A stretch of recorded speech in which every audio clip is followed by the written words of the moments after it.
Welcome back, ladies and gentlemen, to a brand new day in the Ruthless Esports Invitational Showdown season. Wow, 9 by now? Are you kidding me? Wow, it's already 9. We're almost close to 10. My name is Sir Cloud, together with Red Queen, the wonderful Red Queen. Gotta Wait. introduce it anymore. I'm just trying to fix my hair. I feel like my hair is like such a mess here. But yeah, Sir Cloud, I think you missed a lot yesterday. There was a favorite moment there that I would love to share with you because I'm not sure if you watched day number 2 of the grand finals yesterday, but it was all about Team Flash. And other than that, it was a back-to-back winner chicken dinner for Hora Esports. So I'm pretty sure the Purple Hearts are kind of enjoying their time, celebrating Hora Esports' victory since yesterday up until now. I mean, I see a lot of those Purple Hearts down there in the comment section. Yeah, I mean, wouldn't be surprised, right? I mean, I'm sure everyone who are fans of Hora Esports must be really, really happy with their performance yesterday. Currently, they're number 1, and they're above like huge names like Xavier, like BTR, like Vampire Esports, like Alter Ego, like even 4ME. They are above all these amazing names. So great work for Hora Esports. But the question is, how consistent can they be? Oh, that is a big one. You know what? Even Xavier had a late surge yesterday again. I mean, we always talk about this one, Sir Cloud. They step up when it matters most, right? So they didn't get any chicken dinner, but they did finish at least 2 matches with a double-digit elimination points. So I think, if I'm not mistaken, they landed at 3rd place in the overall rankings. Yeah, Xavier is currently still up there, and if we were to look at, which I'm pretty sure we will have a recap later on, like the points are super duper close still, and we still have today, we still have tomorrow for the teams to play, a total of 12 games more. Anything can still happen. I would say even like the teams on page number 2 can still catch up. Oh, that is for sure. I mean, the fact that everyone, I feel like, so eager to prove what they can do in the battlefield, that makes everything so interesting. Like, even Void Donkey yesterday kind of showed up, and was able to get a winner chicken dinner. And you know what? A1 Arrow, since Night of the Champions and day 1 of the Ruthless Invitational Showdown, they were kind of passive, right? But yesterday, they also scored a winner chicken dinner. So the Bangladeshi out there in the comment section are also happy. Like, everyone is really just having a great time here. Yeah, that's what happens when you put in the moolah, ladies and gentlemen. Speaking about the moolah, we'll talk about that in a little bit more. But of course, today is the 7th of April. We're already into April. Can you believe how fast time flies? I know, right? And this tournament will end tomorrow, and tomorrow will be the day where we will crown the champion for this season. To be honest, I'm not even prepared just yet that we're about to step into Q2. I mean, like, it feels like yesterday I was just celebrating the like the new year. Oh, it's 2025, and we were talking about all of the roster changes, the players that got traded off, and that we're looking forward to the official tournaments that's yet to come. And now it's already April, and PMGO is just right around the corner, Sir Cloud. I know. Wow, it's crazy. It's crazy. And then we'll have lots of other back-to-back tournaments, and I'm pretty in between. We'll get more Ruthless in between as well. So look follow the social medias of Ruthless Hype Esports for more updates in the future. But for this tournament per se, we have 24 teams in total that divided into 3 different groups, and we'll be playing 6 matches a day. So 4 matches per group will be played. So yeah, I mean, that's like a lot of matches, and we'll be rolling through the groups as well. So in case, as usual, you don't see your favorite team playing in that particular match, they could be back in the following round. Oh, definitely. Just don't ask me like why Nova Esports is not playing, man. Come on. I don't know, but because there were like at least 3-4 people that sent me a direct message asking, okay, why is Nova Esports not playing in the lobby?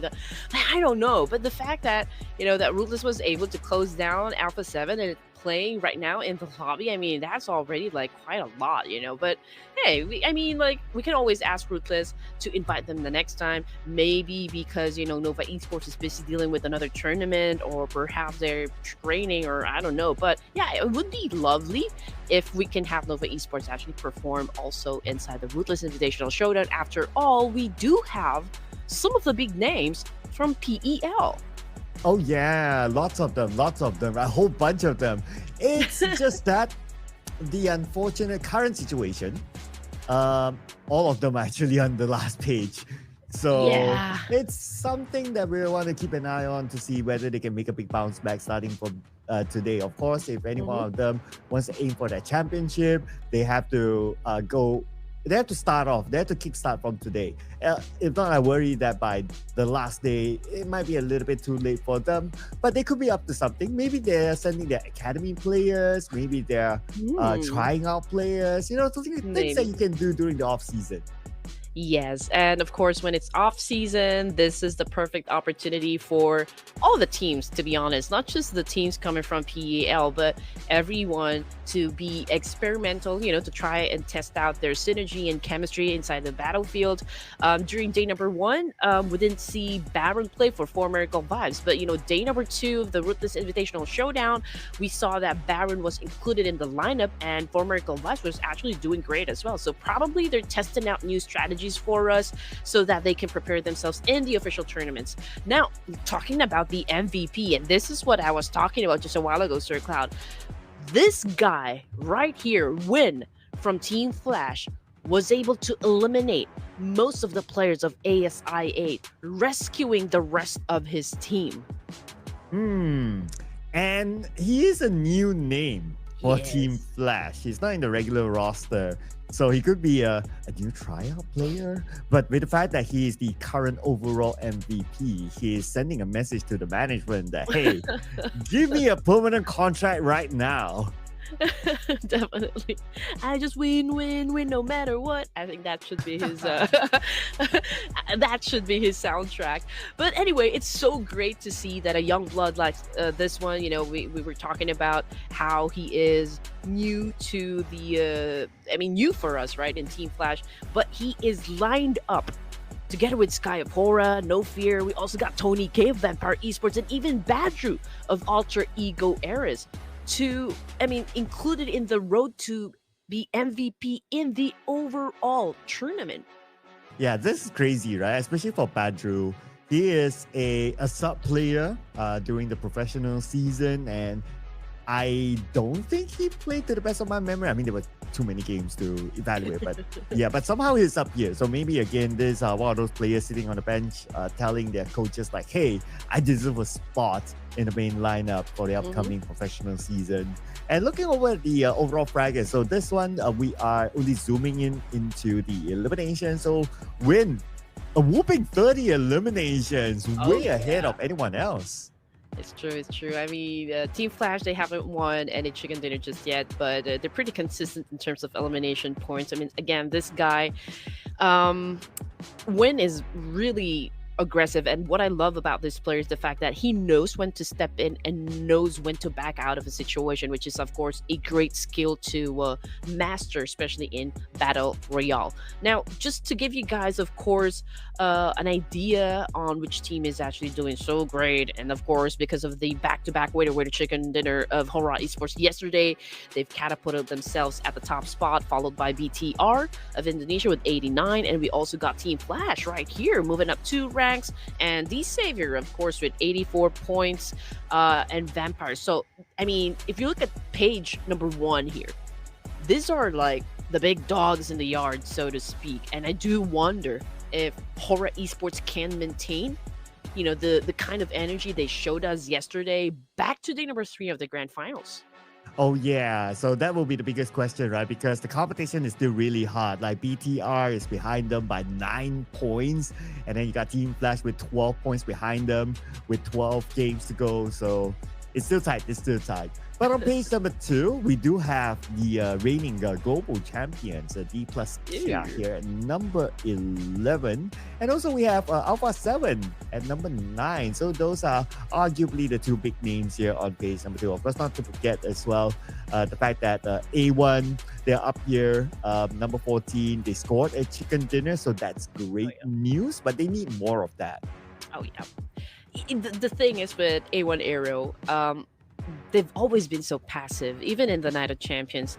But the thing is, they've worked so hard, getting qualified, getting through the semis, and now they're able to step into the grand finals. So, like, maybe because there's a lot of supporters and fandom of A1 Arrow down there in the comment section who's just kind of, like hungry from some action coming from their idol. So hopefully we see them step up again for today's set of matches and deliver a grand winner chicken dinner for the fans out there. And again, this is the third page, ladies and gents, and most of the teams that you'll see on the screen here coming from PEL, except of course Sim9 and Team Secret over here. But then again, I did put out a content about this one. PEL, I found out about this Sir Cloud quite recently because I talked to someone who is from Peace Elite, and he told me that PEL and PUBG M are completely different versions. I mean, it's so close but still different. So perhaps there's still a need for them to kind of train in this version for them to master everything, and perhaps they can still be competitive in the next maybe community tournaments to come, and eventually in the global scene as well. Oh yeah, okay. That's an interesting point. It could be. Well, I'm not too familiar like how different is different between the two Mm-hmm. versions. Of course, as a outside person looking in, it feels like the same game. But of course, for them who play on a daily basis, especially the PL version, they Mm-hmm. can tell what the difference is. Maybe it's the recoils, those things that you Yeah. can't see inside the game from the outside, right? Mm-hmm. And it does make sense for them to keep in touch with the global version as well, Yes. since they will definitely be making a showing at the global stages at some point, whether it's at the Esports World Cup or even at the next PMGC. So these are opportunities for them to get accustomed to this version, however they see fit. Exactly. And again, we've got the schedule for today's matches. This is how it's going to go down. We're going to kick things off in Erangel, and then we're going to cap things off in Miramar. So as early as now, to be honest, I'm already thinking like which team I'm going to be picking for my prediction. But we'll share that with you guys in just a while. Just getting back to the point that we were making a while ago, Sir Cloud, about the PEL teams, and of course having another version of PUBG M. You know, we should take it, from the Koreans as well, because again, they came in late to the competitive scene. They just finished with their third season in the PMPS, and they've kind of dominated globally. I mean, in an instant, right? So perhaps something major is going to happen coming from PEL as well, given the right opportunity, of course, and given the right training. Anything and everything is possible. Now, talking about the possibility of like any of these teams here that we have on the screen is getting that WWCD.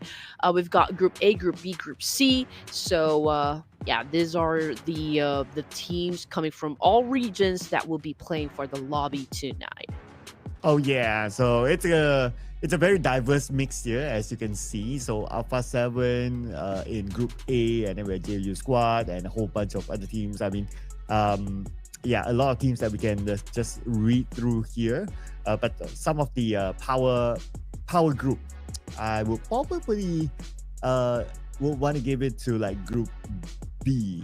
But then again, of course, we are now into day number 3. There's no such thing as a power group anymore. Like everyone's for themselves. And speaking about the teams that are for themselves, these are the teams that perform well in Erangel. Starting off with BTR, and then we have Vampire Esports, and of course we gotta have Hora Esports here with Void Donkey. Now, the interesting part about BTR is that they dominate in terms of the average eliminations, damage, and also survival time. And their average rank point, well, it's pretty much only 1 point below all the other teams. So that's why they're the number 1 team in Erangel now. Yes, you are right. Okay. Yesterday's matches, I feel like it was dominated by, of course, Aura Esports since they were able to get a two chicken dinners. And then there's also BTR Void Donkey. So mostly, I feel like it was the day of the Indonesians as well. I do wonder again who's going to be stepping up tonight, and yeah, I mean, I do wonder who's going to be getting the first winner chicken dinner. But you know me, Sir Cloud. I always go for Hora Esports as my first pick to open up the matches. Oh, you're gonna put it on. You're gonna put the chips on the Yes. table now. Okay, Oh okay. yeah. All right, booking it, booking it. Okay, that's fine. That's fine. We got to take note of who's in Group A and Group B, and if you don't see your favorite team is probably going to be in Group C. So Group A and B. Okay, so Hora Esports taken. Okay, that's fine. That's fine. I gotta put it out there as well. Since you have taken Hora Esports, I'm gonna go with Team Flash as a start. Yeah, let's go win it. Not a bad choice, I can say. You know, they're also one of the teams that loves to pop off, you know, in every match. So that is a very strong pick. And I just want to put it out there that, you know, production hasn't scored anything just yet. Well, production did very well during the previous series, right? So this time he gotta give us a chance. Gotta give us a chance. Of course, it's my first day in the Ruthless Invitational Showdown Season 9. So to be fair, of course, I start off 0, and Red Queen's doing very well so far too. Okay, so Red Queen, she took Hora. Purple Hearts, let's go. Right. Let's go, Purple Hearts. Okay, Red Queen's Hora. Mine is Team Flash. Lucky you did. Okay, and production is going for the big boys, 4 Medical Vibes. I mean, Of course they are. Of course, right.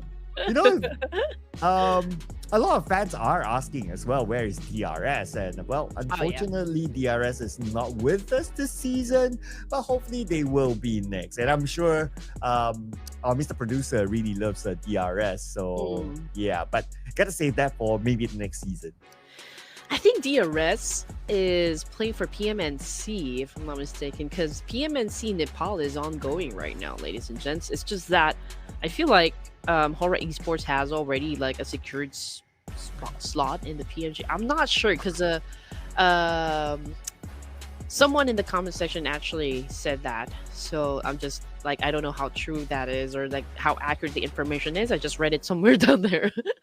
Okay. So I'm just fact checking that, right? So yes, and it just ended yesterday, according to what I see. But okay, it has. Yeah, okay, it's still ongoing, but part of the stages ended yesterday, and they're moving on to the next stage. So maybe it's because like, okay, we just ended our tournament yesterday, and good news for the DRS fans out there, they actually qualified to PMNC South Asia Spring 2020. Yeah, and pretty awesome. they'll be playing on the 17th of April. So they're probably taking a break today. Oh yeah. So see, that is the importance, of course, of having off-season tournaments such as this one. It's to keep them warm, you know, the players, the teams, of course, to kind of maintain their level of gameplay up until they step into the official tournaments. You know, they have to run their strategies, their rotations, everything else in between, you know, just to make sure that they're all ready to battle it all out as soon as the official tournaments come. Oh yeah, absolutely right. Absolutely. I do love all these pocket tournaments in between as well. It's so important for not only the teams, but for us to keep fresh. In the sense of like, oh, these players might be signed by the orgs, like they could be tryouts. So you kind of like follow the storyline of like who's being tried out, rather than surprise, okay, it's this guy joining. At least you get to see like, this is the journey, how's their tryout results out like a player like Win, for example, for Team Flash, right? Oh He could yeah, be a tryout. I'm just putting out there. He could maybe, tryout. So maybe. we get to see like, preseason he was that good, and that's why he's being signed, instead of like, he's just being signed, but we don't really know how he performed with the team. Okay, so before we head on to the matches, I also want to ask the people down there in the comment section, okay?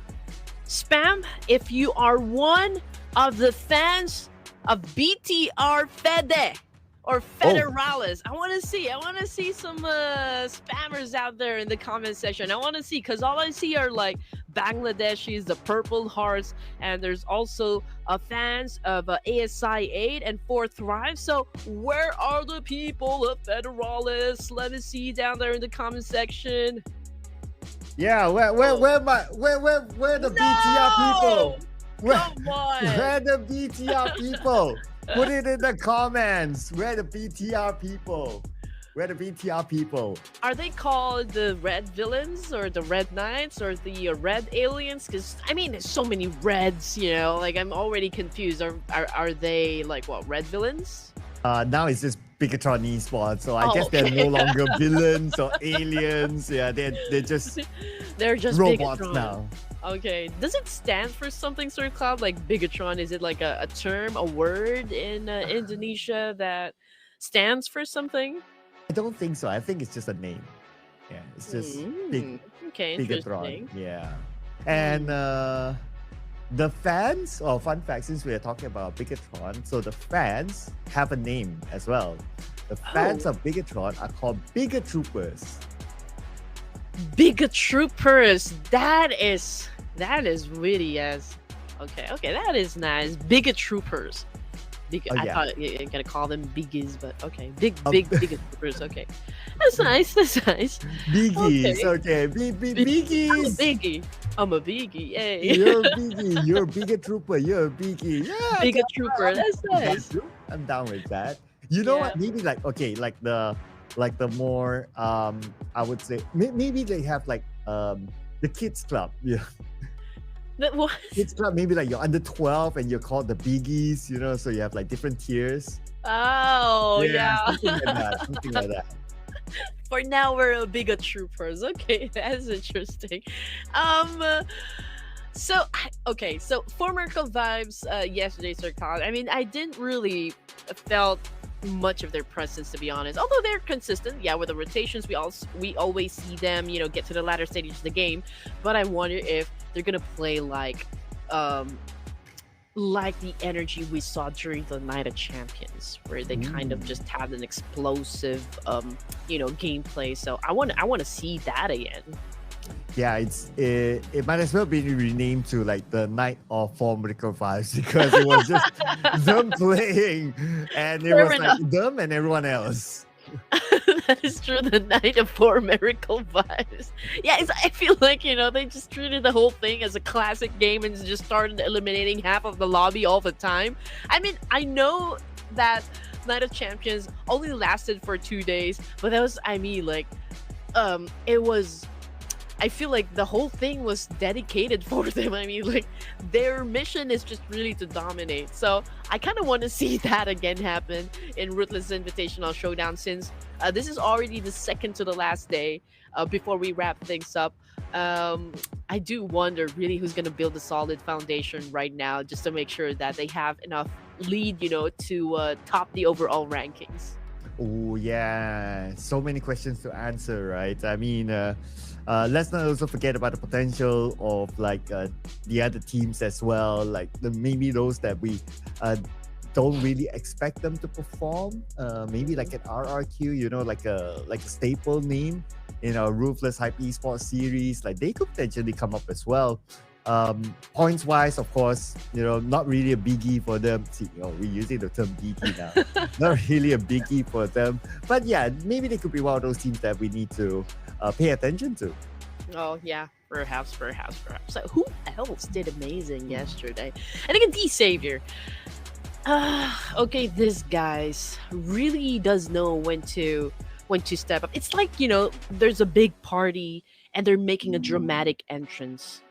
That's how Oh. they do it, in every I mean in a tournament. Like, okay, they're gonna let everyone else rack up major number of points, and then all of a sudden, out of the blue, they will be coming out, guns blazing, and starts to kind of retaliate and transform into apex predators that we know that they are, and just get those points that they need. And that's exactly what happened yesterday. Although there weren't any chicken dinners, but fact of the matter is, they ended two matches with a double-digit elimination points, and that is quite a lot.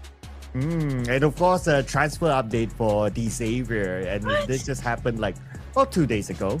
Chua has been farewelled from D Xavier. So No, yeah, what? but we're still gonna see a lot more of Lamborghini inside of our game number one, ladies and gentlemen. Here we head on to Wrangle. All right, here we go. And I do wonder if D Savior now is playing for our first Irregular. Okay, just checking A and B here. Where's D Savior? Okay, so they're going to play in the next round. So their first match would be in Miramar. Okay, so since we're talking about D Savior and D Savior, they've acquired Batman from Team Flash, and now he's playing under the name 1T100.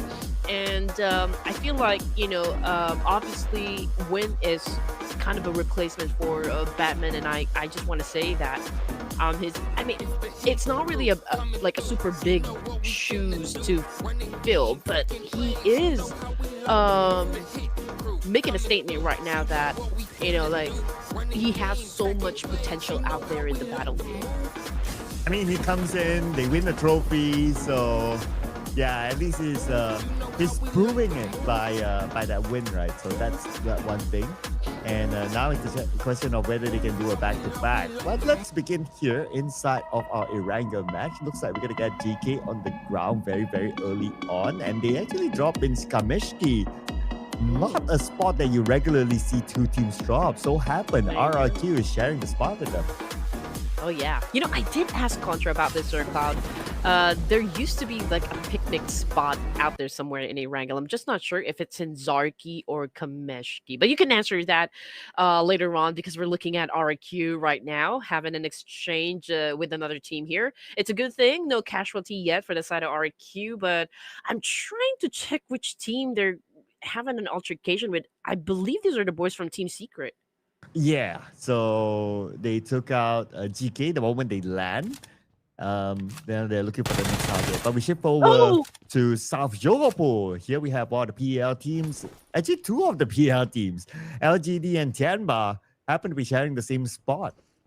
Yeah, it's a civil war out there. Okay, one of them is still currently knocked down here, but I feel like one is back in the lobby. Mighty is trying to handle the business all alone with a micro Uzi, not even an extended mag, but just like really gunning them down with a micro Uzi at hand. So that is a pretty bold move there coming from Tiamba. But anyway, jumping back into RQ here, still a complete squad. There you go. There's the altercation we've been looking for, and Swavel did not waste any time with his M16 and just really gunned that person down. But LGD not really having a good time here, since 3 casualties now on from the board. So it's just Tian defending the team. Yeah, I mean, only him alone. He does have a Thompson though, but it's not the best weapon to clutch. Normally in this clutchy situations, you need a big shotgun. Boom! Evaded a nade very, very smartly. Now towards the left side, there's one player who knows that Mighty is there. But the moment he moved in, Mighty was ready for him. The first team to bow out is going to be LGD. Great timing though from Mighty. That was a convincing win right there. Now Lepar with the jingle. Okay, that was such a nice move with a UMP and ended things with a shotgun. So nice touch right there. Elegance at its best. And now we're looking again back to RQ here with 3 elimination points now. And it seems to me like they're about to wrap things up here. Somewhere, where are they exactly? Are they playing somewhere north or east side? Right, so RQ is now in Kameshki. So Kameshki, it's the top right of the map. Well, at least they have the entire area for them. Now for our next potential fight, we still have Tianba here. They just want to fight against LGD. Now they have to face off against GLU Squad. The GLU Squad is an interesting one as well. If you ask me, one of the most stylish outfits in the entire PUBG Mobile esports, I would give it to GLU Squad. Yeah. Do you remember there was this one time that they had this outfit? I believe it was one of their jerseys that one side was a long sleeve and one side was a short sleeve. Oh, I didn't know that because Ah, I mean, like, I've wanted that varsity kind of jacket from GLU for a long time now, And I think I said something yesterday about like, okay, if there are any leaders of the organization watching right now, please, just let us know how we can purchase, or like maybe you can send. Like even like one varsity jacket, I'm already happy because it's really cool. Not gonna lie, I mean it's very stylish, and like when you have it, when you're wearing, I feel like people are gonna turn their heads. oh yeah, absolutely right. Like a varsity jacket with tons of patches is like a trend now. But what's not really a trend? Alright, esports now, they might lose one player to the hands of Team Oh. Flash, and there's the fight inside Yasnaya without the circle. And speaking about the circle, it was kind of like a 50-50 or maybe like a 60-40 circle. It could go on to main peninsula or also the main to the base, but because of the flight path, nobody is in main to the base last we checked. So it will be interesting if the circle does pull all the way down south. Coming back to Hora Esports, and we have Sky here. He sees Zeus. Okay, not pulling the trigger yet. Oh man, Sleepy just got sent back to Dreamland. Horror Esports not looking too good. Two casualties now. The first team that I think they had encounter with would be A1 Arrow. Just don't know exactly what happened with that clash, but okay. Oh, okay, that was such a great shot though, coming from Sky. He was able to put a stop on Bows, and now he just went in for a kill, but completely missed it with a nade.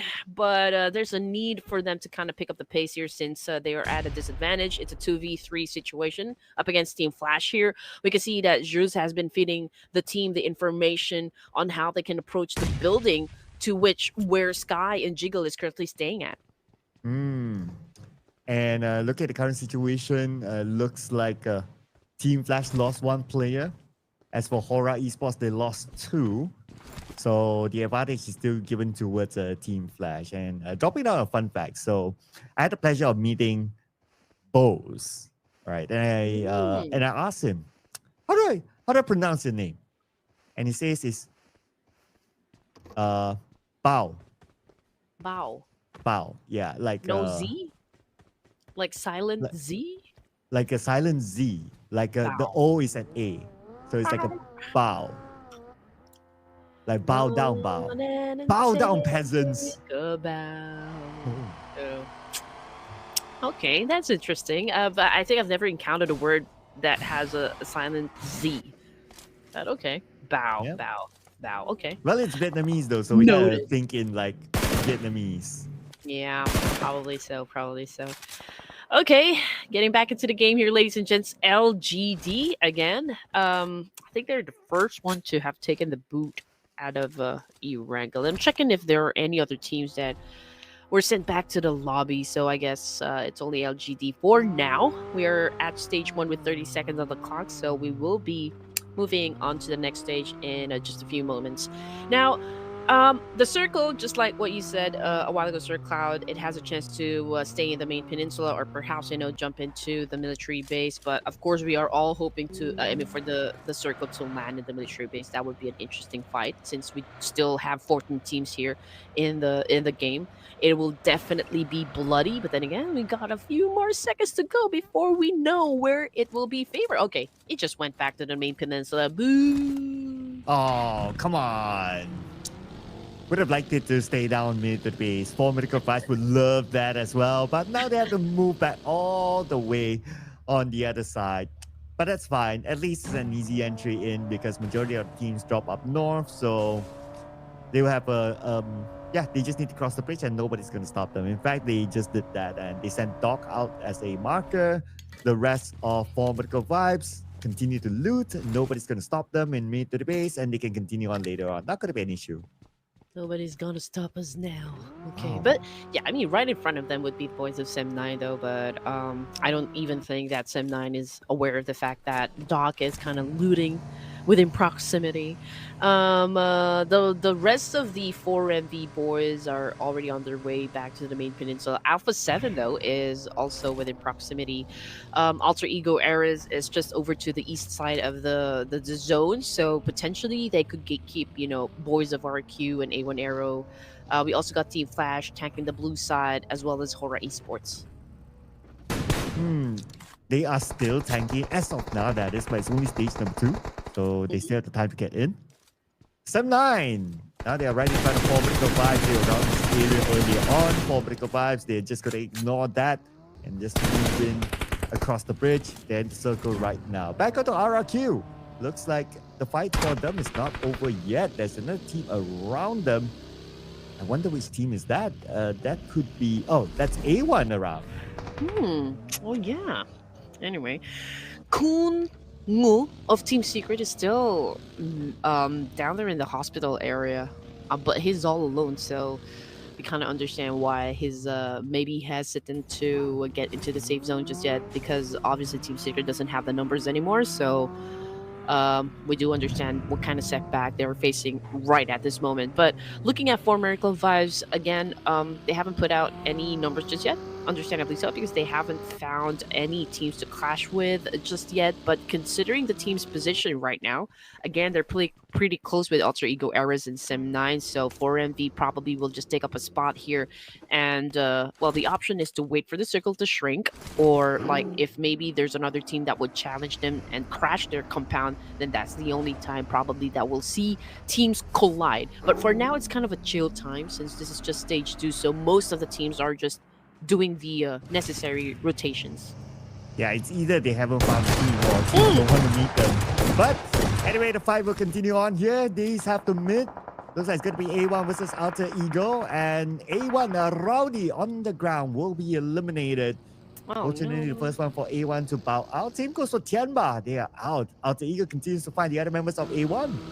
Yeah, Rowdy just got caught off guard. I mean, he wasn't able to defend himself. He wasn't able to pull out his gun, so that was just unfortunate. But for the rest of A1 Arrow, they kind of backed out from the situation. So let's see what's going to happen. As now Hitman pulls his DBS and going after a player here. But man, that was nasty! That was nasty! Firing of Sem 9 just eliminated both Sinister and Hitman.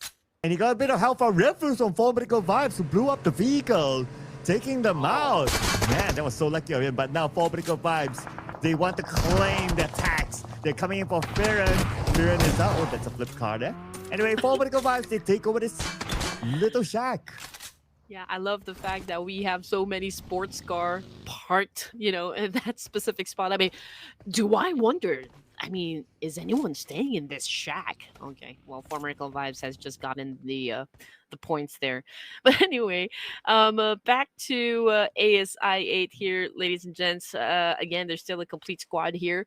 A7 is pretty close to them, but then again, ASI8 is aware of that fact. They have maybe set a good defense. They're already in position, and I don't think they're gonna leave that spot just for now. But Alpha 7, they are at the edge of the circle here over to the west side, so perhaps we will see them battle it out up against GLU squad and the last remaining player coming from Team Secret, since GLU, they're outside of the zone. So I mean, if they can gatekeep them and get those scores, then that would be good for the side of Alpha 7. But what will be good here for Sem 9? The fact that it was 4 Vertical Vibes taking out Farron, so they know that Sem 9 is now on a handicap with 3 players. 4 Vertical Vibes, we have top here. Mr. Starman, Mr. Handsome top, just scouting things out, deciding on whether they want to go in or not. Team Flash, welcome to the circle. They arrived from the northern side. Another fun fact about Team Flash. So the player named Zeus, right? We always pronounce him as Zeus. But when I asked him how to pronounce the name, it's like silent Z and silent S. So it's like, you. What? I know, right? It's crazy. It's crazy. Okay, I'll try that. Oh, yeah. So Mafioso right now with an effective push and spray up against GLU. We kind of already anticipated this altercation between these two teams. Now let's see if GLU, of course, can be successful getting through and getting inside the safe zone. But of course, they will have to eliminate Alpha 7 first. But I feel like um, Team Flash might be joining into the mix as well. Whoa, but Alpha 7 are winning this fight. Taking out the members of GLU squad. And now Alpha 7 trying to get into the circle. At least it's not too far away. But right from Alpha 7 is going to be the members of Team Flash. Now we have Hugh shooting back at them. I know, right? Sounds kind of unusual.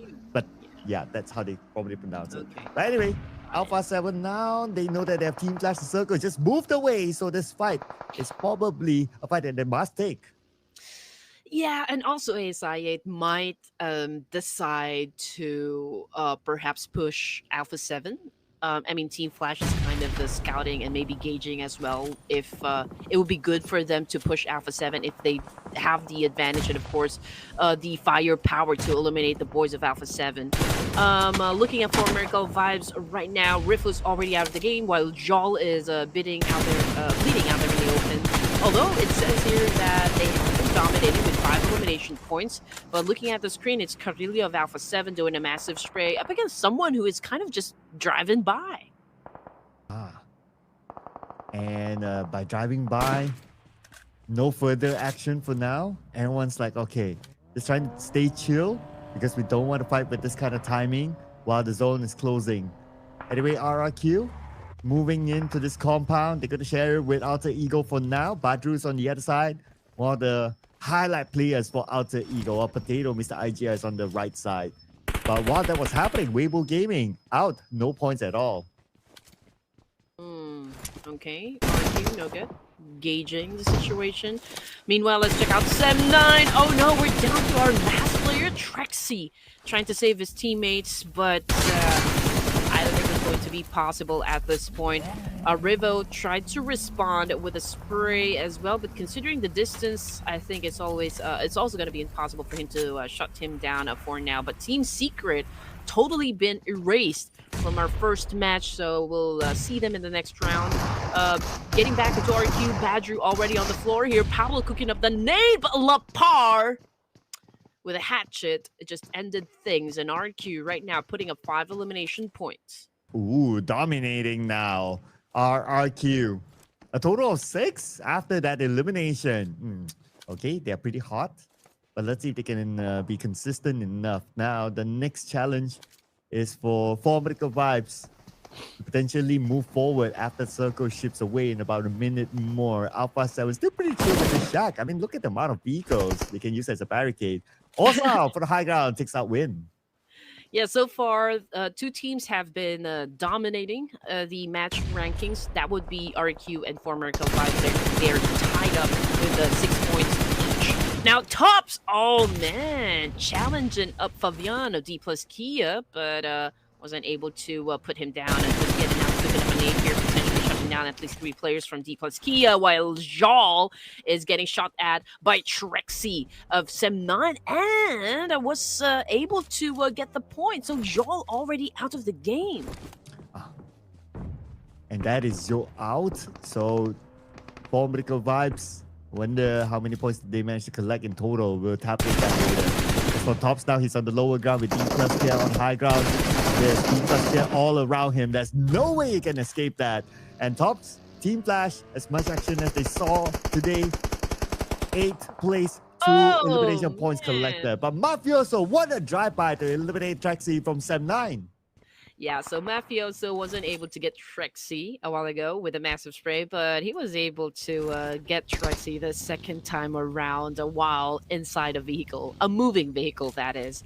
And now we're looking at 6 teams remaining here, ladies and gents. ASI 8 with 2 points, if I'm not mistaken. RQ has taken a position somewhere southeast part of the zone, while D plus Kia is still outside or outskirts, but just up north. Okay, probably will deal with the remaining players of Esports since they're very close with each other.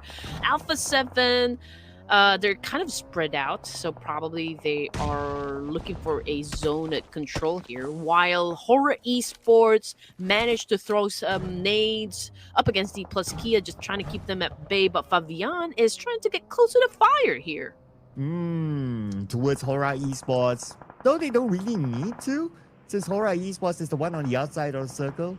Okay, oh no, they're on the inside of the circle. So D plus Care, they want to take over this compound. All right, here comes the crash in here, but he is all alone. He needs backup with him. But his teammate also knocked down, and it is RRQ from afar, leaving Fabian all alone. 1v2, did not hold his ground. Oof. Sky got him, and Sky will finish him off. Okay, so yesterday, Horror Esports was left with 2 members as well, but they were able to get to the finish line. You know, they were able to score that chicken dinner in Erangel as well. So maybe it's a deja vu thing all over again for the side of Horror Esports. I mean, they were able to defend that compound just right, but Alpha 7, Revo just took a nade to the face. Mafioso low in HP. They're still having an exchange though. This time, who? Okay, ASI 8. Yeah, ASI 8 trying to block out Alpha 7. Mafioso on the other side. Trying to land a nade onto him. None of them connected yet. We have Casanova coming in. Doing a bit of scouting work just to make sure that behind those haystacks, nobody is there. And Mafioso still the lone ranger for Alpha 7. He's now holding down a shack. The rest of ASI 8 not really engaging yet. On the elimination feed, UZM or Uzum took out Forest. Okay, that could be a long range one. Man, Sky is kind of unstoppable at the moment. He was able to shut down also managed to get that point as well. 5 teams remaining here, ladies and gents. ASI, it seems to be looking good. Okay, best chance to get that first win with a chicken dinner. And just looking at Alpha 7, I believe they're down to just 2, okay, maybe 3 more members. Huzaifa getting shot at by the boys of RQ. This fight is happening on the northern side of Noga, going off angle here. Oh man, there you go. Oh, here comes a long range by UZM to knock down Noga from afar. Beautifully executed. And now RQ left 3 active players. Casanova from the other side. Sobel. RRQ falling apart to the hands of ESIA, but Casanova has to move forward now. The blue is on top of him. Let's see that the Pico on a mission to save Sobel. This is a different Casanova that we are seeing right now. Casanova, a fighter, not a lover. But he's pretty low in HP, so he needs to heal up. Good thing that he is behind a rock there, so there's a time for him to kind of recuperate in this situation. But that will not stop him, of course, to cook his nade. Challenging the boys of RQ. Will he hit them both? No, completely off target here. So there's a chance for Nepeko and Noga to respond up against Casanova with their nades as well. Oh, here comes the response from RRQ onto Casanova. Casanova still all right behind his rock, but the 2 members of RRQ, they're no longer interested. They want to get into the circle. They are going to join MG. MG takes out Casanova from afar anyway. Alpha 7 on the other side of the circle. Looks like they're going to be pretty chill here. Ooh, okay, so if they win this is the first time that Alpha 7 will be scoring their chicken dinner. And so far so good, I can say. I mean, pretty much they are doing an effective zone control here. ASI now in between RQ and Alpha 7, and Casanova already bleeding out there in the open. There's no chance for the team to revive him at this point. And now RQ, Nerpeko and Lepard together in one spot, and this is an opportunity for ASI to kind of put them down with just 1 stone, so to speak. Now, Nogut is still, off angle here, trying to pressure RQ at this point. Let's see if they can survive. And ASI 8, they first need to deal with RRQ, like what you said. While Alpha 7, they are just looking from the other side. They got MG, that could be the opening. Nepeko together with Noga, the duo that has to do with Casanova is still bleeding out. I doubt he can be safe though. So for ASI 8, down to the last 2 members. On how they're going to deal with RRQ is a confirmation right now. But at the same time, from afar, Carrillo will knock down UZM. Oh, okay. This is a trade that we have been waiting for. The back and forth trade coming from this remaining teams. Now, ASI just got eliminated with 4 elimination points, which brings us down to Alpha 7 versus RQ, Brazil versus Indonesia. It's a fair fight, I can say, because it's a 3v3 situation, although RQ is at a deficit, considering that one of them is still currently knocked down and has just been revived, so there's a need for them to reset. Major reset is what is needed from the side of RQ. And what an angle by Mafioso. Allows the other members of Alpha 7 to move towards the center of the circle, and now they are surrounding RRQ from afar. It's going to be the main man himself, Carrillo, to get another knockdown back onto RRQ. RRQ back to 2 active players for now, while Carrillo continues to tap away onto Nopeko. Nopeko, last hit on him, and it's still last. Alpha 7 is doing a tremendous job so far, applying a lot of pressure onto the side of RQ. I mean, obviously, Lapar as well as Nopeko, they don't have anywhere else to go. I mean, the only cover that protects them would be the car that already exploded. So Nugget is doing everything that he can to provide, you know, some sort of support to the other teammates. And now Nugget already knocked down by Squash Boo. Man, Squash Boo is squashing again. Oh man, at the same time, RRQ, they continue to survive, especially with Nopeko on the other side together with MG, but there's no way they can save Nugget right now. Squash Boo coming in and squashes Nopeko. One more play to go, it's going to be MG. And at the end of the day, nothing can stop Alpha 7 Esports from claiming this chicken dinner. Alpha 7 right now flexing their muscles. Hey, they're a team to watch out for, I guess, for day 3 of the Ruthless Invitational Showdown. It's about time. I'm pretty sure that most of you down there in the comment section are probably waiting for this amazing team to kind of pop off, and what a way to open up the matches. What a way to open up day number 3 of the Grand Finals. It's a matter of time. It's a matter of time, ladies and gentlemen, till Alpha 7 Esports scores a chicken dinner for themselves. At last, we saw them there on page number 2, but with this chicken dinner, pretty sure they'll be on page number 1. But we'll want to see how close they are from the top once we tabulate the points later on. But it was a solid performance by Alpha 7. Even towards the end, how they move, how they spread out, what kind of angles do they take to try to lock in RRQ. RRQ, they almost stood no chance against the boys from Brazil.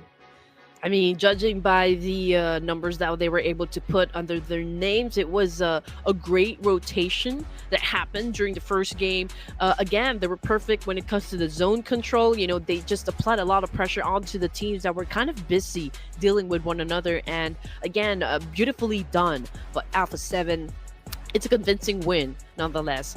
And we're looking at the damage taken. So I feel like Mafioso took most of the hits there, probably because he's the aggressor from the group, and it was also like a great and accurate push coming from Revo as well. Oh yeah, they were super duper active, right? Like the moment they got one knock, they know that, okay, that angle is open. So they all moved in one by one to take prime positions within the final moments of that circle.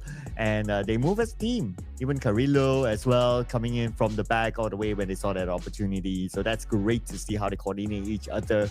But other than Alpha 7, we also got to give credit to RRQ up here as one of the teams to watch. Formidable vibes. And of course, ASI8, who had a good run as well. Yeah, it's just so unfortunate, honestly, to the side of RQ and ASI, because they don't really have that much cover. I mean, it was an open field, and at the same time, you know, like both of the teams, I feel like they're super exposed to one another, and there was really not much of a choice to begin with. But again, it all boils down to how good you are at executing a plan, and to top all that, you know, Alpha 7 just capitalized on everything that's been going on during the last few zones, and again, the execution was just perfect for the from the Brazilian team. Ooh, but we're gonna compare the two players from RRQ. OMG, it's MG here, aka Lapar. Compared with the Terminator, Nopeko, 3 to 4 eliminations, and Nopeko, well, he's been really active in this round. But the one that was the most active player for Alpha 7, also our MVP of the match, is going to be Squash Boo with 7 eliminations by his own. My boo, Squash Boo. Man, Wow. this guy have been pretty consistent since, I can say, even during the Night of Champions. I mean, Alpha 7 has been doing great. I mean, although probably this is the first time that I've seen an explosive gameplay coming from Alpha 7, but of course, we really not cannot take out the fact that these guys are currently the how to say the champions for from the EWC. So we just know what kind of energy and what kind of caliber they can bring into the table.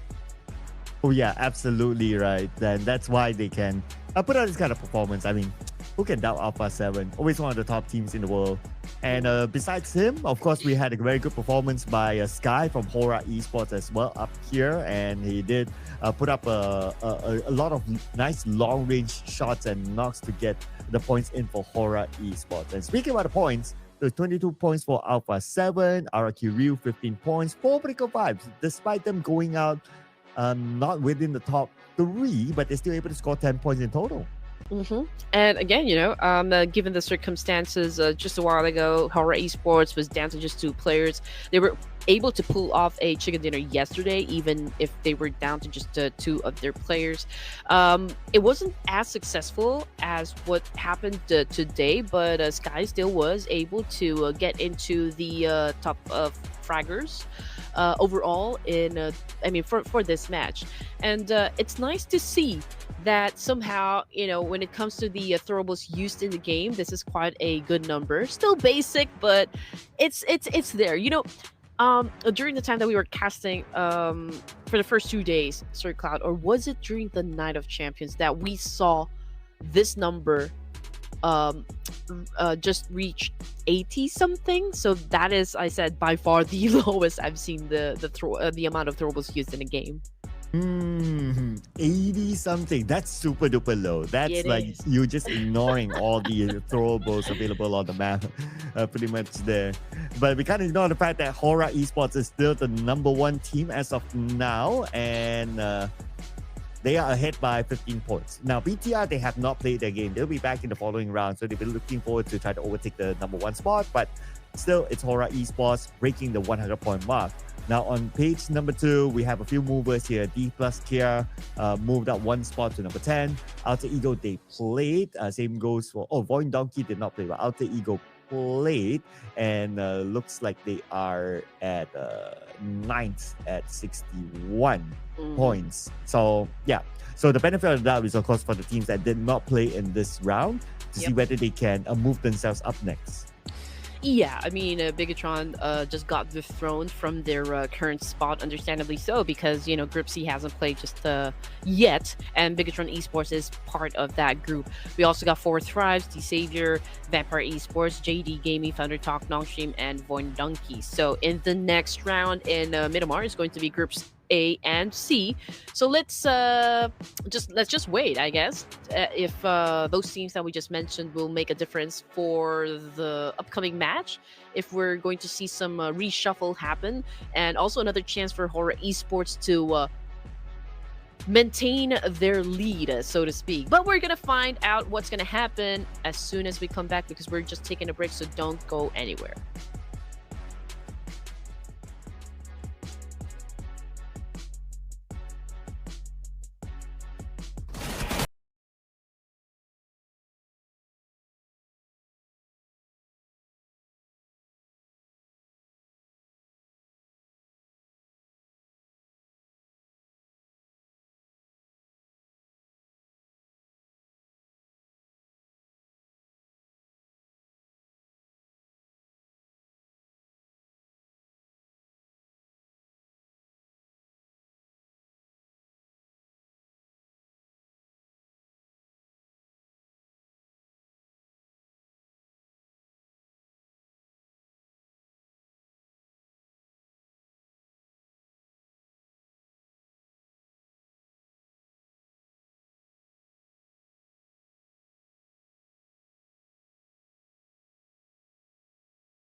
Hey, what's up, guys? Welcome back to the Ruthless Invitational Showdown. My name is Red Queen Andy, and today we are casting with one of the greats, right? Sir Cloud.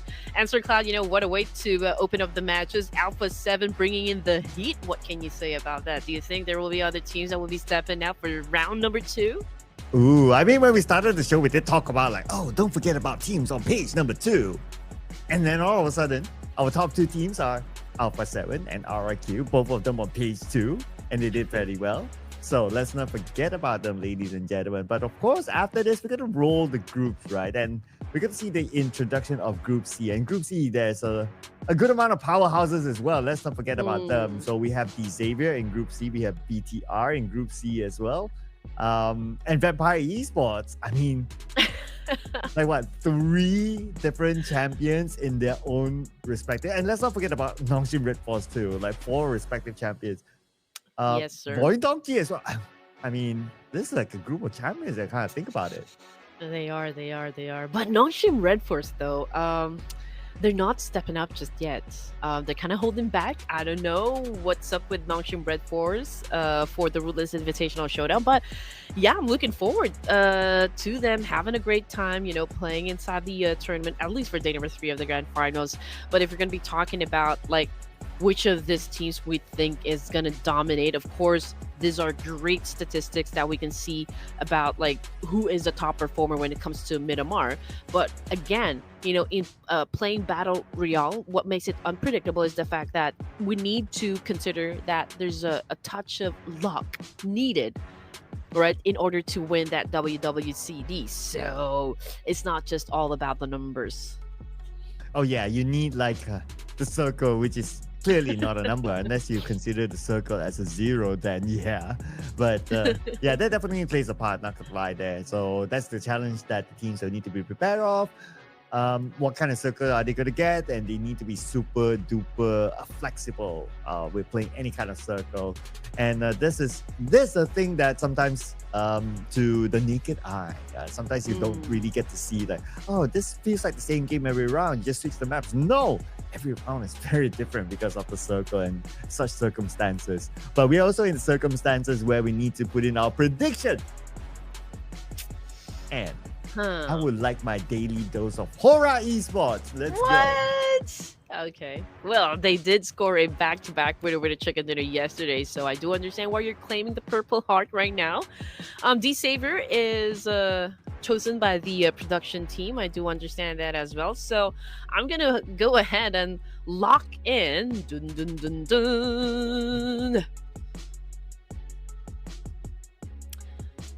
Bigatron Esports. I knew it.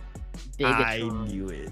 I'm a Biga trooper. Just because Federalis is there, I'm a Biga trooper now. Oh, you're a bigger trooper. Are you a bigger trooper now? I'm a biggie. Well, you're a big. If they score this chicken dinner and you gain another prediction point, you're a bigger trooper. I'm a bigger trooper. Okay, Bigger. all right. But if BTR wins this round, what could be a great reward? Something to do in tribute of the winner for this round, Sir Cloud. I mean, it's the same thing. If Hora Esports wins this round, you should be able to do something in tribute of Hora. Wow. Maybe try the Momo. Maybe you have a restaurant also just close in your area, Nepali restaurant, and then you can try the Momos. I'm telling you, it's delicious. It's me too cha. Okay. All right. So I did a quick search, and there are a good amount of Nepalese restaurants nearby. Well, in the city at least, somewhere reachable at least. So yeah. Okay. So if they win, it's Momo for me. I'll put up a video doing that.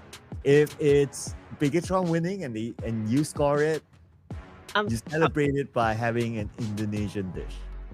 Wait, why not? I was gonna say maybe I could try Indonesian coffee because apparently Indonesia is known as one of the top contributors as well when it comes to coffee, and we did search yesterday that there are, a couple of restaurants or cafes in the metro as well available for me to try out Indonesian coffee. So perhaps, yeah, maybe I could grab a bite as well. I mean, why not? We always love to explore, right, Sir Cloud? Oh yeah, yeah, absolutely. I might or might not have directly or indirectly tried Nepalese food. Sometimes if you go out for a meal and you're just like, oh, okay, what's served in front of you, then you just try it. And so I guess I'll find out. I'll find out now that I've made a quick search. Nepali, Indonesian food, however, you can, okay, I'll put this out, right? Perhaps you might want to try this thing called ayam gepuk. Ayam gapo. Yeah, it's translated as gepuk chicken. I can't translate the term gepuk. Probably it's a very Indonesian word. So maybe anyone of you watching out there can tell us in the comment section. So it's basically fried chicken with lots of spicy chili on it. Ooh, that Yeah, you love sounds spicy, interesting. right? I love spicy food. Yes. Oh, I am already salivating for it. Ooh, spicy chicken. Okay, well, we're gonna try that. So let's see who's gonna be winning the fight, and let's see if it's going to be me or Sir Cloud that will be trying out, like dishes from countries that we chose. But you know what? I just want to mention because I saw a couple of you guys down there spamming Bhutan flag, if I'm not mistaken, Bhutan flag. I've casted at least for a year, maybe 2 years for Bhutan when they were starting out their community in the esports industry as well. So if you guys are here, shout out to you guys and welcome to the stream. Oh, Bhutan. Yeah. I hope to see more events coming out of Bhutan, though, not gonna lie. I mean, it's always nice to see like this different countries that we don't always get to see putting out there, and all these amazing talents as well. So come on, let's have more events from Bhutan, all right? Don't forget to drop us a DM if you need anything. We're very easy to find. Just putting it out there. But what's easy to find is our flight path, of course. What's not so easy to find is our circle. And for those early drops, we're going to see Hora Esports dropping out early, overlapping with another team, Alpha 7. Ooh, interesting. Or previews or like our first winner in the chicken dinners. Okay. I was gonna say something, but I totally forgot.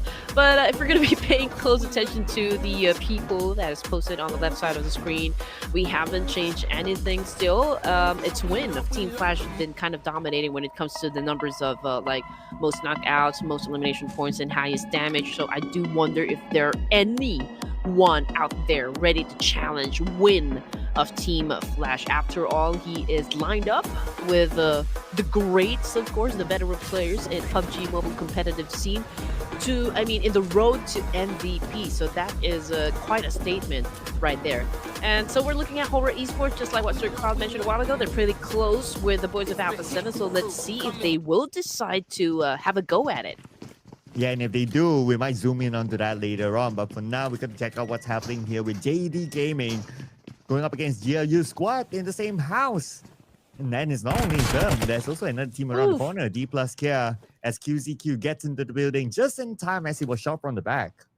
Yeah, I do wonder if the one who shot him using a different gun, like maybe an AR, the fact that he turned his back, I feel like he's gonna get shut down. I mean, it's a good thing he got shot at using a micro Uzi, because you know that micro Uzi only works best in a CQC fight. So that was just lucky for the side of JDG. But you know what is not lucky is the fact that one of them is first knocked down. Now scratch that, make it 2 players already knocked down on the ground by GLU. Oh, and Tariq Sis knocked down to the ground, but Hexas fights back and they score 1 extra point, but they're not out of it yet because D plus Kia is around the corner. The other members of JD Gaming on the other building as well. So it's probably a matter of time till the fight continues on. While JD Gaming, they need to reset. Resolution is pretty low, while D plus Kia is moving on towards his building. Right, okay. It's not a good spot though for the side of JDG because they're sandwiched in between, and here comes Fabian now. Okay, with the knockdown, and he just sealed the deal there, getting the point, getting the job done. Chips now trying to put down another play coming from JD here. Good casualties now, and D plus Kia obviously looking out for some more. And again, JD's not really having a great time here. GLU decided to kind of go for the push, and so I don't see a bright future for JD here. Not at all. The fact that QZQ is now cornered down into is really hard. He doesn't start. He gets 2 down. 3. Whoa, wait a second. QZQ fighting back and he got the 3rd one. But no, the jump shot came in from Forrest. But still, he got 3 knocks out of GLU squad.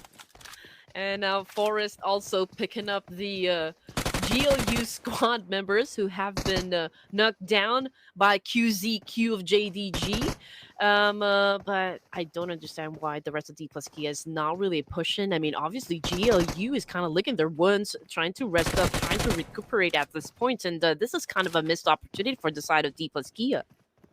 And D plus Kia, but they're still here to try to claim that opportunity. Might be a little bit too late now that the fact that GLU squad, they managed to reset, but they're not back on full health just yet. Understandably, because D plus Kia now, they only have 2 active players, Osal as well as Forrest. Let's see if Osal can actually pull this one off with the UMP in hand towards the right. He needs to reload, and he's coming in.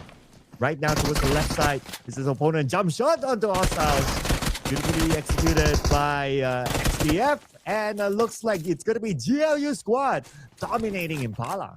Ooh, man, I did not expect that to happen, but GLU right now repping up. Okay. All right. I mean, look who decided to show up all of a sudden. It's a good thing. Okay. Hopefully you get to the latter stages of the game here. I mean, you've obviously already picked up quite a good momentum during stage number 1 here in Myanmar. So yeah, that is a great thing coming from the side of GLU. And now Thunder Talk Gaming. I'm just checking where they are exactly. So they are up onto the northern side. Alter Ego Airs is right behind them. They just got inside the circle. So perhaps we'll see a fight happen between the 2 teams. But then again, considering that we are just at stage 1, it's too early for an engagement, to be honest. So perhaps, some of the teams here, or most of the teams rather, would wait it out a bit until the circle shrinks, to just kind of secure maybe some placement points instead, or like just maybe focus on longevity first before they get into any engagements. But then again, it's a free time for everyone. And that free time includes Hora Esports and Alpha 7. They dropped pretty close to each other at the very beginning, but they decided to go their own ways, and that's absolutely fine. So they'll probably meet up with each other later on, that is. And speaking about Alpha 7 at the northern side, now they're coming into the circle. But in front of them, I noticed that there's another team, so that could be their first challenger in this round. Waiting for the other members of Alpha 7, the 3 of them, to follow up since they sent the scout in front earlier on. Trying to open up that space to get into the circle. So they're just doing the standard operating procedures for now. But I wonder if they will stop on the shack on the left. Looks like the answer is no. Well, it's a good thing. D plus Kia, yes, they had an early elimination, but they were able to put up 4 elimination points still. So I think, it's still a good thing, considering that, they weren't able to exit the game empty-handed. As long as they put numbers and rematch, I think that is still okay. But there's a catching up to do still onto the side of D plus Kia, since if I remember correctly, they are still at the second part of the overall ranking. So perhaps they need to exert a little bit more of effort if they would want to, of course, be part of the top 10 at least. Alpha 7, they've had an early altercation a while ago, and now Korea was able to score a point for himself. Mafioso obviously is trying to gun down one of the players from BTR, so I do wonder if the cavalry will help Snape in this particular situation. Now, unfortunately, Federalis had an early elimination as well. So it looks like BTR might lose Snape as well. It's Alpha 7 coming in to pick up another point for themselves. Nice shot though from top of that hill. past the window. Oof. Carrillo secures it with DBS. And no remorse shown at all by Alpha 7. None at all, man. That wasn't a great start for the bigger troopers. Okay, here we go. LGD Tion. Okay, I think this is a revenge.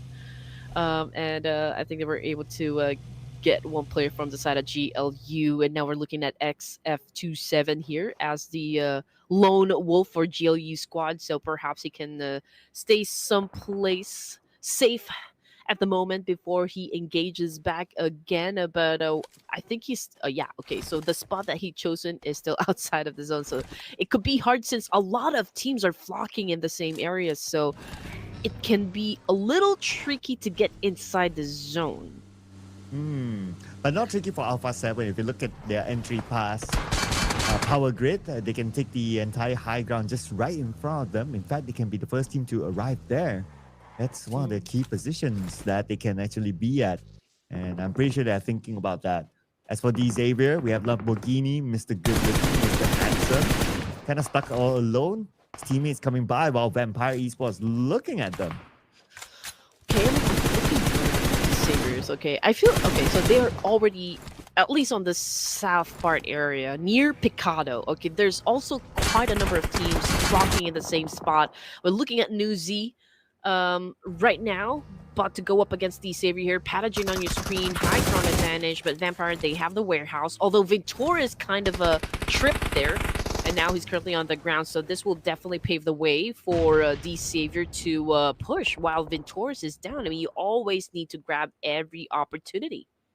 And here comes D Xavier trying to grab that opportunity with the fact that Ventoris is now currently down on his knees. Newsy not able to heal up to a full health yet. While D Xavier, they're opening up the space, sending 2 players on the other building, while the other 2 onto the warehouse. Ventoris is being picked up by Onzens, while Champ, well, nice play by Champ, knocking down Paragen. And looks like he's going in for it to try to secure that elimination point, while Nate on the other side with his own nade lobs it across. And Nate is pretty much alone at the warehouse now while Vampire Esports are pushing him. Great defense, though, coming from the side of Vampires. I mean, the fact that Nadity took a nade to the face, I think that was the essential thing. Paragene, rather, that put a stop onto their tracks. And just look at that. Team Secret kind of deciding it's a good time for them to join into the mix here. And we also got Zeta Voindunky. And there you go. Early elimination from the side of Vampire Esports. D Savior still was able to hold on to their offense and was able to defend themselves up against Vampire Esports, despite the fact not having a very good rotation during that time. But they were able to climb back up. But Voindunky capitalizing on this one while they're still licking their wounds. And now they're trying to flush them out from inside this warehouse. Yeah, Lamborghini is still down. And this is the best moment for Voindunky to come in. Zeta will secure that elimination point, leaving D Xavier with 3 players. The rest of Voindunky coming in. We have Vexy coming from the side with a monster truck. A nade sent across past the warehouse, but it did not land onto any of the members of D Xavier. And look at the position of Vexy. Vexy just arrived, and that was a big shield that he brought along to get him in. Knocking down Levi's. Paragen with a high ground advantage, but from the other side, Paragen got taken out. D Xavier out at number 12. Man, there is a party going on here in the warehouse, ladies and gents. A while ago, Team Secret tried to go for the third party, but they let Voindunky get in there first, and now they're going for the pinch. And Voindunky seems to be backed in the corner here, but got core, man! Great counter, effectively shutting down Team Secret. Now Voindunky has a chance to defend themselves effectively, and again got core grenade to the face. Potato throwing some for himself.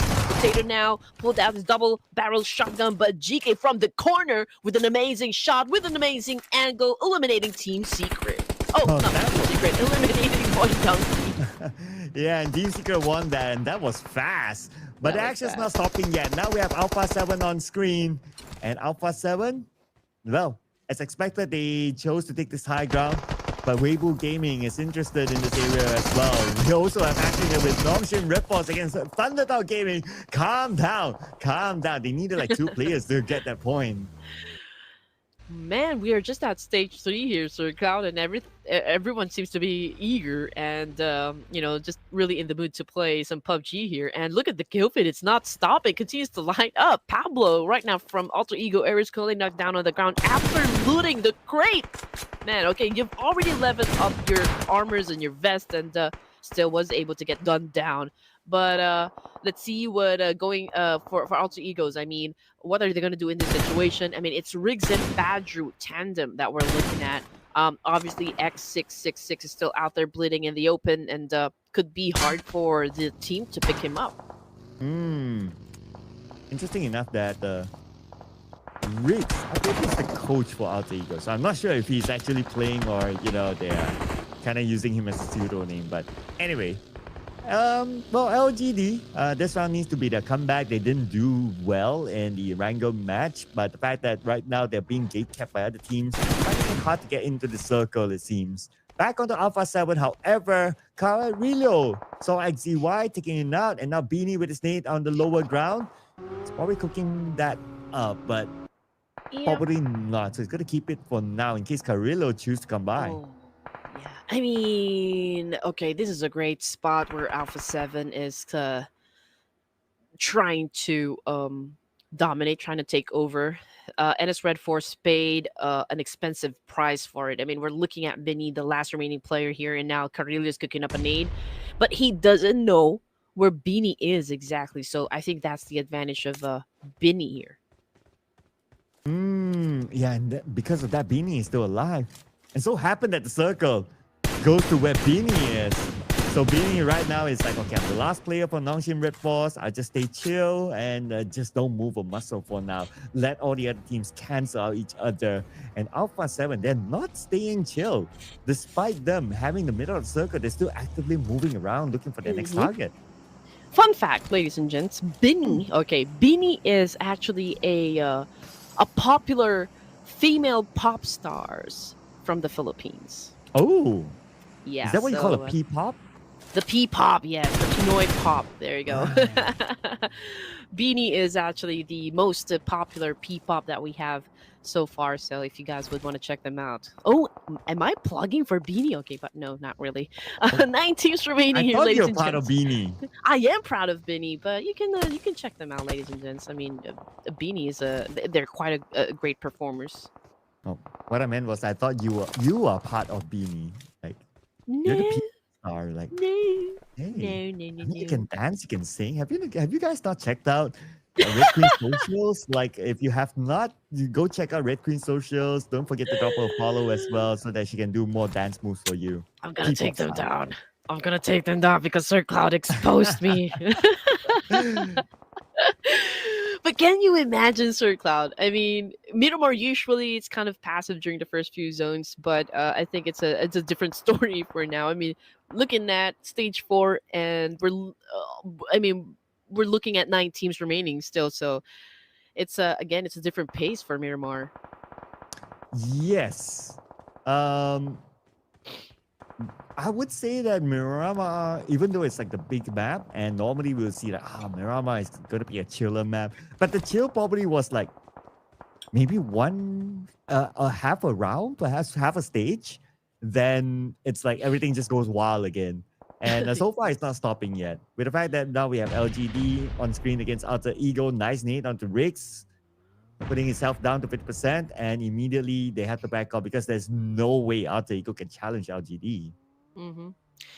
I mean, if you guys can see the map feed, I'm pretty sure that it will be shown later on. I mean, there's a need for, like, say, Alpha 7, LGD, Alter Ego Ares to be in this particular spot right here because it has a high ground advantage. It's right down there in the middle. But for Thrives, if you are going to see just where they are exactly, they're down in Picado, so south side of the circle, but it's a low ground, right? So they're betting the circle to favor them, but if it doesn't favor them, it will be hard for Four Tribes to get into where Alpha 7 and its Red Force is, and even GLU. Yeah, I guess there's just too much action happening at the high ground, right? That's why they're like, okay, nope, we don't want any part of it for now. But Alter Ego, okay, Badru got King, interesting.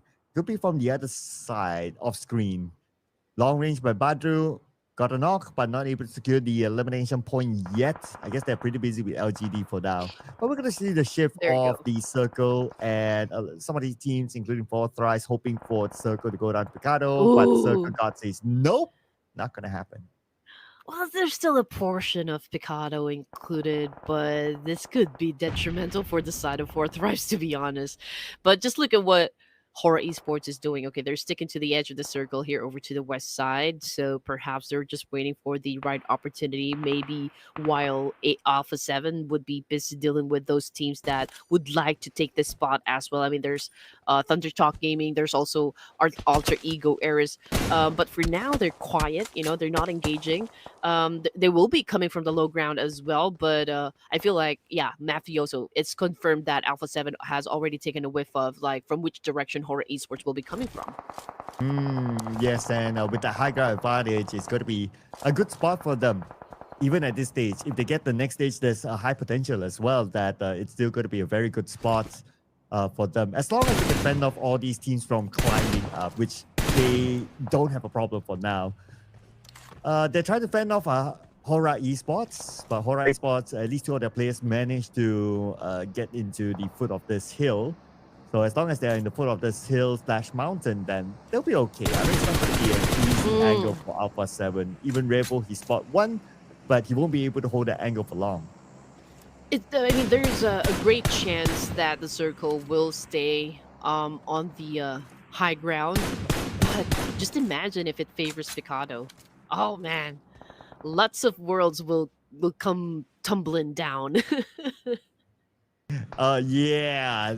So that's what the teams would want to see. It's like, oh, you think that you are so big up there? Wait till the circle moves away. And that's where we get to see a lot of fun. But if the circle continues to go all the way there, then I guess we might know who gets the chicken here. No, yeah.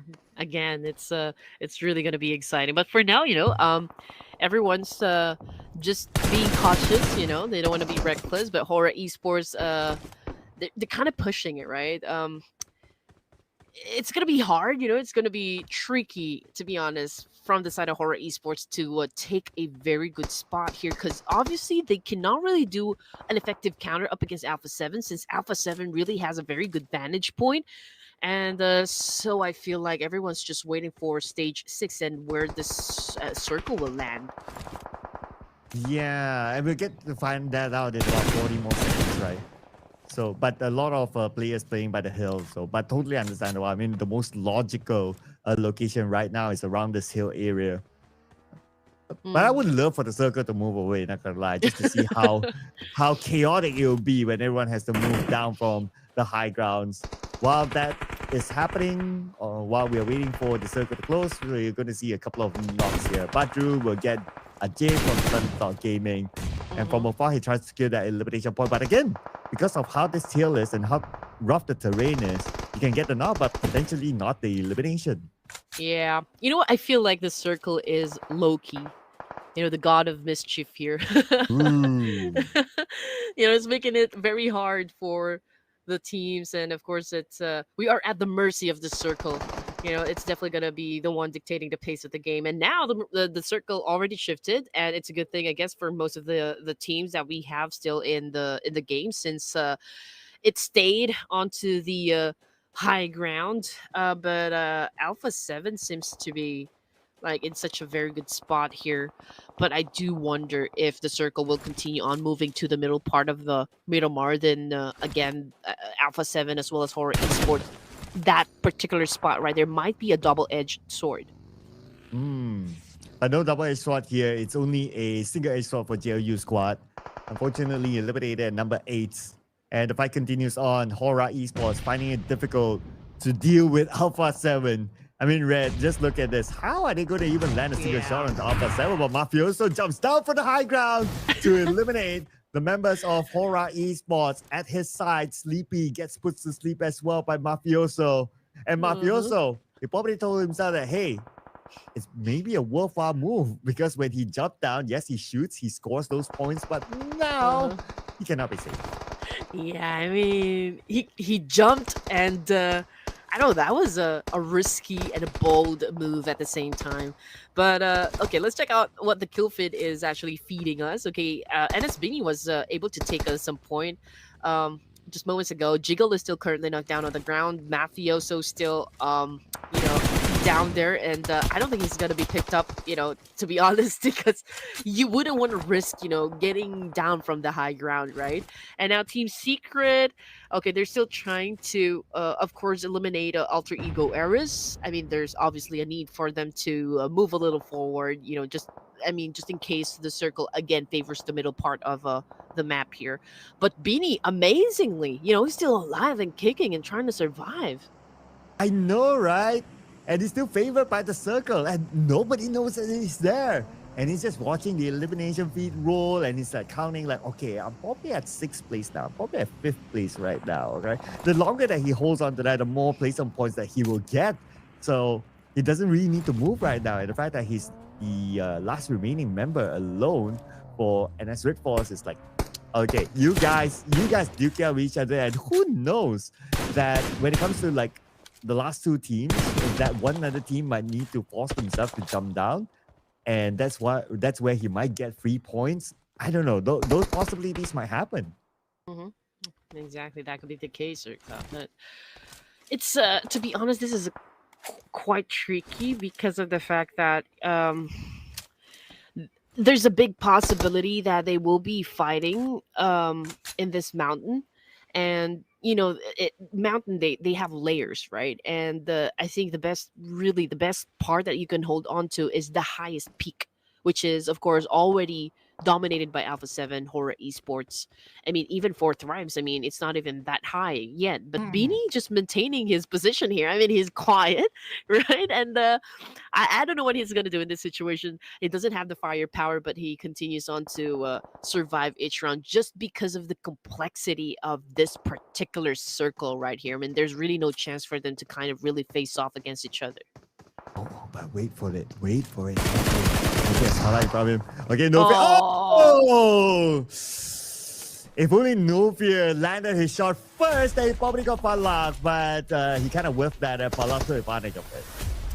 Yeah, I mean, it was a how to say, it was a not effective pre-fire, I guess. Falak was, I guess, just really quick on his reflex there, and he was holding a shotgun to begin with, and obviously No Fear was on prone, so he couldn't really defend himself well. But anyway, Fourth Thrives right now has a whopping 33% chance of getting the chicken here, and also I mean, Team Secret has 32, so they're pretty close with each other, considering maybe their overall position here. And maybe because they have the number advantage, that is. Okay, Alter Ego Errors down to 2, and NS Red Force, Alpha 7, down to just 1. And it's a good thing that Team Secret right now and Alter Ego is having an exchange right now, so that's the action that we have been waiting to happen. But Badru seems to be getting most of the damage here. Riggs is cooking up a nade here, but let's see if it can be accurate as to where he's about to, or like he's gonna throw the nade. But he decided to, okay, he was kind of hesitant to throw that nade. I don't know why, but perhaps he doesn't have the information just yet. Yeah, maybe. Because if we look at the terrain, it is hard to look across. But at the same time, they can wait for their teammate to get into position.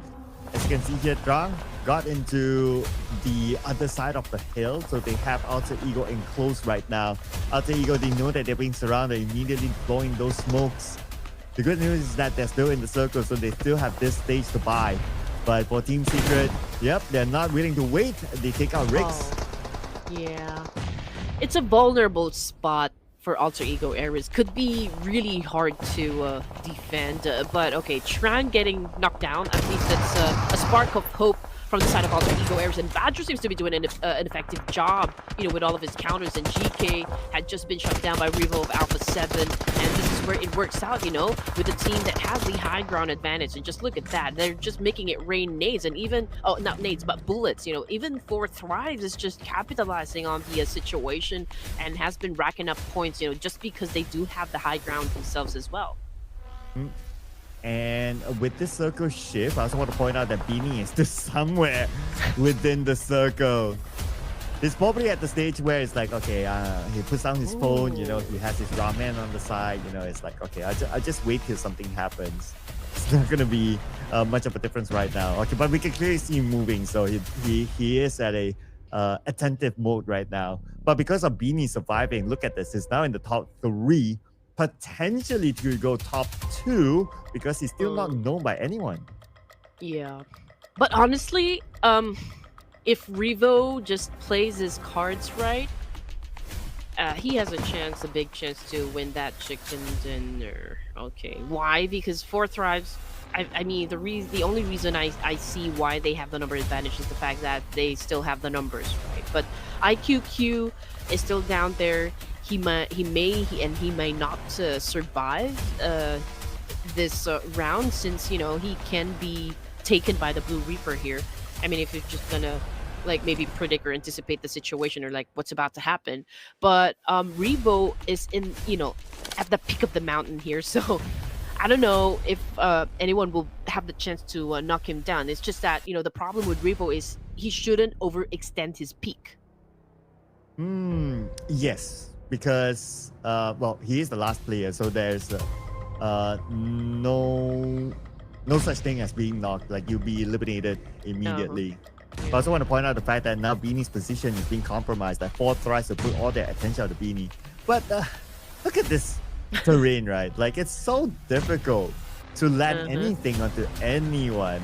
Exactly. How I see it, like, it's really going to be down to how the circle plays.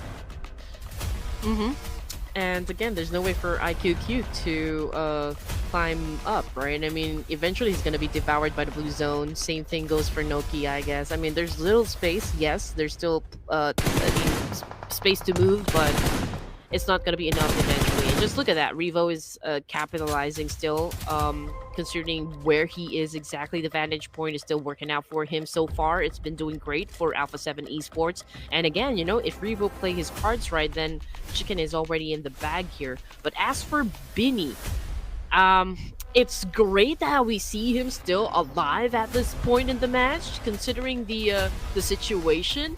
But Noki and Falak over here, of course, they, I mean, already set their eyes onto Beanie here. I'm not sure if they're even aware of the fact that Revo is on top of Falak, because Falak's attention is over onto Beanie here.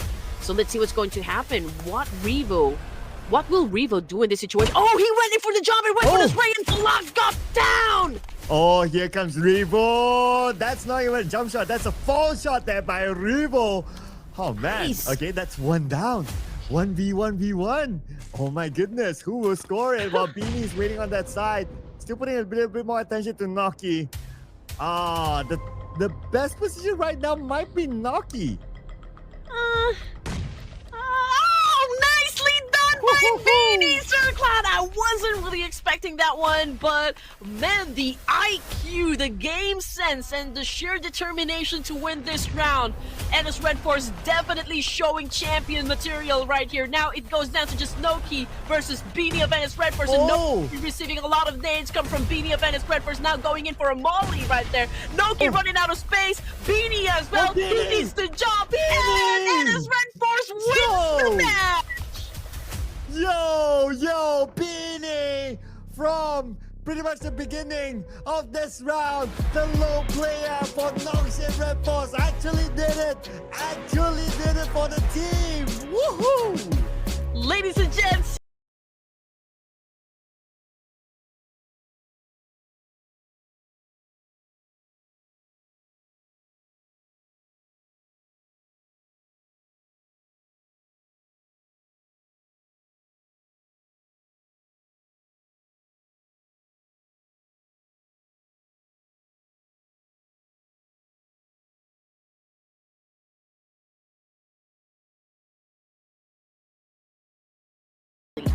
man, I almost thought Alpha 7 will have a back-to-back winner chicken dinner given their overall position, but oh my goodness, Ennis Red Force, what a match. And he's still able to score like 4 eliminations along the way. And I believe it was around like stage 3 or so. It was like kind of like that early stage that he had to play alone, had to stay super quiet, and at the back of my mind, it's like, okay, maybe this is like, I'll give him like top two. Okay, that's like if everyone eliminates each other, top two, and then um, he will be out. But no, he actually scored the chicken dinner for the team. This is insane. This is one of the most insane chicken dinner that we've got this season so far. Yeah, and you know what, guys, down there in the comments, you don't need to fight, to be honest. It was a spectacular show. Everyone um, put out a great performance. Alpha 7, 4 Thrives, and its Red Force, even Alter Ego, Errors, and Team Secret. But yeah, I mean, at the end, again, you just need that touch of luck that we were talking about just a while ago, Sir Cloud. And it just so happens that, Ennis Red Force, they really did great. A sequence of events just really worked out for them. And you just have to really recognize the talent that was done there. I mean, Beanie, despite all the odds, was still able to get that WWCD for the team.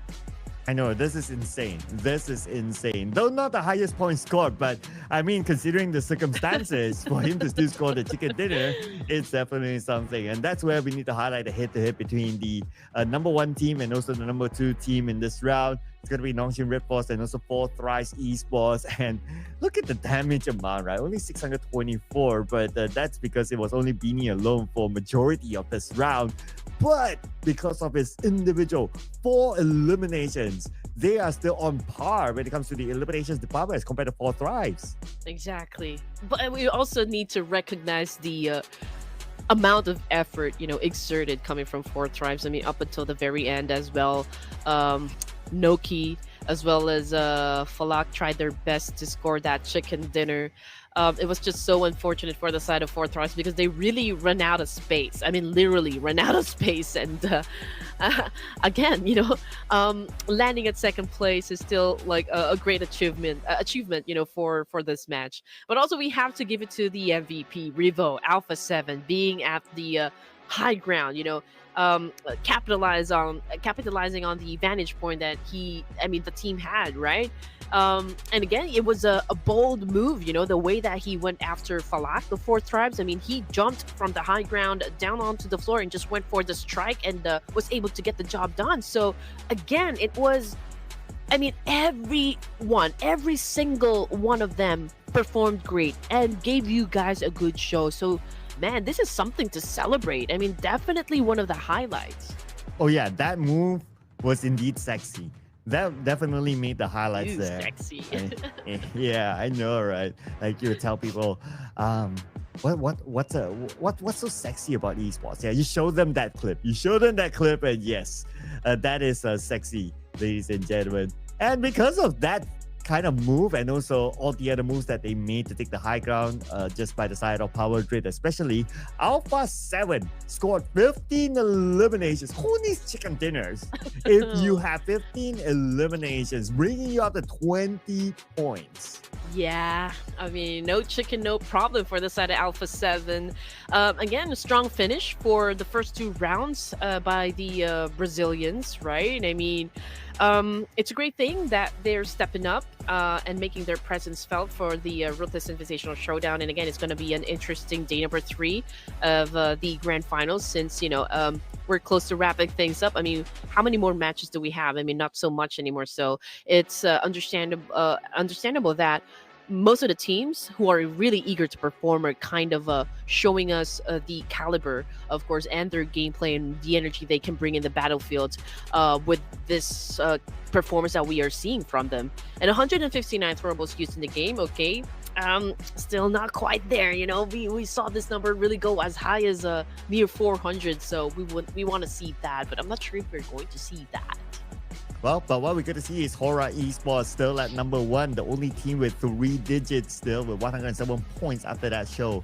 And Alpha 7, well, no chicken dinner, no problem for them. They still scored 20 points in total, bringing them up to 2nd place right now. And they are behind Hora Esports by only 13 points. So they're getting very close to the top now. And it's a significant jump for Alpha 7. You kind of think about it. They were at page number 2 when they started the day. Oh, yeah, you're right. And again, it's a make or break situation for every match. I mean, one good performance could really make the difference, and Alpha 7 did just that. And looking at the second page, ladies and gents, it's Ennis Red Force and Fourth Tribes that moved up ranks here. And as for the other teams, either it's a non-mover or they move down ranks as well. From the third page, it's only Team Secret that quite had a good improvement in the overall standing, putting up a total of 29 points now. And as for the PL team, still a little shaky, I can say. But I do hope, since we still have that, like a small gap still, hopefully they can bring in the energy. But anyway, we're gonna check out if they can bring the energy. We're gonna take a short break, so we'll come back after this.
Well, did anyone expect that sort of chicken dinner? Expect the unexpectable when it comes to the Ruthless Invitational Showdown Season 9, ladies and gentlemen. We're still here with you, your storytellers. My name is Sir Cloud, together with the wonderful Red Queen. My oh my, what a round that was! It was. I'm still not over the fact that, like, how Binny of Venice Red Force was able to score that chicken dinner.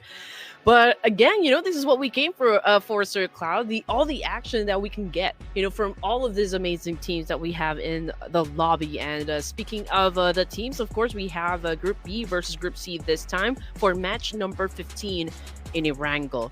Now, we are welcoming back, of course, the boys of Four Miracle Vibes, and I do wonder if you're going to pick them for this round. Ooh. Putting you on the spot, huh? Oh, putting me on the spot, right? I know, right? Oh, man. This is where it starts to get really hard. Well, Ooh. I'm thinking about, like, which team am I gonna pick next? Okay. Okay. Production is going for Vampire. Okay. The current one of the PMS champions. Okay. I'll go with the boys of Bigatron. Let's go. My turn. Let's bring it on. And then I'm going for Team Flash. I'm going for Team Flash this time. I have this feeling that Win is again gonna Win boost it. up and turn into a Hulk here. Turn into a win. Turn into a Hawk. Okay. Now I'm curious to find out, right? So you got the two predictions, right? Which team brought you the predictions? Hooray Esports, the Purple Hearts, of course, and Okay. Voin Donkey of Indonesia.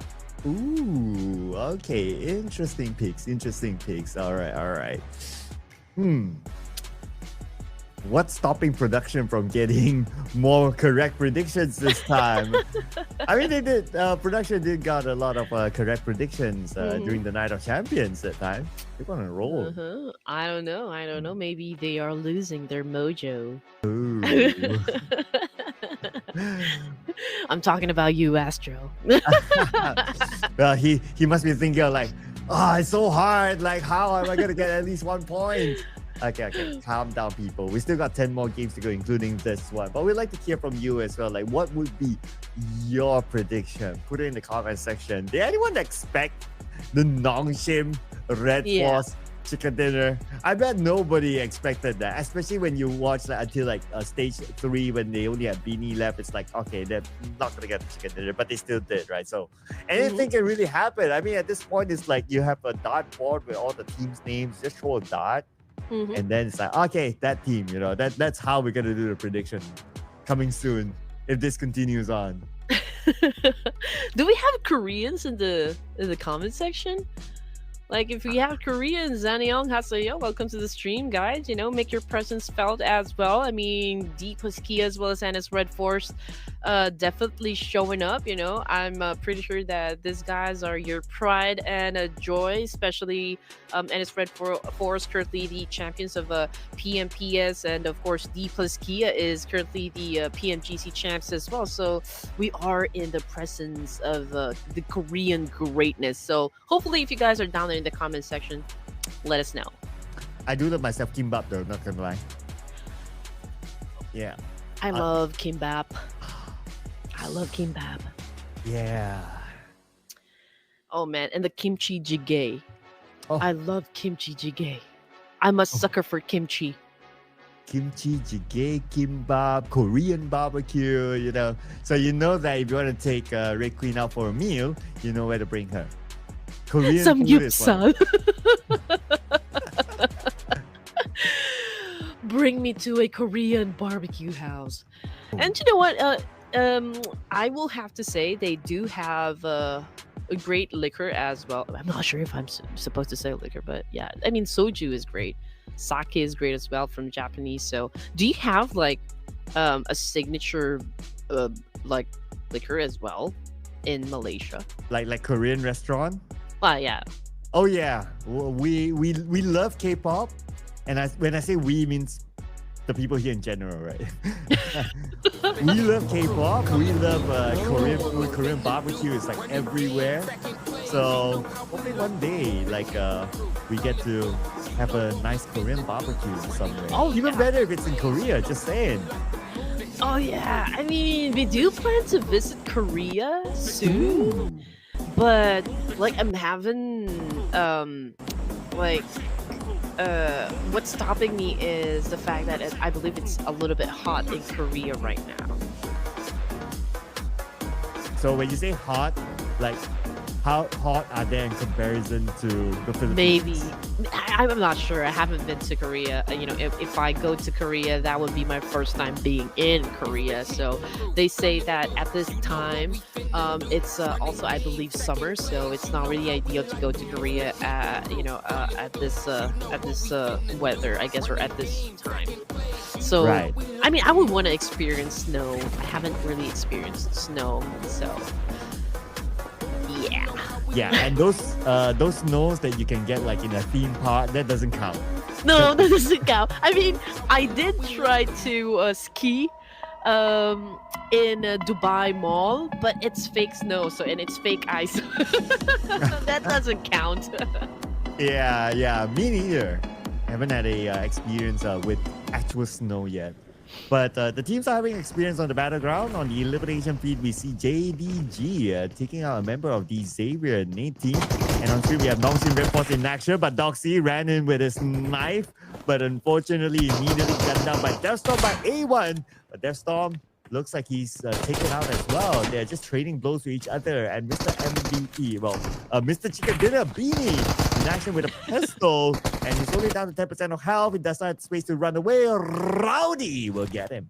I love that we gave him a moniker, Mr. Chicken Dinner. Okay. I mean, it's unfortunate for the doctor though. I mean, Doxy has been sent back to the lobby here by A1 Arrow, and seems to me like they do have the upper hand advantage here up against this Red Force. The good thing is that Binny's still alive, getting picked up by his teammate here, but since there's still a scarcity of weapons here, everyone's trying to take their time, but not for A1 Arrow. Oh my goodness. All right. The Savior, I think they're the ones that eliminated JDG as well, but of course the fight is not done just yet because we also have Tiamba inside Pachinki.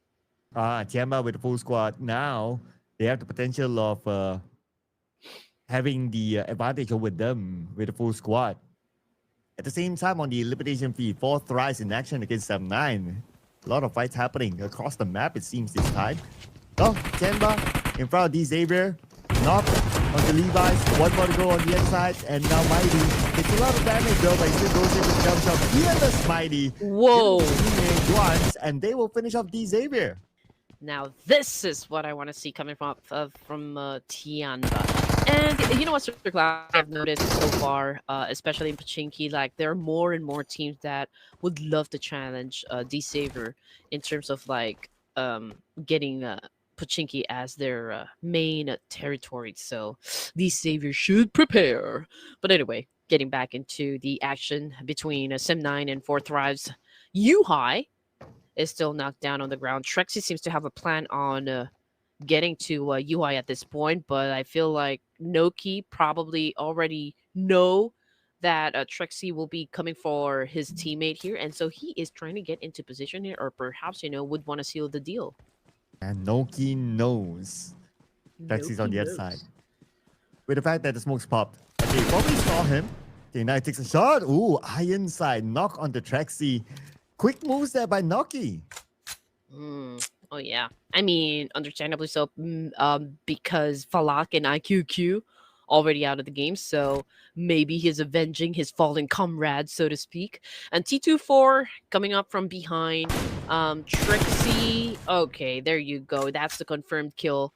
Yuhai had been picked up, but oh no, he hasn't been picked up. He's also out of the game, which brings us down to our last player from the side of Sim9. Although they did manage to put 2 elimination points, but yeah, I guess it's okay. It's a decent number. 2 is still a good number, but not enough if they would want to gun for like an even higher position in the overall rankings. 2 is a good number, but 1 is a hard one. But after what we saw with Beanie earlier on, no, I'm not going to question the 1 anymore. Who knows if Fearing can pull off a Beanie? Yeah. But this is a very different situation, of course, for Fearing, because he is kind of far away from the circle, and he needs to move like about 800 meters alone, that is, with the fact that 4 Thrice knows that he's still around the corner. It's just that 4 Thrice decided to like, okay, we don't have vehicles ourselves. We probably don't have enough utility. Let's just focus on the loots and not only think about that one guy, but instead think about the whole game altogether so that they'll be more prepared when they enter the circle next. I just realized that we didn't win any predictions just a while ago, so none of us will eat something. Oh, yeah. But anyway, okay, good. Okay, but okay. Just looking at the situation here, ladies and gents, just to keep you up to date. For Miracle Vibes is will be coming from the south part area of E-Wrangle. Same thing goes for Thunder Talk Gaming, since they got down in Novo and Sim9 is pretty close with 4 Thrives, of course, down there in Ferry-Pierre. So perhaps for Miracle Vibes, if they know that 4 Thrives and Sim9 still there, probably they'll challenge them up. I mean, potential scores. I mean, who would say no to that one? Also, for most of the teams, they're already down there in the middle. We got BTR pretty close with which team here? RQ. Okay, RQ in Rozok, if I'm not mistaken. Hmm. So they're going to share the same area for now. That's going to For be now. interesting if they bump into each other. But I guess everyone's at their own corner, so they're not gonna bump yet. And I'm pretty sure they don't want so. Okay, there you go, there you go. Okay, we get a overall view. Circle is pretty 50-50 between the north and the south. So let's see if there'll be any hard shift needed later on. For now, the shift is happening for 4 Medical Vibes, and the one that's stopping them is 4 Thrives. Hmm. Okay, here we go. Can they pass through the bridge? That is, of course, up to Four Thrives and how effective they are when it comes to like gatekeeping. One of also the best in the competitive scene, of course, the boys of Four Miracle Vibes. I don't see Baron playing for Four Miracle Vibes for now, so Hmm. perhaps the lineup would be Joel. Who else? Joel Tops, Doc, and one more name, Sir Cloud. Zio? Rifus. Okay. Oh, yeah, Refuse. Yeah, there you go, there you go. Oh, yeah, Baron. Okay. So he's taking a break. I mean, for Medical Vibes, their entire lineup, including their bench, is pretty stacked. Let's Yeah, talk so about. it's almost like you can put anyone in, and you can still expect them to put in a performance. And I believe Baron he played during the Night of Champions the other day. Yeah, he did. He did. Yeah, so I guess they're trying out this a new formation to see how it works out, and maybe that's why we don't get to see the best of them, just like how we saw during the Night of Champions. Mm-hmm. And I guess there's a lot of eyes looking at them right now because of their roster alone. You know, they have again, just like what you said, the roster's pretty stacked up. Even if the substitutes for Miracle Vibes are really great, right? So I do wonder when the pressure is really high if they can still perform as smooth as butter. Because sometimes it affects their overall gameplay when the pressure starts to kick in, and stress altogether. Um, but it is, of course, going to be such a great expectation, I guess, onto their shoulders just because you know, the history of tops as well. From Stalwarts moving into Falcons and then dropping the original roster altogether. Now he's playing for Formidable Vibes with Dark. So there is that great expectation for them to kind of dominate globally. But now Tianba will try to dominate fourth right, like 2-2-4. Almost taking out a member of Tianba, but from the other side. Okay, Tianba. Nice fit, nice distraction for them to finish off the final player of four thrice. Four thrice are in number 12, but they still scored 3 elimination points, and 3 of them was the members of Sem 9 who they took out earlier. And it's a good thing that, Tiamba's kind of picking up the pace because they have been awfully quiet for like 2 days now. And it's a great thing that for the third day, they're kind of stepping up. And we do expect more, to come from Tiamba and the other PL teams as well. Now, RQ, they do have the chance to maybe collide with BTR, if I'm not mistaken, but they're not pushing through with it just yet. Okay, but they know where RQ is currently staying at, and I feel like they're gauging the situation. Maybe checking like, is it already safe for us to have this engagement with BTR? Would it benefit us more than it will cause harm? The question, right? Yeah, probably that's something that they're considering, and they have to consider that we have 11 teams now. So if you were to take fights, yeah, you want to tell yourself that you can win, just like any other competitor. But at the same time, you gotta think that but what if we lose, right? That's a consideration for that as well. Well, but Team Flash, they don't really need to consider this since it's a long range. They try, but not able to get a knock. But instead, it's going to be Thunder Talk, getting a Sinister from A1 Arrow. And A1 Arrow, they might be looking for a revenge. They know exactly where the members of Thunder Talk Gaming are at right now. Try to get an advantage, but Hitman was not able to land that shot to get the knock. Mhm. And that's also always the consideration, right, Sir Clan? I mean, early in the game, I mean, you don't want to get into an early engagements as well because you don't want to risk losing members of the team. So yeah, I mean, just like what we are seeing right now. I mean, A1 Arrow definitely backing away from the situation. You know, they don't want to risk members of their team getting knocked down since it's too early, to be honest. Thunder Talk, you know, it's a great thing because, again, they continue to defend themselves well. And but we still got a long way to go for this match, so let's see if they can get to the latter stages of the match. I'm looking at A1 Arrow. They have taken over the compound here, but BTR, I feel like they're about to swarm in. Hmm. With the high ground, that's a potential. Well, A1 has the compound, and I guess they are evaluating whether it's going to be worthwhile for them to do that or not. Objectively, maybe not. But if they want to go like, okay, we want the points in, you know, we want to catch the number one spot, we want to bring in the elimination points, then sure, they can potentially go for that. But if they want to play objectively and play for survivability, since we're still at stage number 3, then they can chill out a bit at the high ground, wait for the circle to shift, and in case the position forces A1 to come out of that building, then BTR will be ready then. Yeah, perhaps. Okay, Team Flash. Ooh, okay. Massive fire. Coming from you. Who else? Okay, Thunder Talk Gaming, they're on rotation at the moment.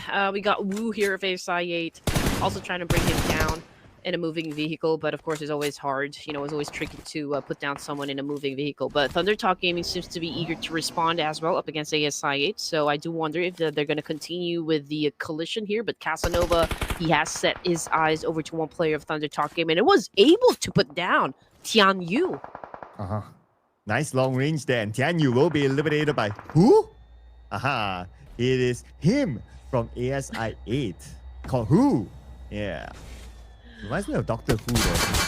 Oh, I thought it reminds you of what this movie about?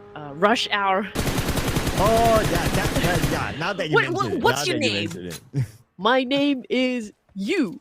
What do you mean you? Okay, yeah. I remember funny, that now. Funny.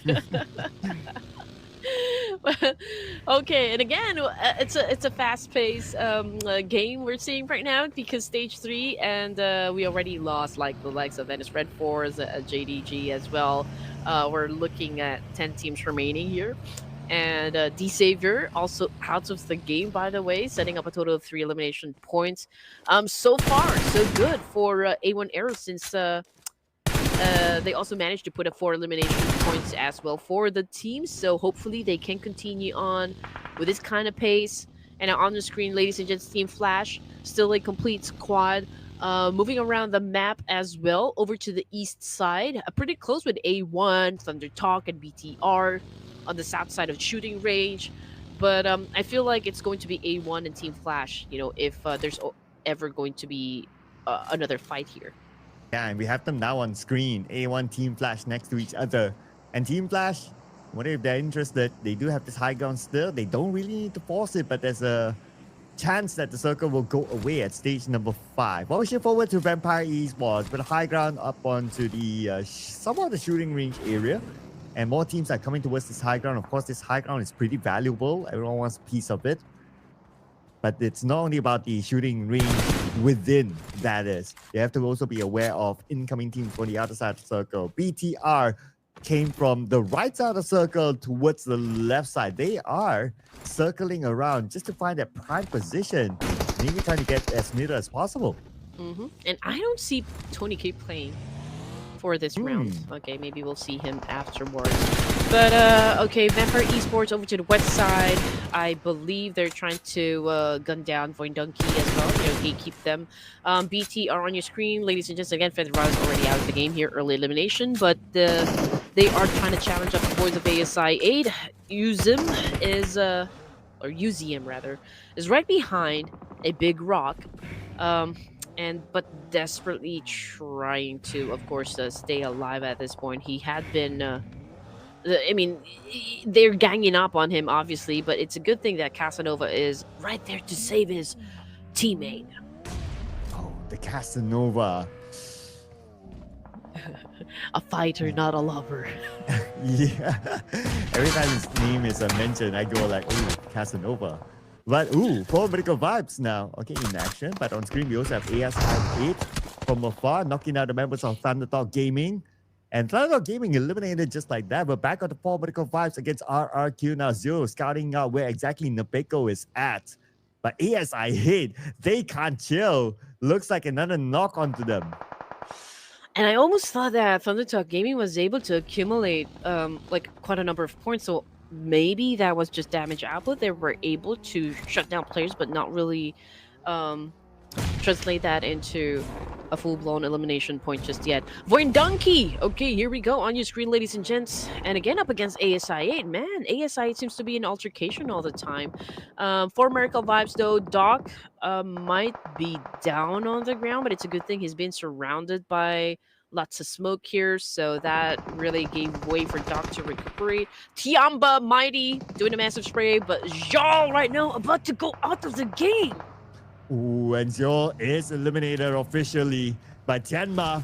And Tianma comes in, but they're on the lower ground though. A little bit of a disadvantage when it comes to the geography, as Doc still has that high ground against Tianma.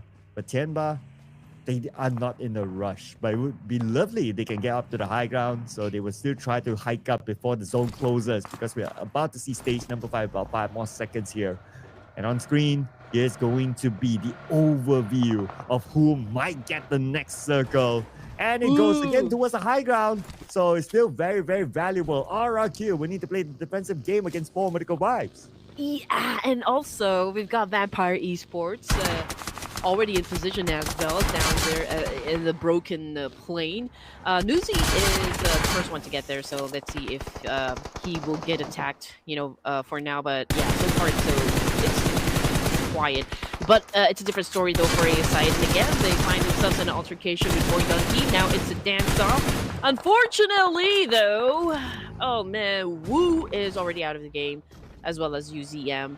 And that's courtesy, of course, by Vexy of Voin Donkey. Now, we are seeing quite an aggressive Voin Donkey for today as well. So, interesting day number 3, ladies and gentlemen. And we already mentioned this at the beginning of the match, is that today should be the day that team starts to build their foundation if they want to get ahead compared to the other teams. Oh, yeah. And you can see that ASI continues to build a foundation by knocking out Zeta. And from the side, baby, we'll get it. And that's going to be another point into the team. As we shift forward to now, A1 Arrow going up against Team Flash. And this is the fight that we kind of anticipated would happen. Without the circle, A1 is forced to come out of the building. And look at the names rained out by Team Flash. But they're not able to hit the target just yet thanks to the smoke. So they're still okay for now. Instead, it's going to be Zeus knocked down from the side. And I wonder who did it came from. Did it came from A1 or somewhere else? It came from MG from RRQ. Whoa, BTR already out of the game as well, so not a good performance from the side of the Bigatrons. And now we got Hitman over here, throwing A's, and who was able to put down Hugh, rather. Okay, Hitman, oh man, he got hit by a buggy real hard. And that was such a good offense coming from Team Flash, but let's see if that Storm can make a difference. Can he really bring some sort of Death Storm up against a Team Flash top? He's currently picking up his teammate here. Win again for the win. My goodness, this kid is unstoppable, I'm telling you. Again, he became the savior for the team, eliminating A1 at number 8 with 5 elimination points as we shift back over to the southern side of the circle. Now we have 4 medical vibes on the lower ground against Sienba, Boing Donkey, up against Vampire Esports, with 1 player currently down, but the jump shot came from the other side. It is on Zens to finish off Gachor, and number 7 for Boing Donkey. Oh, Tiamba, how the mighty have fallen onto the hands of 4 Miracle Vibes. Doc with the slash attack, slaying the rest of Tiamba. Now we're looking at the 2 remaining players here. 6 elimination points, not bad for Tiamba. 4 Miracle Vibes and RQ also joined into the mix here, so it's a 3-way battle happening. in this particular spot. Now, Smoke's being popped off as well. XII is currently low in HP here, so there's a need for him to kind of pick himself up. Tops, cooking nade, Rifus as well. Just don't know where exactly they're going to throw those nades. But yeah, RQ is being a little aggressive here, but Doc is trying to keep them at bay as well. As of now, is the quiet before the storm, they say. Because everyone's calculating their position. Everyone's trying to get as much information as possible. A nade was sent from behind by RQ to Fabrical Vibes, but a nade landed onto Tianba Z. And now it's going to be go time for Fabrical Vibes to secure another elimination point, leaving Tianba with only one player left. And the final player of Tianba comes from the side, but he gets stopped in the process. Could he be the one to actually form a clutch against Fabrical Vibes? And from afar is going to be Refuse, finishing him off. Fabrical Vibes survive, but now they have RRQ to deal with. Ooh, man. Okay, but Jal has been taken as a sacrifice here. Is back in the lobby, but again, 3 is a doable number for any veteran teams. And now what a shot though, coming from Dog. Oh my goodness, through that window, through that wall. Fabrical Vibes getting through. Oh, Fabrical Vibes. They found that window, they found that opening, but a little bit more time bought because they have to save Rifus right now while Vampire Esports. They're being chilling here on the other side of the map. Pressure's now on the Fabrical Vibes. They have to come in as Baby gets Sorvel. RRQ permanently loses another player. Could be another sign of an opening for Fabrical Vibes, but now they have to consider to deal with Vampire Esports, who's on the other side, putting pressure onto them from afar. Okay. Right now, Vampire Esports, they do have quite an advantage up against the remaining teams here. ASI, Fabrical Vibes, and RQ. They do have the numbers. They do have the best position so far. 4MV will be coming down south. They don't have any compounds to work with, so it's a little bit open. So they just have to take advantage of the potato hills right up in front of them. We've got Champ right here doing a little spray. Okay, it's divide and conquer from the side of Vampire Esports. Tops, he is on 70% of health here, but definitely will be backed up by Refuse. They're going up against Vintorius of Vampire Esports, but there's quite a distance there, but Vintorius getting damaged from the bullets coming from Refuse here. Newsy trying to find an angle here, trying to find someone to knock down onto the side of former Vibes, but so far, both teams, both gauging what can they do in this situation. Right now for Vampire Esports, well, they can pretty much play the waiting game. I mean, they have a good spread, they have a full squad. Right now, Vampire Esports, they're in the driver's seat. But they can get the knock, then obviously it will be a good chance for them to rush in and try to finish off a team in front of them. That is Fabrical Vibes. Fabrical Vibes right now, at least they managed to get into the circle, and they seem to be pretty clear from RRQ and also Vampire Esports as of now. For ASIA, we still have 2 players here. Mr. Casanova and Baby is still in the game, and they decided to just stay away from all these teams on the other side of the circle. Ooh, okay, good call for Refus here, taking advantage of this special crate. And now he was able to level up his helmet and vest. It's a good advantage compared to the remaining players in the game. It would be hard, a little tricky to shut him down now. Vampire Esports still playing the waiting game, so to speak. Okay, they're letting Fabrical Vibes to come at them, understandably so, because 4MV are the ones that will be coming from the outskirts, so all they need to do is just really wait. Nerpeko is a non-mover, you know, but right now I think he just left the compound. He went to the south part area of the circle, completely ignoring Fabrical Vibes, who is currently challenging up the voice of Vampire Esports. But I'm not sure if Vintorius was able to pick Nerpeko up, or like maybe he knows where Nerpeko actually went. Yeah, they seem to know though, especially with the fact that Nerpeko popped that smoke. But Newsy gets stuck. Fabrical Vibes, they might lose one player, and that's a confirmation. The point will go to Vampire Esports. They're currently dominating with 5 eliminations. Vampire is still in the driver's seat, even though the circle slightly moved away from them, but they have 3 players within the circle right now. At the same time, Nerpeko eliminated. That is the end for RRQ. Top 3 now. All right, here we go. We got Baby and Casanova trying to maneuver. Oh, but Baby was put on a stop here as he got gunned down by, of course, Vampire Esports, and now Champ is about ready to finish him off. Casanova, he won't be able to help the Baby at this point, so Baby obviously a little bit helpless from this exchange. Now 7 elimination points coming from Vampire. They continue to dominate this stage, stage 7.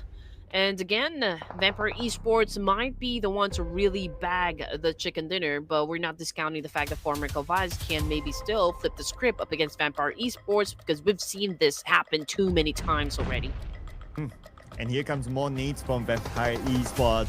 They want to wrap things up. I mean, they do have the best chance right now. They're probably telling themselves like, yes, but then cannot look down upon Formidable Vibes. Ruthless fires back. He got newsy, but Ruthless countered upon by the other members of Vampire Esports. Now eliminated. It's going to be Tops. Tops fires onto Torres, but he has to manage Onsen's at the same time. Onsen's fire onto him, and Formidable Vibes out. It's now between Vampire Esports and ASI8.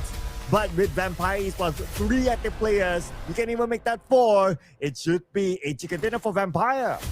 See, we don't only look forward to the chicken dinners here, ladies and gents. We also look forward to the kind of clashes such as this one. It's a 1v4s, it's a 1v1s, and now we're looking at Casanova, the lone wolf right now for ASI versus a full squad of Vampire Esports. And now Casanova behind that rock, definitely going up against Onsen here.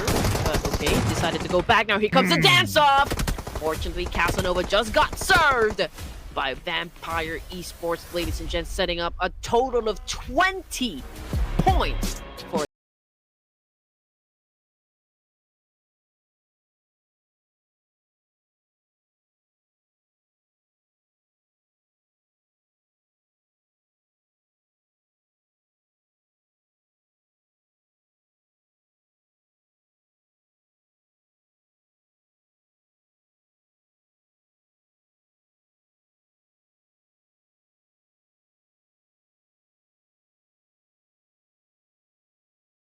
big and great contender here in the Ruthless Invitational Showdown, and probably in the global scene as well.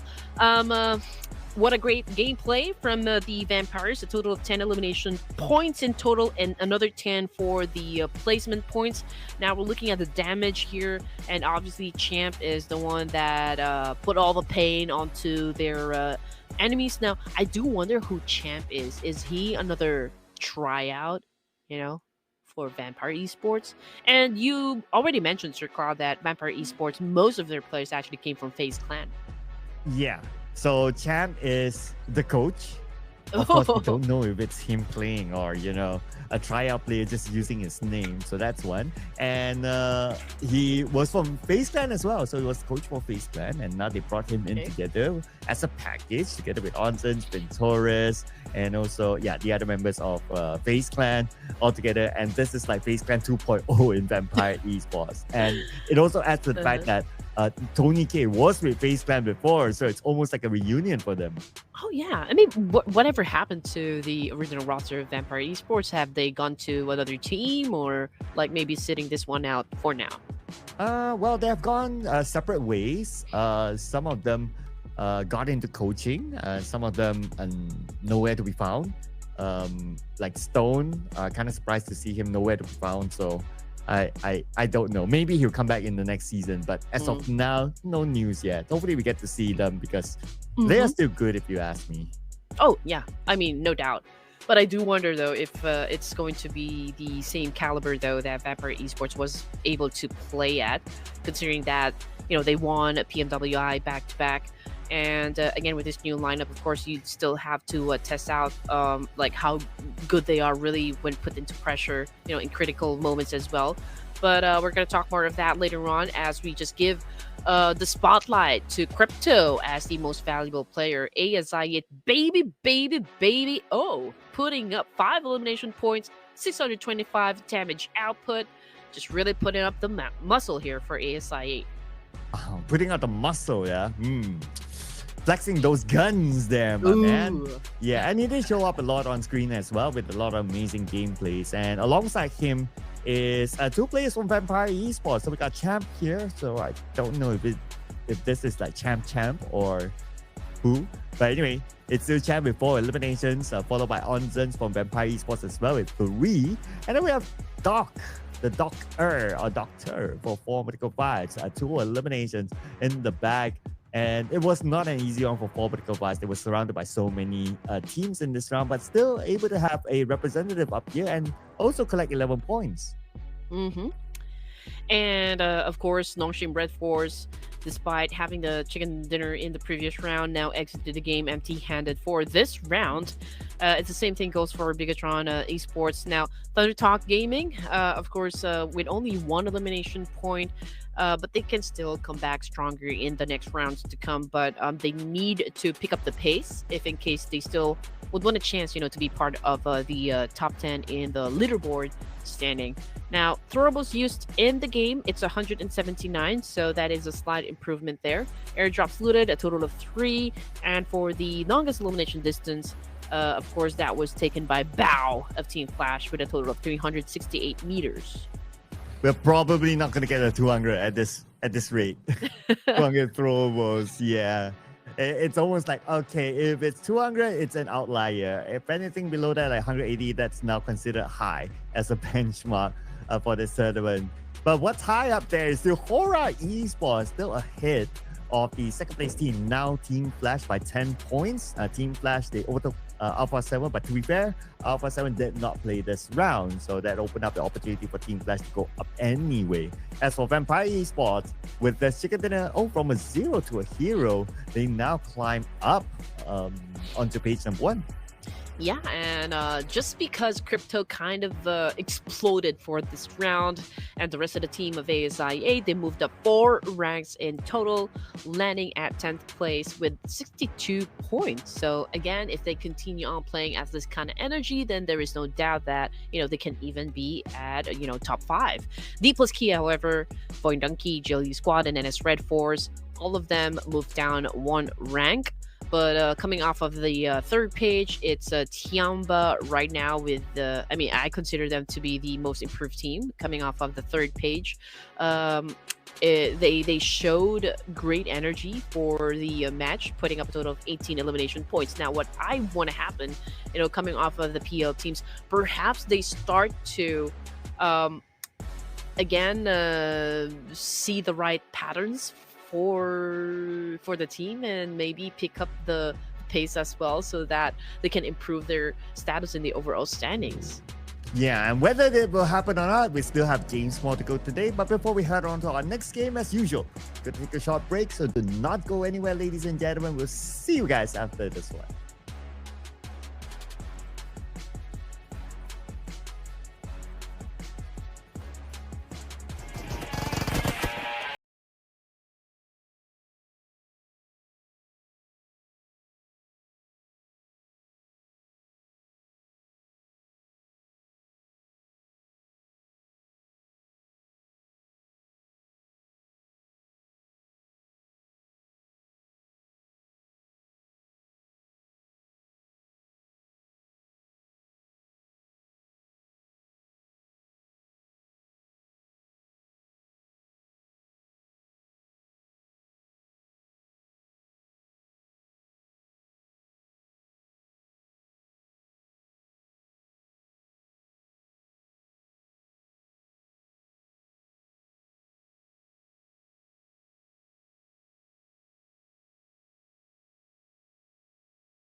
Welcome back, ladies and gentlemen, to the Ruthless Invitational Showdown Season 9. Already 9 seasons by now. Yeah. I'm starting to lose count, but glad that we have all the numbers at the end. My name is Sir Cloud together with Red Queen, and we'll be your storytellers for today. And where was the cat? I thought the audience wanted to see the cat. Whoa. Oh, he's at the back here. I'm showing you guys. Yeah, there you go. There. Ah.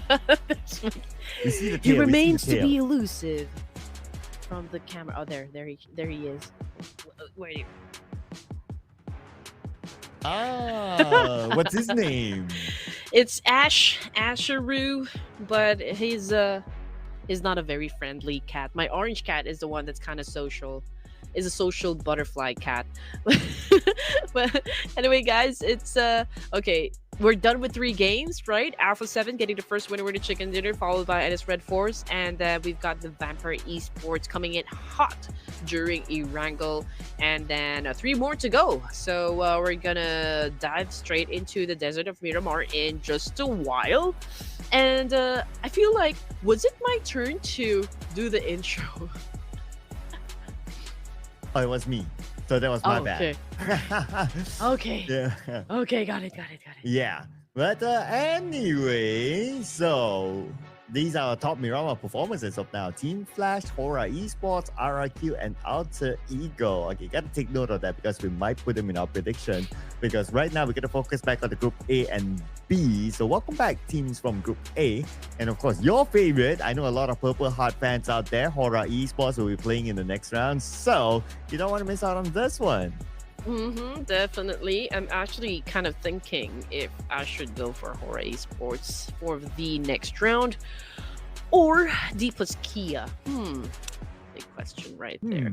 But I also feel like Team Flash is gonna have their moment today. I'm just not quite sure though, like which map are they gonna really pack the heat, you know? Choices.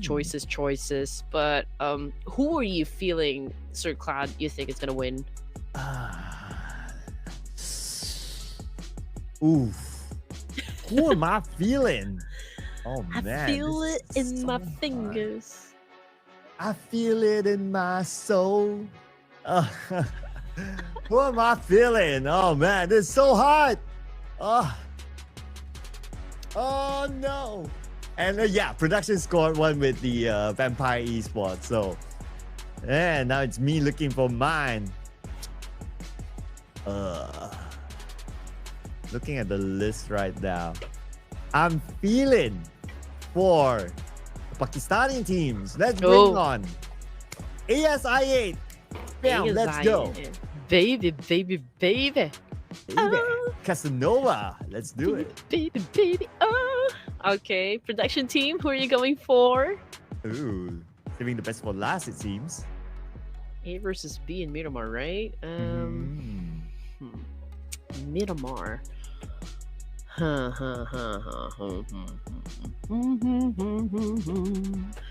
think I'm going with Alter Ego Errors. Okay, all right. And, it's been a while. It's been a while. Yeah, it's been a while since they actually scored a chicken dinner, right? So that's one. And production speak of RRQ. I'm not gonna lie, they were like swimming in my head when we were like doing the prediction. I was like, RRQ or yeah, you know. So solid pick. Like production, they took the team that was in my mind.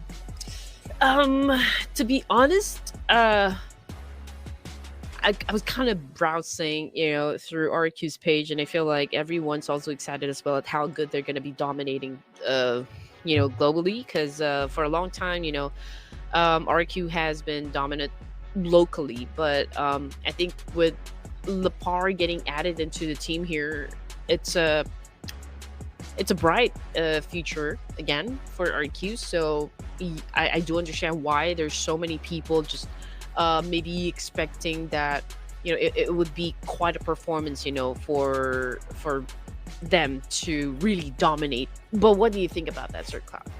Yeah, I always thought that RRQ, when they did all those transfers, they are a solid roster. But maybe you got to give them like, okay, because the recent season was like their first season with this roster, so you got to give them like maybe what, another season just to see how things Ooh. goes. And Mm. overall, of course, this is more of like a preseason for them, right? So we can't take like this as a result that will be transferred into the professional league later on. But overall, RRQ has been a pretty solid team, and not gonna lie, with the transfer of Lapa, even we see him in the Ruthless Invitational Showdown, even in the Night of Champions. He's been doing very well for the team and for himself as well. Let's see if they can continue to do well here because they are production's prediction in our Mirama match. Oh yeah. Oh man, okay, here we go. This is not the final Miramar just yet because we're gonna cap things off in Miramar later on. But next round, it will be the final E-Wrangle for this evening, ladies and gents. But anyway, before we head on to the final Wrangle, of course, we have to go through the desert. And I'm just waiting for the flight path to show. So we are starting from the northern side, going down south, and we can already some of the teams open up their shoots now. I mean, GLU, including Team Secret and RQ as well, together with Alpha 7, are already headed towards their favorite drop spot. Of course, obviously El Post is going to be populated by Alpha 7 if I'm not mistaken, and Horror Esports will be taking up the northern side. I mean, they do love to drop in the north side when it comes to Miramar. I do wonder though if Los Leones will be filled up because with this lineup I always see a fight happen or break out in Picado.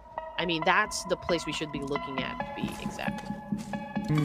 Yeah, Picado is clearly one of the hot spots, and so far it's going to be only one team there. Potential other clash points. Sometimes it's Chimazera, but still it's going to be only 4 medical bites there, so it's in the clear. The circle, we're going to get a northern circle this time, so there's a chance that we might not see a similar circle unless it pulls all the way down south. So we're going to leave that for the now. I'll rather put focus onto like the northern area where water treatment or even San Martin is at. At the same time, looking out for potential other clashes. The closest one so far is on the south, where we have Alter Ego on screen now. You know what interests me? Alter Ego and their pictures. I'm wondering, like, who is this? It's X666. Okay. But you All know right. what? He was before Win of Team Flash was able to take hold most of the elimination points. He was able also to get the overall MVP title, if I'm not mistaken, day one of the competition. So, yeah, he's a promising talent right there. But of course, this is an off-season tournament, and we don't even know if he is really that player. Maybe a tryout. I don't know. Yeah, it could be. Or it could be just one of those players, as usual, they like to hide themselves for whatever reason. And this time it's not only hiding the IGS, but also hiding the picture as well. So I don't know. I don't know. But it's Gotta fact check that picture. It could be like a celebrity or something. Anyway, the celebrity right now is in a 1v1 fight, spending a lot of bullets. He might need to reload soon. And the moment he switch over, great timing by MVM2. Yeah, impeccable timing right there. But here comes the backup, Badru. Oh no, he's one of the names that we saw on the board just a while ago. Road to MVP, guys. So he's definitely going to avenge X666. Let's see if he can be successful though. Here comes the backup now, and M2 seems to be healing up. Ooh, I love what he did there, but it's a 2v1 situation, and yeah, it's an obvious outcome right there. And now M2 already out of the game, and I'm trying to find where LGD is at. Okay, so they entered the game with only 3 members. Now they're down to 2. So I don't know how long they're gonna last for the Miramar round. Yeah, but well, it's Mirama. Oh, behind that thought for a second because now we have who scoring their first elimination point, picking out Hugh from Team Flash. Yeah. Somehow I think I'm not too familiar with Vietnamese language, but I wonder if it's a common thing that like the Z is always silent. Maybe somebody in the Yeah. comment section can tell us. Yeah, please let us know, right? If there are Vietnamese out there, let us know if it's a common thing that Z is somehow always a silent letter in a word. But okay, anyway, SI8. I'm looking where they are exactly. Okay, so they're in Los Leones. So that the fight between Team Flash and ASI8 is happening inside Los Leones, and the plus Kia is, I believe, somewhere around the Bala area. I'm pretty sure they heard the gunshots happen, but since everyone is still busy, picking up all the resources they need and pillaging through towns. So I don't think D plus Kia would do the third party just yet. But as for everyone, for Miracle Vibes, they do have a compound to themselves as well. Even Tiamba, Alter Ego Eras, is in the network of roads and probably just scouting as well, just moving around the map here. For the teams that are already inside the safe zone, that would be RQ, right down there in the middle already. Alpha 7 as well, Team Secret and Sim 9. So perhaps, just perhaps, we can see a fight happen or break out. But I'm going to say maybe we'll see really an exchange happen if the moment that we step into stage 2. So now it's more like the chill period. The Yeah, and chill plus period. it is a Mirama match, so that's kind of natural. A big map, unless like So early drop natural. spots encountered like how we saw earlier on. But if not, then it's gonna be like, yeah. Expect more of that to happen like stage 2, maybe with stage 3 onwards. I wouldn't be surprised, since like it's kind of like a nice circle. I don't think it's too challenging. Like, it's not one of those circles like by the high ground or you have a piece of water in it. It's a good circle for everyone. It is, no doubt.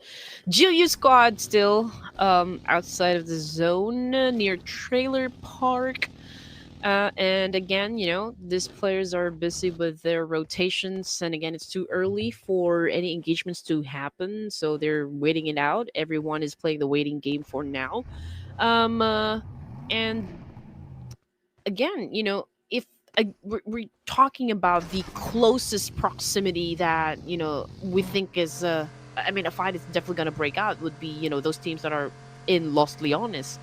But we're still not hearing any gunshots happen coming from the teams here, so we're just gonna wait it out as well. Yeah, especially if teams want to focus on getting into the middle of the circle, then a little bit more traveling might be needed. So that will take a bit more time for the teams to actually meet up with each other. I'm just looking at the Hora Esports, still with the same lineup. We got No Fear, Sky, Jiggle, as well as Sleepy. And by maintaining this lineup, so far they are still at number 1.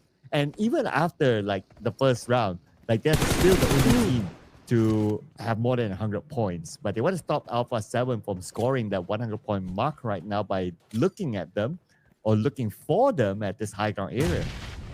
Yep, and Sleepy was, almost popped Mafioso's head, but he was able to get away from that position. But Horror Esports seems to be decided to go for the push here against Alpha 7. And now Rebo with a rabid spray, although unfortunately he wasn't able to hit the target as well. Jiggle is within the compound, pretty isolated from the team. Both teams here are spread out. Yeah, that's the thing about playing in this kind of high ground situation, right? Like, there's so many areas to cover just because of how rough this terrain is, and it's not easy for you to identify your opponent. But it's kind of worth it because it's somewhere in the middle of the circle. Now, speaking of a circle, we'll see it shift. But before that, it's going to be Alpha 7, Rebel getting 1, Destiny getting 2. But from the other side, from the higher ground, it's going to be Sleepy stopping him at his track. Okay, so Sleepy, it's all on you now. You get to see the team here. Oh, great jump shot, though, coming from Sleepy. And now he's looking at a squash move over here while Infinite here throws out his S12K, now dancing it off. But at the end of that clash, Horror just got eliminated with only 1 point under their belts. As for the side of Alpha 7, yes, they did survive the clash, but in the process, they also have 1 casualty, and I believe that was Mafioso. If not Mafioso, was that squash move? Was that Mafioso? I think it was Mafioso. Yeah, it was. Yeah. So it was Mafioso. and also the rest of Alpha 7 stopping Hora Esports. They managed to claim 1 elimination point this round, so 108. Now that opens up the opportunity for Alpha 7, who's currently at second place, and they have 98 points. And 9 points, make that 10 points as of now, behind Hora Esports. And of course, 10 points in one round, it's doable. So let's see how far Alpha 7 will go. But that also opens up the opportunity not only for them, but for Team Flash, RRQ, because the points are close enough for them to overtake Hora Esports. I mean, you're right. I mean, Alpha 7 could potentially shut down or overtake Hora Esports in the overall rankings. I mean, it was an early elimination for the side of Hora Esports. Okay, Team Secret right now having a conflict across the mountain there. I think those are the boys from 4 American Vibes. Tops is behind that little house right there. He's pretty silent. I mean, he probably is looking for that right opening, and it's kind of dangerous when someone is as concentrated as Tops there. But for Doc, however, we'll take out the Tianba Yuan's. Mighty will be taken out by Doc. Looks like he got the double knockdown. Back to back for his position. And Top again still at this high ground, playing more of a long-range guy. Now pinning down one player of Tianba. And that happens to be the second last player of Tianba, while Sui on the other side repositions himself, now preparing himself to fight against 4 Medical Vibes. 4 Medical Vibes, they're coming in from all different angles, but not only 4 Medical Vibes. Here comes Alter Ego. Oh man, Alter Ego is with an early aggro, which is spectacular, of course, for Medical Vibes. Rufus is trying to jiggle his way out of the situation, but I think Tianba was able to put him down. But hey, Tops, man, that was long range and top-notch performance as well. Now looking back to Alter Ego Era, it's down to just 3 players here. Already 1 casualty. We can see that they're cooking up a nade right now, looking to put down at least 1 player. And yes, sir, he was able to do that. But what a great follow-through, because he also caught a nade to the face. While the blue is here, and Mr. Pablo is down. And 4 Medical Vibes, from 1 team, it became 2 teams. Now it's only Top all alone for 4 Medical Vibes. I doubt he can save Doc, as Alter Ego is still around the corner. And Alter Ego, they are reviving, they are resetting. But around they want to go in for the eliminations. Okay, as much as he wanted to go for him, he was actually a bait by Badru. But Poppy fires down to Badru. Badru knocked down from the other side. The other members of Alter Ego, they were ready to take him down. Alter Ego, wait a second. They are not done yet. Who's the other team on the other side? What? It is actually LGD to take a couple of points.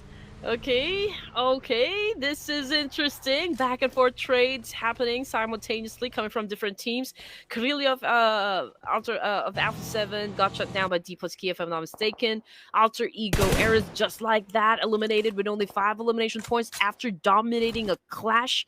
And again, at stage 3, man, we're looking at 10 teams remaining here. Now, meanwhile, D plus Kia, they have a great vantage point here so far, and they can see teams. Some of the teams are actually just passing by. Team Flash, okay, U is already out of the equation. Obviously, Team Flash is kind of rotating as well, picking a compound to work for themselves as well. And now Team Secret might also be challenging Team Flash for this very compound. Frankie was first in the scene here, but the rest of the Team Secret will still, coming through. Yeah, here comes. They are through now. Sharing the same building as Team Flash. Looking for their first target. Oh, Bo will be taken out. Knocked out by Sinister from A1. I think that's a long range, but that will help Team Secret to now infiltrate into the same building where Team Flash is at. They sent out Drang. And now Drang will be the forefront guy. The rest of Team Secret cooking up their nades, just sending it into the building. But nobody's home just yet. But here we have the view of Sinister. He is putting still pressure on the Team Flash. Yeah, Team Secret obviously getting some unsolicited help, from A1 Arrow. Now, Win needs to make something here. Obviously needs to buy time, for the rest of the team to recuperate. But Team Secret, of course, will not waste any more time. They will definitely go for the push. And now Win is out of the game. Bao is the only player remaining, but there goes the nade. Amazing! Amazingly was able to survive that. And now Team Secret Trang with a great backup there. I mean, it was a close call, though, for the side of Team Secret.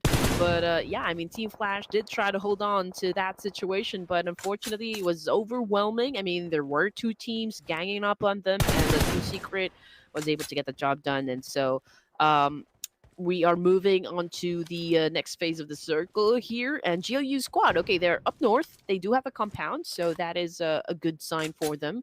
And most of the teams are, will be coming from water treatment side, so a little downside of the zone here. So perhaps we will be looking at some of the fights happen inside water treatment. That's a potential there. I was also looking at RRQ holding on to the high ground, so they are in a pretty good spot. Yeah, now we have them on screen. Nice high ground held by RRQ, but no teams coming by yet. But still, it's only stage number 4. As long as they're in this kind of position and the circle goes there, then it will be a big, big spot for RRQ. And they seem to be maybe a little bit bored, or they saw someone afar that they released a couple of shots. D plus, yeah. Looking at the rotation of teams, and that includes another team in front of them. Okay, that's pretty far away. Okay, that's ASI8 there. And also tapping away. Tries to get an elevation. It's really determined on taking out the members of ASI8. Honestly, looking at the position of ASI, they cannot really get inside the circle without having an altercation against A1. Because if they turn their backs and focus their energy onto like getting inside the zone, they will have to deal with A7, but their backs will be exposed to A1 arrows. So it's gonna be tough, for the side of ASI8. But let's see what kind of maneuver they can pull off in this kind of situation. Alpha 7, okay, so it was Revo and Carillo that was taken out of the equation. So it's we're looking at the two remaining players would be Mafioso and the Squash Boo. But Team Secret about ready to fight now. They will try to take water treatment out of Alpha 7 while they still have a chance. I mean, they do have the number advantage, so hopefully Team Secret can manage to pull through.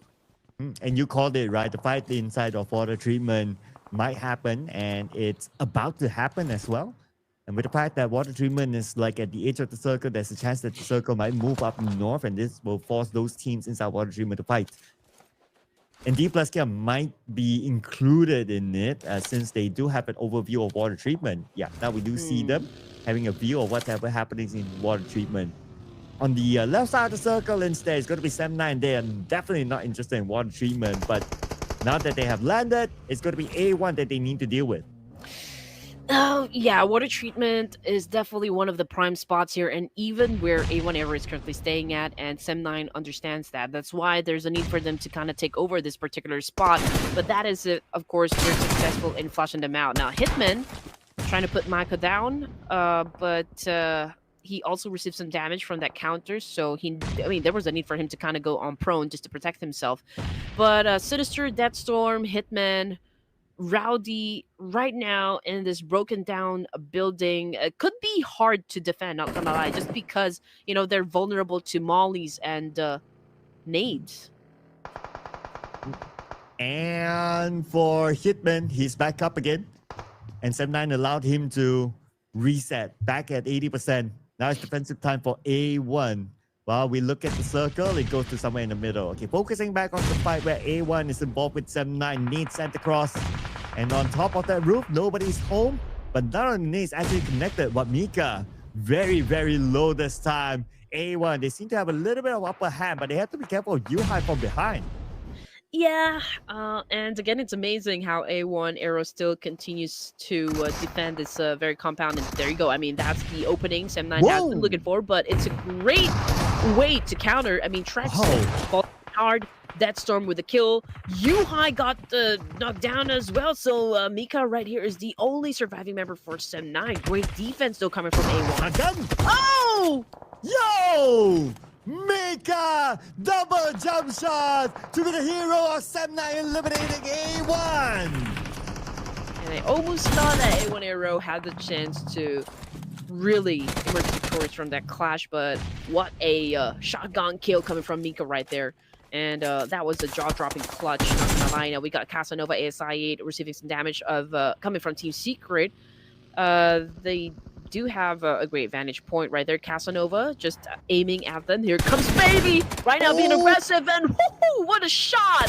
That was such a clutch coming from Crypto, and here comes the backup, and ASI8 just dominated. Oh man, that clash and Team Secret out of the game as well. ooh, that was a sweaty one for ASI, not gonna lie. I thought at some point that Team Secret would be able to defend the ground, but follow-up came swiftly by the other members of ASI8 to finish up the job, and now they are in the circle. But they're not too far away from the edge, so they have to find a way to get past by 7-9 right now. 7-9 knows exactly where they are. Mika in an open space, and Casanova was ready for him.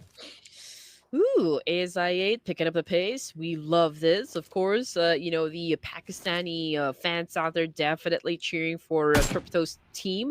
Mika, okay, that kind of sealed the deal for the side of ASI8, eliminating Mika in the process. Now, Trexie on the screen right now is the last player for the side of Sim9, and he is hiding and trying to, of course, not to be compromised, not to be detected, not to be spotted by the boys of ASI8. I mean, obviously, Sem9 holding on to their 4 elimination points, Mika bagging most of the kills, but there's a chance for Sem9 to still maybe gather enough placement points so that it wouldn't be so bad when they exit the game. But then again, that is if that depends on how good Trexie here can hide. It's going to be hide and seek for now. Yeah, he's gonna do the beanie for now. But the difference is that he's not in the middle. He does not have much cover, especially when the circle goes away from him and he needs to cross the road with ASIA in front of him. I don't know about this. I don't know about how long Trexie can survive this one, because you can see that ASIA, they're taking an active approach to try to take out Trexie. Okay. Alpha 7, they continue on to reign in the water treatment area, and Trexie, I believe, have already been found by ASI8. Now we got UZM throwing a nade up against Trexie, and that kind of sealed the deal for Trexie as well. We're looking at the 5 teams remaining here. Ladies and gents, and RQ has the best chance of scoring the chicken dinner this time, just because, majority of the circle is controlled by RQ. They're staying over to the east side of the map here. A great vantage point as well. Alpha 7 will definitely be having a hard time moving forward to where RQ is currently. And Noga, I mean, they do have the control here up against LGD. So let's see if RQ can really grab the chicken dinner by the head this time. With the fact that LGD is just right below them, they have a good chance of eliminating LGD. But they still have to deal with Alpha 7, ASI8, and GLU Squad. So far, we haven't seen much of GLU Squad this round, so I wonder how they're doing right now. But we do see Alpha 7 on screen. They're at South and South Circle, and they will... Well, I mean, understandably, because they only have 2 players now, so they will not be interested to be part of any fights as of now, that is. Nepeko gets his first knock, and it is against a member of LGD, Tian, currently on his knees at the lower ground, and hardly any chance for his teammates to save him. And there's a turn of events here, ladies and gents. Just because GLU Squad was able to hold on to a compound here, changes everything just moments ago. Okay, they have the chance of scoring the chicken dinner as well. I mean, like, they're super close with ASI8. So if GLU will have an altercation with ASI8, and I mean, that also puts them at risk up against RQ, so they might lose their lead in terms of who will score the chicken dinner. But for ASI8, there's a need for them to push. They could gun down links from LGD, but then again, they will have to answer to Nougat and Lapar this time, which is, of course, again, would be tricky, to be honest. Yeah, the fact that they have a full squad, so that's going to be quite a challenge there. But looking over at ASIA, so they were done with Trexie from 7-9 earlier on. They take an active approach, and now they are approaching into the circle. The next challenge is going to be GLU Squad. Again, this is an area with a lot of different types of high grounds. It's a rough terrain that Stage 6 is serving us, and all these teams are finding it hard to even look at or identify where their opponents are at. We're going to see the circle shift soon, but before that, I noticed that RRQ on the right side of the circle is taking an active approach, moving around that area just to identify where exactly the members of Alpha 7 are at. I do wonder if Alpha 7 decides to challenge up RQ, and at the same time, ASI does the same thing. I mean, they could have a chance, to eliminate Nogat and Lapar. But then again, the circle shifted, and this time just going a little over to the left side, right? And which, of course, brings Alpha 7 in the outskirts, and there will be a need for them to move forward to get inside the safe zone, and they have no choice but to deal with either RQ for the spot or ASI 8, or it could be a three-way battle. Oh, looks like it might be a good potential because everyone has their own corner now, but they have to take out like the teams with lesser players. Then it will be a reality. At this point, RRQ is trying to get a knock onto ASI 8, but again, because of the terrain, it's going to be pretty hard. If only he's able to see the final member of LGD, because if you leave that one player, and that's always the case, right? You leave that one player alone, and the big teams or teams with more players fight against each other, that one player can be a nuisance and can be a game changer. So you might want to try to identify where the final player of LGD is at too.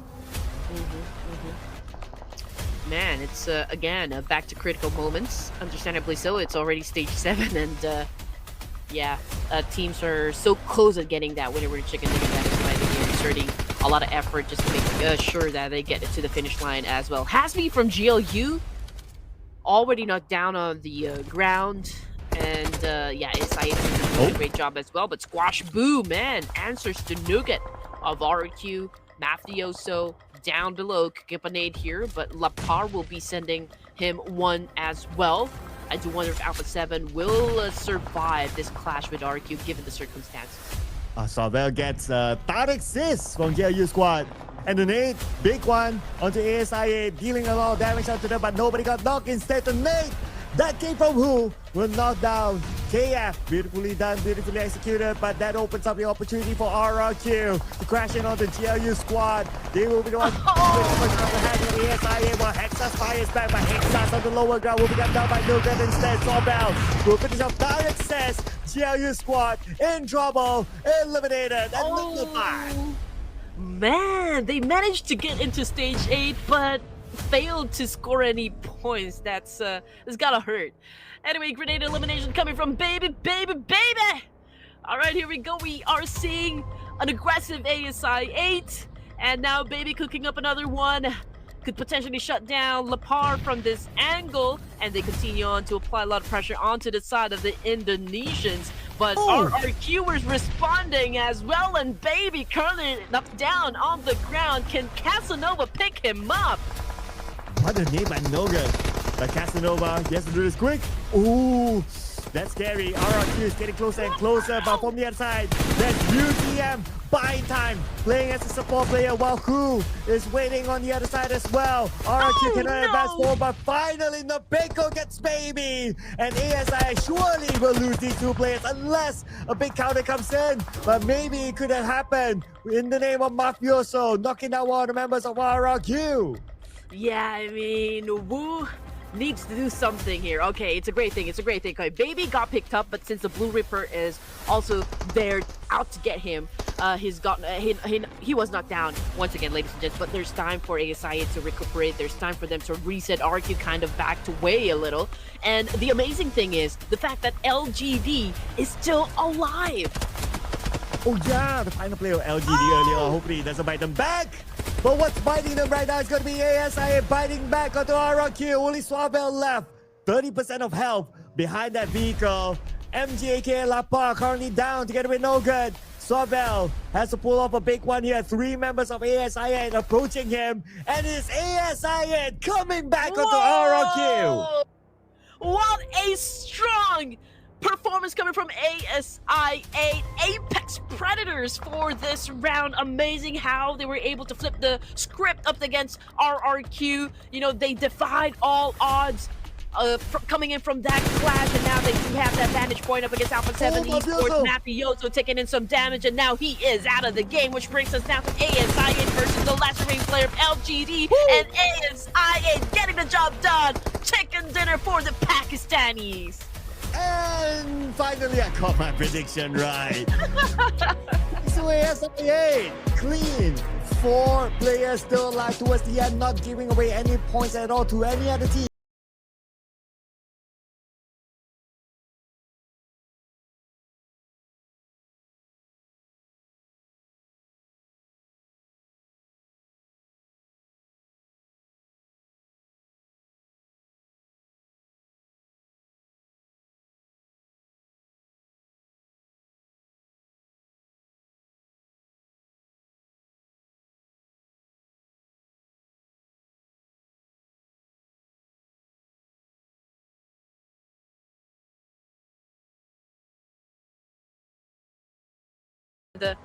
It was literally an uphill battle, for the side of ASI8, but it's just so amazing how they emerged victorious coming out of the clash, and the pressure that RQ must have felt, because also Mafioso was kind of joining into the mix there, trying to get lucky with the shots. Before he exits the game, he just want to make sure that he grabs somebody by the leg, to try to take him down as well. And again, it was a great win set out by ASI8, and I am also would like to give recognition to Ling of LGD. Man, he held his ground, did not move any muscle, and he remained as quiet as he can, and managed to get to second place for this match.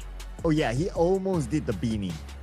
The beanie? Well, the beanie, yeah, he almost did the beanie. He almost did the beanie by the fact that, well, I mean, when it was 1v4, I didn't felt that they had any chance of scoring the chicken dinner for LGD, but still, able to hold on until a second place finish. That's still pretty nice. And putting up LGD, one of the PL teams up here as our teams to watch.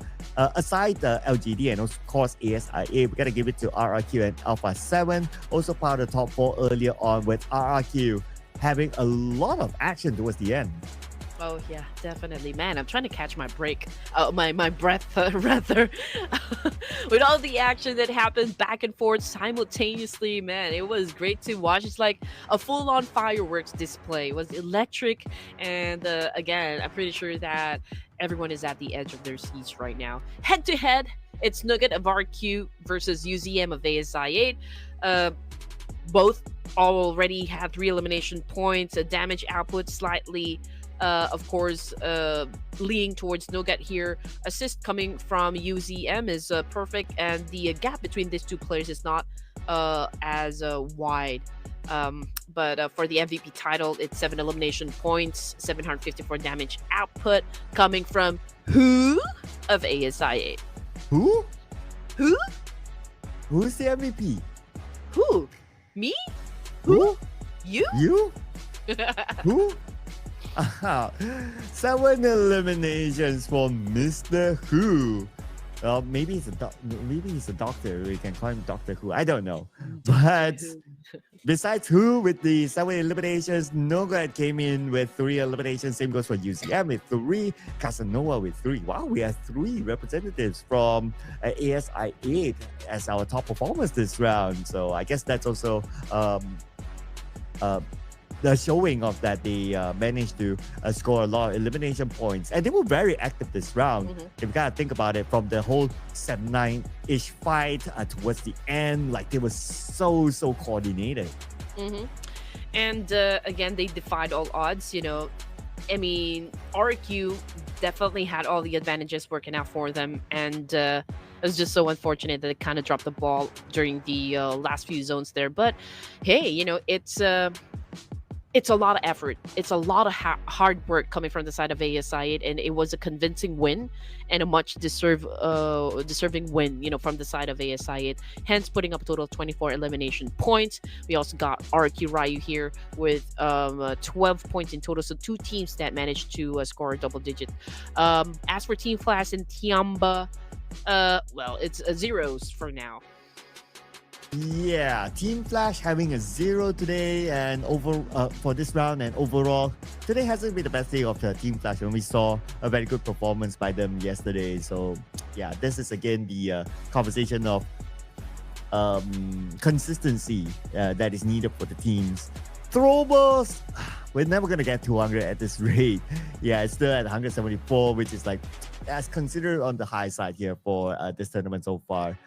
Hora Esports, okay, they are still at number one, 108 points, but Alpha 7 welcomes themselves into the 100 point bracket, and they are 5 points behind Hora Esports now. One more round for Alpha 7 to see whether they can overtake Hora Esports. Okay, so they are still at the top spot, for now, but they shouldn't be relaxing. I mean, if they do want to defend the top spot, they need to work again hard to put up some numbers, more numbers to be exact, just to make sure that Alpha 7 will not be catching up, with with their own numbers onto the scoreboard. And now coming in at second place. Okay, it's a it's a lackluster here. I mean, nothing actually really changed for now, but of course, you don't want to be part of the third page. That is the page that you always say you don't want to be part of. And I guess since we are already about to wrap things up, we're closer to that since we'll be playing the last Irangle when we come back. Um, let's see what's gonna happen if Horror Esports will be able to defend their title or defend their top spot, or like Alpha 7 will be eager enough, to kind of have an explosive performance once again. They did manage to get a chicken dinner tonight, so maybe they will gun for their second chicken dinner this evening. That's an interesting thought there. Interesting thought. And if they do, for sure, or very likely, they will overtake Hora Esports. But whether that will happen or not, we'll need to leave it for the next round, ladies and gentlemen. As usual, we'll be taking a short break, so do not go anywhere. We'll see you guys after this break.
Welcome back, ladies and gents, to match number 5 of the Ruthless Invitational Showdown. With us, Red Queen and Sir Cloud. Now, I don't know if you enjoyed the last round, but I did. I don't know. I mean, did you enjoy the last round, ladies and gents? Well, for me personally, of course, because ASIA brought me my first prediction right. Yay, I'm off the hooks right now. So, well, now looking for the next one here. Who will score the next chicken dinner? Of course, we're going to roll the groups and we're going to put focus onto Group A and Group C after this. And before we head on to like teams, we're going to recap on our top ranker performers. Vampire Esports, who scored a chicken dinner today, is our top ranker performer, followed by Alpha 7. And then we got to have Horror Esports up here and a Void Donkey. That is a high average right there, a total of 6 compared to 4.2, 4.8, 4.4. Vampire Esports taking it up a notch, you know, average ranking point 6. Wow, that is a lot. And again, Vampire Esports, these guys, I don't know. They're a high caliber team, and we do expect them to have more explosive gameplays. You know, at least for the Ruthless Invitational Showdown. And hey, it's not impossible at all for them to kind of retaliate once again. And since they are going to play for this round, and mind you that this is going to be the last wrangle this evening, it's going to be Groups A versus Group C. And to be honest, it's really getting hard right now to pick like which team we think is going to dominate, just because we are so near wrapping things up, you know, for the Ruthless Invitational Showdown. So we just know that most of the teams, if not all, will really work hard to kind of rack up a lot of numbers. Hey, I thought I'd got my prediction right. Did I not choose ASIA I think earlier you on? went for 4 thrives. Oh, I went for 4 thrives. Was it? Oh man, I start to forget right now. Okay, that means that I'm still 0. Oh man. Okay, What did all you? right. Wait, All right. let's see. The Let's heat see. on. Okay, the heat is on right now. Yeah, did Sir Cloud go for ASIA? Because 4 Stripes is actually Yeah. part of Group C. Okay. We'll probably add that Figure in it out later. later. Yeah. All right. Anyway, I'm going with stats this time. But the stat team has already scored a chicken dinner. Now I'm second thinking myself. Okay. Let's just go for it. Okay. Let's just go for it. RRQ. Ooh, okay. Are they? Are they? I think they're not. No, they're not. No, they're not playing. They're not playing. They're not No, playing. they're not. Okay, I mislooked that. Okay, let's go for Vampire then. Okay, I see that, and I'm gonna bet Alpha 7 Esports, just because they're so close at dethroning the top spot. I feel like they're really gonna work hard for this round, and of course, Horror Esports will then be challenged, you know, to keep that top spot as well. So Alpha 7 production, of course, Horror Esports, their Cloud Vampire, and it's so unfair. It's so unfair. Okay, to be fair, I bought this. Okay, to be fair, but it's not easy. It's kind of hard to get. Like you have to get it when in Thailand. So the next time if you head there, so tip. Okay. It's hard to be Thailand. isolated, but okay. I shall. Okay. But this is going to be interesting. Okay, so you go for Vampire, Horror Esports, then for production, and Alpha 7. All of these teams are hard hitters, no doubt. And again, it's going to be an interesting fight, since this is going to be the last wrangle. As you all know, it's the bread and butter for most of the teams here. And let's see. Let's have to let my see. cat Yeah, out. I know, right? Like at this point, like what you said, what are the key points? Oh, okay. What's coming up here? What's coming on screen? Sorry, Okay. I have to let my cat out because he's been meowing like crazy. Oh, I thought you were gonna bring Ash on screen. Might as Nah, well, I right? told you he's not friendly. He doesn't like to be picked up. Nah, you know, every time I try to kiss, that cat, he always does this. Like, he goes further and further away. It's like, no, mommy, yeah. no kisses. Why? You think you smell good? Do you think I like to kiss you? Yes, I do like to kiss you. And then I start kissing him. He has no choice. I feed him, so he's obligated to give me a kiss. Yes, that is the bare minimum. Yeah, I totally feel you. Unless if they can do the house chores. They can do the house chores, okay, they're off the hook.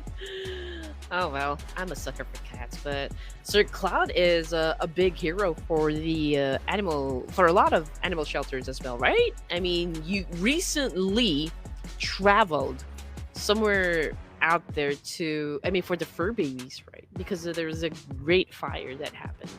Yeah. Well, the way you say travel is like I travel like 40 5 minutes. hours. Well, it's a place that's like what about 35 minutes from 30 to 40 minutes from where I stay. So I just yeah. So if you consider that travel, yeah, then it's a bit of a travel to get to the location. Yeah, just to try to help out whatever I can for some of the animals that was unfortunately involved in a big fire here. And yeah, of course, it's an experience, and it's nice to see that there are actually a lot of people involved with such things.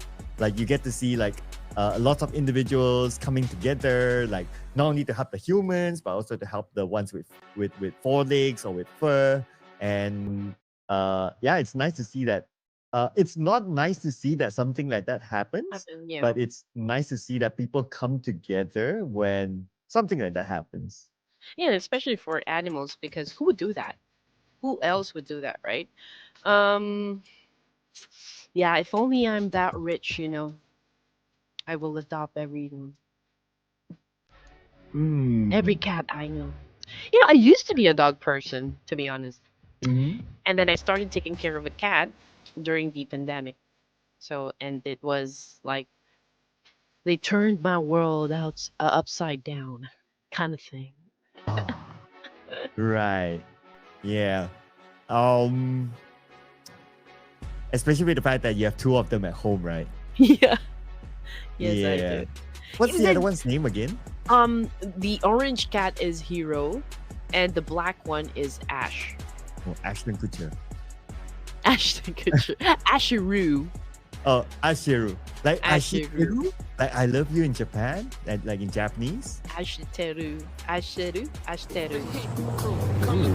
Ashiteru? Ashiru. No, Ashiru is just like really something that we came up with, but it doesn't really stand for anything. Hiroshi's just kind of sounding Japanese as well. That's why we tried to like stick to the theme, which is Japanese, but it does not really stand for something. Hiroshi, although I'm just gonna give you guys a background here.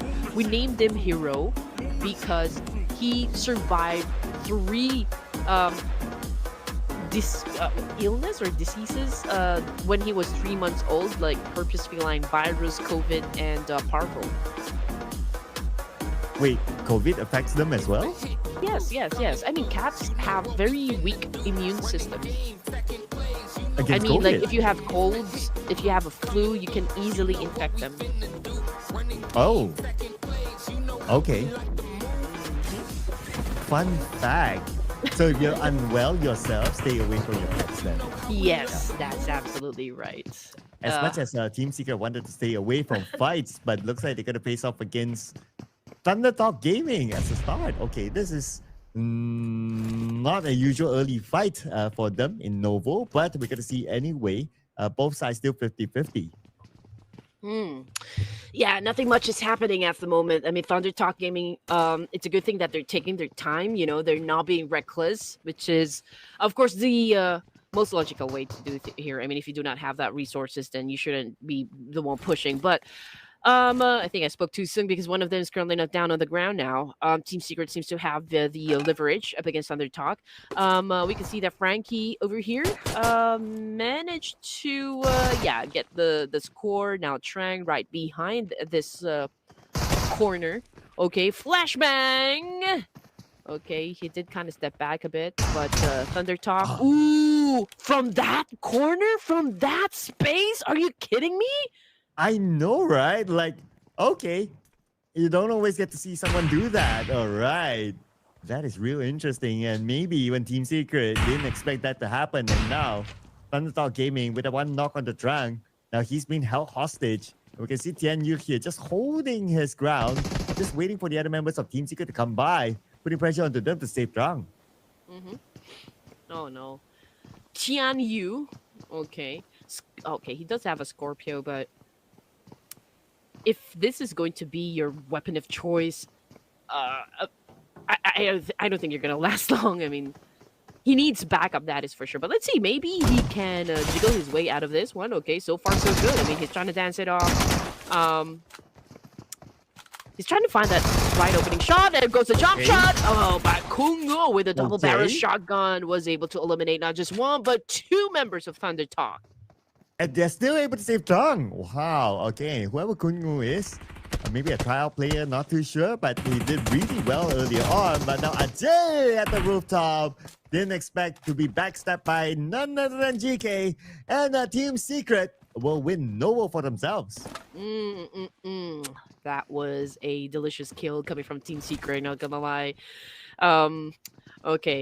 Alpha 7, again, this is my pick, just because I feel like they are in the mood to kind of dethrone Hora Esports at the top spot. But of course, Hora, I'm pretty sure that they're not gonna let that happen. And so we'll definitely be seeing these two teams battle it out in the last few zones of the game. We're crossing our fingers, you know.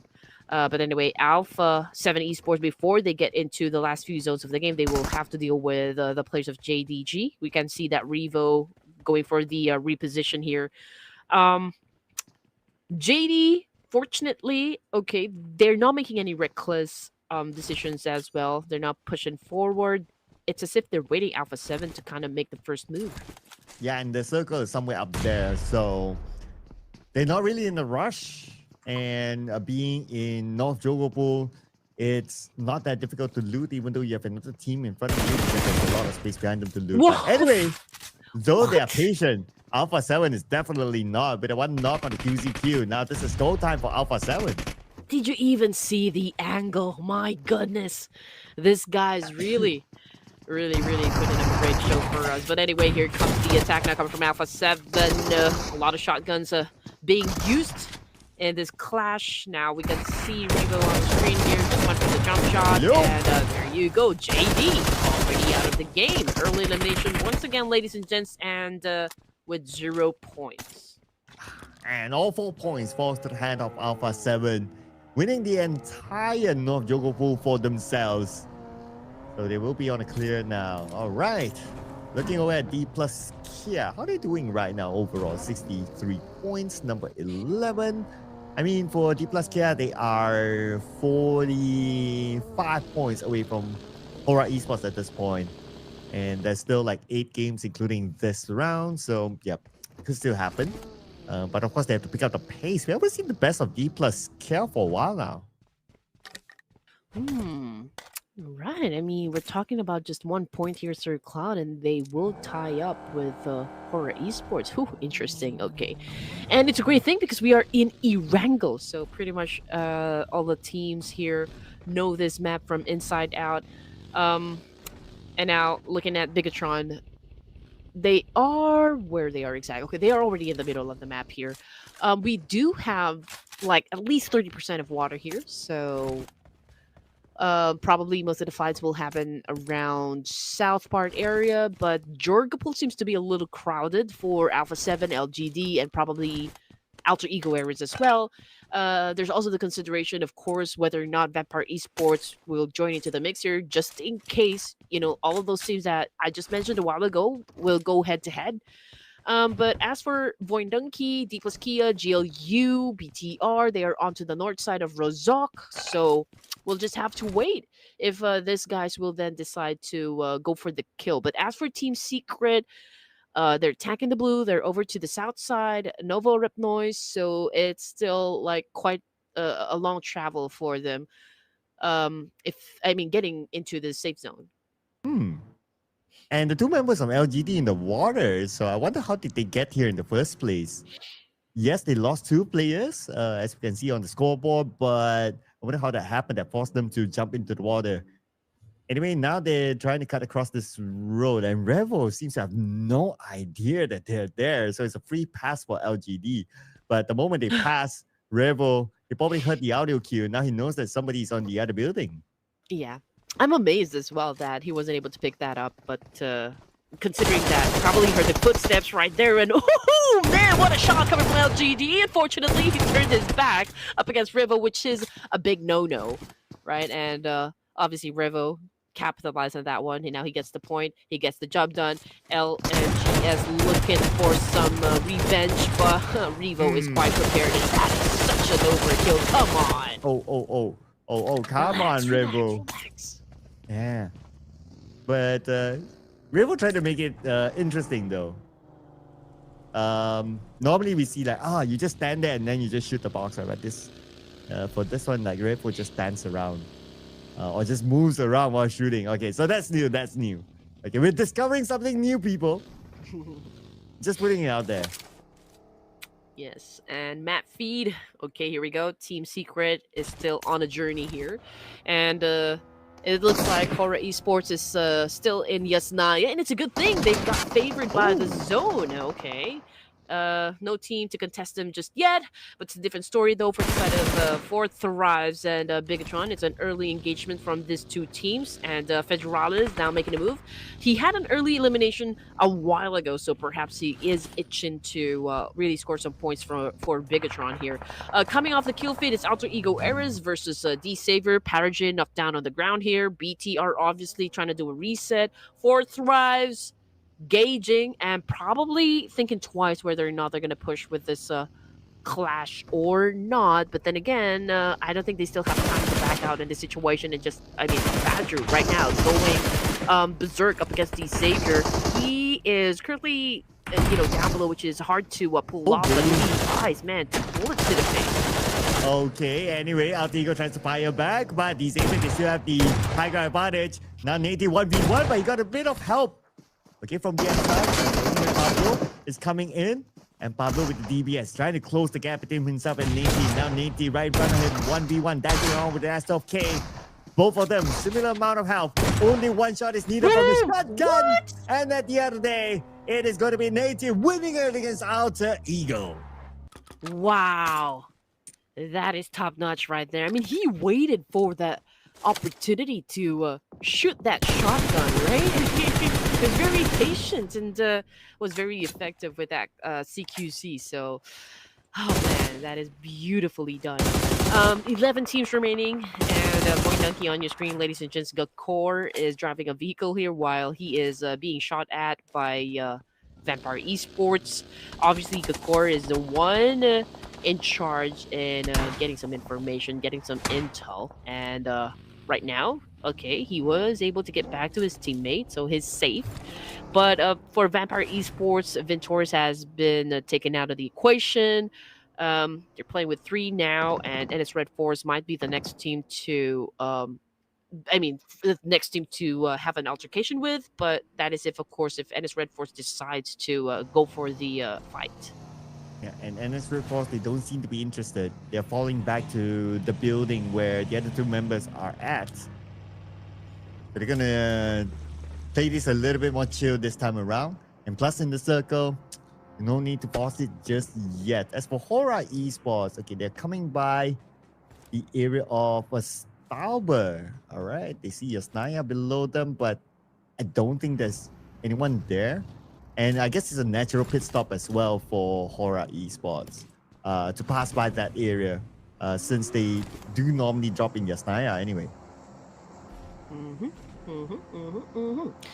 Alpha 7 will be passing through Severny, and again, we have our circle shifting again, and Team Secret now has the portion of Yasnaya all to themselves. Horror Esports, okay, they're slowly getting into position as well. Pretty close with NS Red Force. Just like I said, Sky is a bit far away from the rest of the team here, so not exactly sure what the plan is for now. But NS Red Force is already in the middle there, so perhaps there will be teams that will also this very compound where NS Red Force is currently staying at. But as for D plus Kia, Four Thrives, BTR, they are over to the west side, and I believe this is where most of the fights will happen in just a few more seconds. And here is D plus Kia looking at the rotations of other teams. Just wanting to stamp their dominance in this area. To tell other teams to shoo away. We're only at stage 3 and the zone is closing. But we already have like what? 5 teams eliminated. Oh, make that the 4 teams since we have 15 teams are playing this round. 4 teams eliminated. So there's a lot of space for these teams to play with. Circle-wise, yes, a little bit of water, the Yasnaya Lake, but I don't think it's going to be a big factor with this sort of circle. A lot of space for these teams to actually pick their regular spot. So that's why we now see a little bit of chill time. But I would expect like stage 4, we're going to see a lot more fights to happen for these teams to take away some of the best spots possible. Mm-hmm.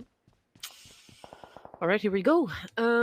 Everyone seems to be taking their time, to be honest. Engaging situations here. Stage 3, and we still got 11 teams remaining. Very different pace that we've seen just a while ago. But T24 from Four Thrives must have found Razy in this spot. Now Razy defending his life here up against T24. Now it's a dance battle between these two amazing teams. Now he throws in for the Molly, but hey, we've got some backup coming in. Both sides from Fourth Thrives as well as Bigatron. Razy taking in some damage, and IQQ fell down to the ground. And that's going to be a point for BTR. BTR has had a rather quiet day, I must say. We kind of think about it. We don't get to see them much on screen, and even when we do see them, it's not the best moments of BTR. So it's a very different kind of performance as compared to yesterday. Yeah. They're on the more on the passive side for today, and Federalis has been having a lot of early eliminations, for day number 3. But perhaps it could be a different story for BTR in this round.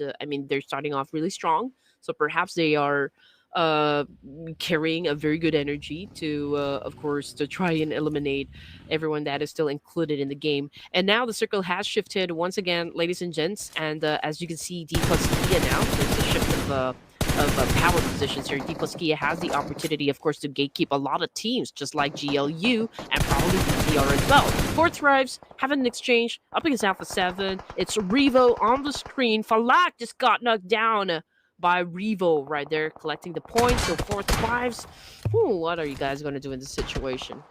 With 2 active players left, Alpha 7 still not letting them go. And I noticed as well, a lot of teams in this round playing on the edge of the circle, so that's where we're going to see a lot more teams trying to get in, and that's where potentially we might see more fights. Now, Alpha 7, they're not going to be interested with that fight. Looks like they choose to navigate past the gas station. But from our view earlier on, there's another team in front of them. We'll check back on Alpha 7 later on, because right now it's going to be BTR looking down against Four Thrives. As for Hora Esports in the fight against Team Secret.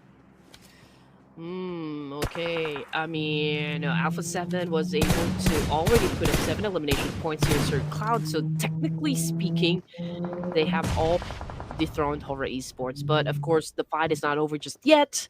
We are just at stage 4 here, and off the kill feed, it's Revo again taking another player from inside the game. But in the meantime, GLU versus Alpha 7 right now. Carrigo defending himself up against 2 players of GLU. Oh my goodness, he just went for the 3rd shot, 3rd kill, and now GLU left with 1, and now Carrigo just going berserk here, eliminating almost all of the players of GLU. Wow. Okay. At some point, I thought that he would get all of them. But the fact that he got 3 of them while evading that vehicle that was incoming towards him, that was amazing by Carrillo. Man, Alpha 7 on top of this game. But Alpha 7 not done yet. Now we have Mafioso here up against the 2 players of Four Thrives. Mafioso pretty low. He gets 1. Can he get a second one with his shotgun? He's getting close, but before that, he has to heal up the blue. It's stopping him. Oh man, the blue. The blue. Why? It's still the Blue Ripper who has all the powers, of course. And now Noki can relax for now. He can pick up his teammate here. But Revo, okay, Revo tried to still, try and help, but unfortunately just run out of time. And I don't think it's still, like a very good reason for him to go for it. And just like that, fourth tribes eliminated, not by players, by the Blue Ripper here. 8 teams remaining. Revo of Alpha 7 was shut down by GK of Team Secret this time. Okay, everyone's gunning for Alpha 7. BTR taking in some damage as well. Carillo in the middle. And that is it. That was the end of the line for Alpha 7. But they did exit the game with quite a substantial amount of elimination points. That is a Wow. total of. Okay, so the screen said 12, but over to the right side there, it says 13. So I'm quite confused. Okay. But whether it's 12 or 13 to be eliminated at number 8, that is still a large number there for Alpha 7. And because of that, so far, as of now, that is, they are at number 1. But we still have Hora Esports in the game still. Mhm. Let's see how far the circle will go away from Hora Esports while we look at D plus Kia charging onto BTR with D Xavier behind as well. Well, we have Team Secret GK here, but GK will meet his end here. And we have D Xavier still. Okay. Now lobbing nades onto BTR. Actually, BTR being lobbed nades by 2 different sides. Oof, oh man. So far, it had been a smooth transition and smooth rotation from the side of Horror Esports. Now they're headed towards Levi's of D Savior down south. But yeah, well, D Savior is currently busy dealing with the last remaining players of BTR here. They're trying to flush them out from that shack. Federal is cooking up a nade here. Maybe, just maybe, he could turn the tides. But oh man, Satar got picked up by Chips of D plus Kia. So we're looking at Federalis as the surviving member here. Levi's cooking up a nade here because Horror Esports is ready to dominate. Now Levi's, oh no, unfortunately, man, he is getting burned alive, but it's a good thing he was able to save himself. Oh, but I can see Sleepy's nade there. But anyway, Levi's needs to heal up, but this nade could be on top of him. Oh, the nade, a little bit of overshot.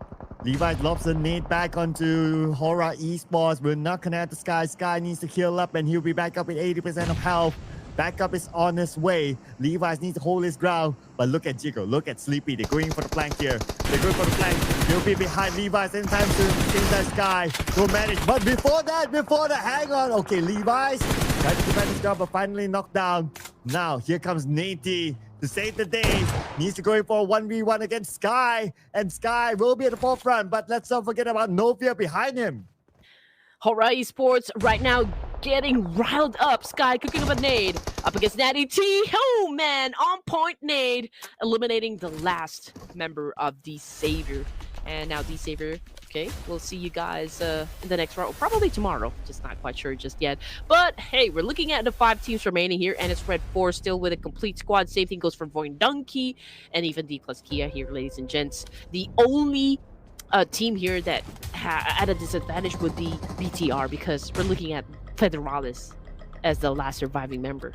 Only one player left for BTR. It's going to be pretty difficult. But let's see if we can pull off a beanie. Right now, it's going to be Voin Donkey. Full squad. Okay, 6 eliminations so far now. Looking for D plus here. And Chips on the other side takes a lot of damage. 50% of health shredded down. At the same time, D plus here. Okay, they lost Chips. Potato got him at the end of the day. But he's not out yet. Potato will be fired down by Doxy. Now, Nongshim Red Force, they will want to come in. It's time for them to come in to claim their second chicken dinner. Though, it's not going to be that easy yet because we still have Alright Esports as Novia gunned down by Federalis. Novia needs to be picked up. Yep, Federalis. Okay, so, well, yeah, I mean, Sky, with a massive counter, was able to defend his teammate there. Now, the core receiving some damage as well.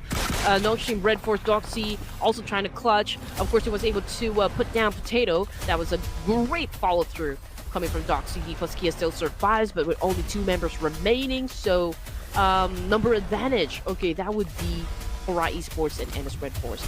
Now, judging by the position, NS, of course, will be coming from the north side. D plus would be coming from the west, and Hora will be coming from down south. And from down south, Hora Esports do not the circle. They have to move forward And that's Red Force. They probably have the circle at this moment. And they have a full squad for sure. While D plus get 2 active players left. Horror Esports, okay, Sleepy, let's not dance in the circle, okay. Let's not get put yourself in a dangerous sort of motion. Anyway, D plus Kia, now we have them on screen. Okay, they'll be on the left side of the circle. They'll be staying away from all these fights as long as possible. Can D plus Kia be the dynamic duo here in stage number 6 and potentially eliminating, all of their opponents? So far, there's no pressure for all of these three teams to kind of get close to one another, but this is the perfect time for them to gather all information that they can get so that, it'll be easy for them to kind of come up with an effective plan on how to get that chicken dinner. We got Jiggle over here trying to get close. Chips remaining his composure, just right behind that vehicle, waiting for Jiggle to make a mistake here. He probably is saying, Jiggle, come close. Come closer. Come closer. Oh, already close enough. Takes a couple of bullets from the other side. And that's Red Force. They need to cross the road though, but don't think it'll be a big problem for them because right now, Horror Esports, they seem to be locked in with D plus Kia. Well, and also they are somewhere at the road, and they have this elevation, so it's gonna be pretty easy for NS Red Force to come in. It's just a matter of timing right now. Speaking about timing, everyone has timed themselves into the circle. So stage 6 should be fine for everyone, but stage 7, give them 1 more minute to decide. It's so amazing how Chips is doing this. Oh, but I think he been found out by Jiggle and Horror. Okay, he went in for the massive spray. Location had already been compromised, and that is it. Sky gunned him down, which of course is Osal as the last remaining player for D plus Kia. And of course it will be hard for him to pull up a win here, considering that he is the only one left to deal with business. But then again, maybe he could pull off a Binny, just like what we always say. Yeah, pull off a Beanie, right? I want to see that happen. Of course, it's not going to be easy because he's not in the middle. It's just like how Binny had earlier on. He still needs to deal with the next stage of the circle for sure. Now, speaking about the circle, 15 more seconds before we see the next phase of the circle. But if we were to talk about like who has the better dominance in the circle, well, when it comes to spread, it's going to be NS Red Force. But when it comes to like being in the middle itself, obviously it's going to be Horror Esports. So I would say, probably Horror Esports, but then again, because of this elevation and now with the circle, probably Horror then. I mean, obviously they have the majority of the circle working out for them, but I mean, there's also the factor wherein like NS Red Force, they do have some sort of high ground advantage still, so it could be hard. Now, also coming from D plus Kia is not moving a muscle at all. Vinny here, okay, still on prone, trying to study up, size up, of course, Horror Esports.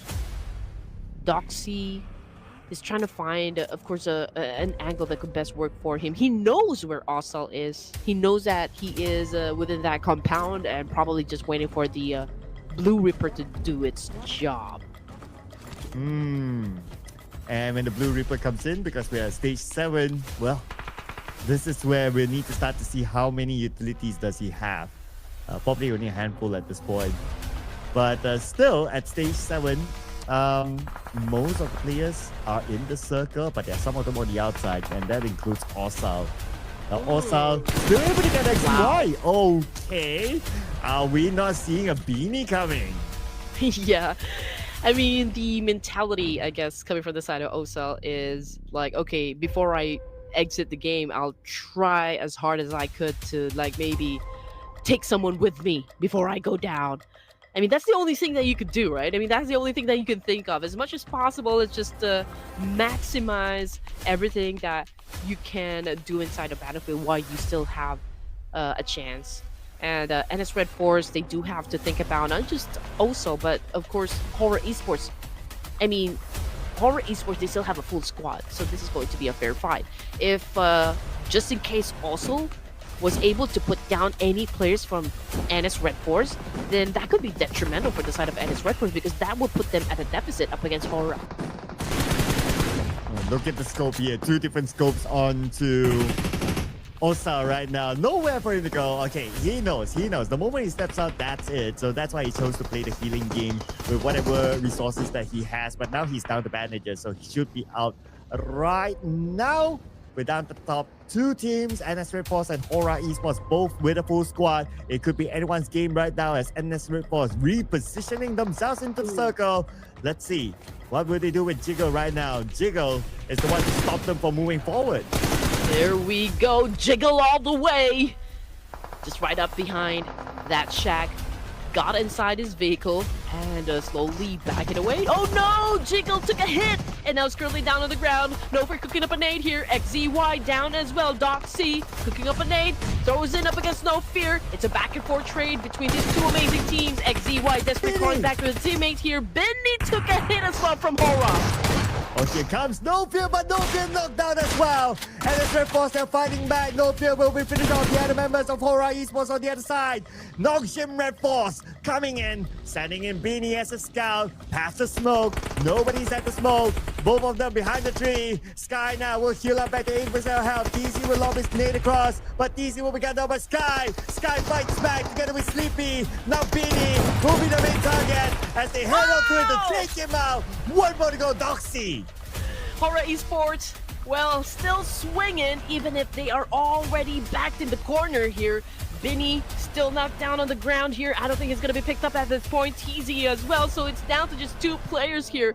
The fate, of course, of NS Red Force lies within these 2 players, Doxy and XZY, but Hora Esports being a little bit aggressive here. Sky went in for the charge with his S12K, tried to dance it off, but who from afar, Hora Esports stuck the win! And Hora Esports not only got the chicken dinner, but a rapid together with it at the end. Hora Esports, man, it was such a tight 50-50 against Nongshim.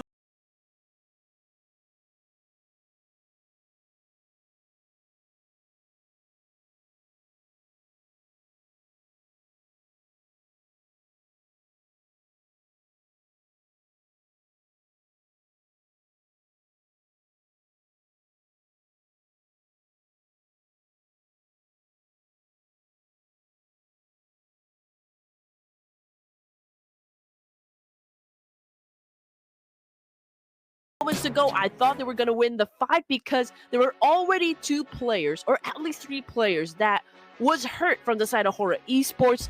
But then again, Hora was able to turn the tables and just follow through. They pushed through and they just became like more of John Wick here, eliminating NS Red Force.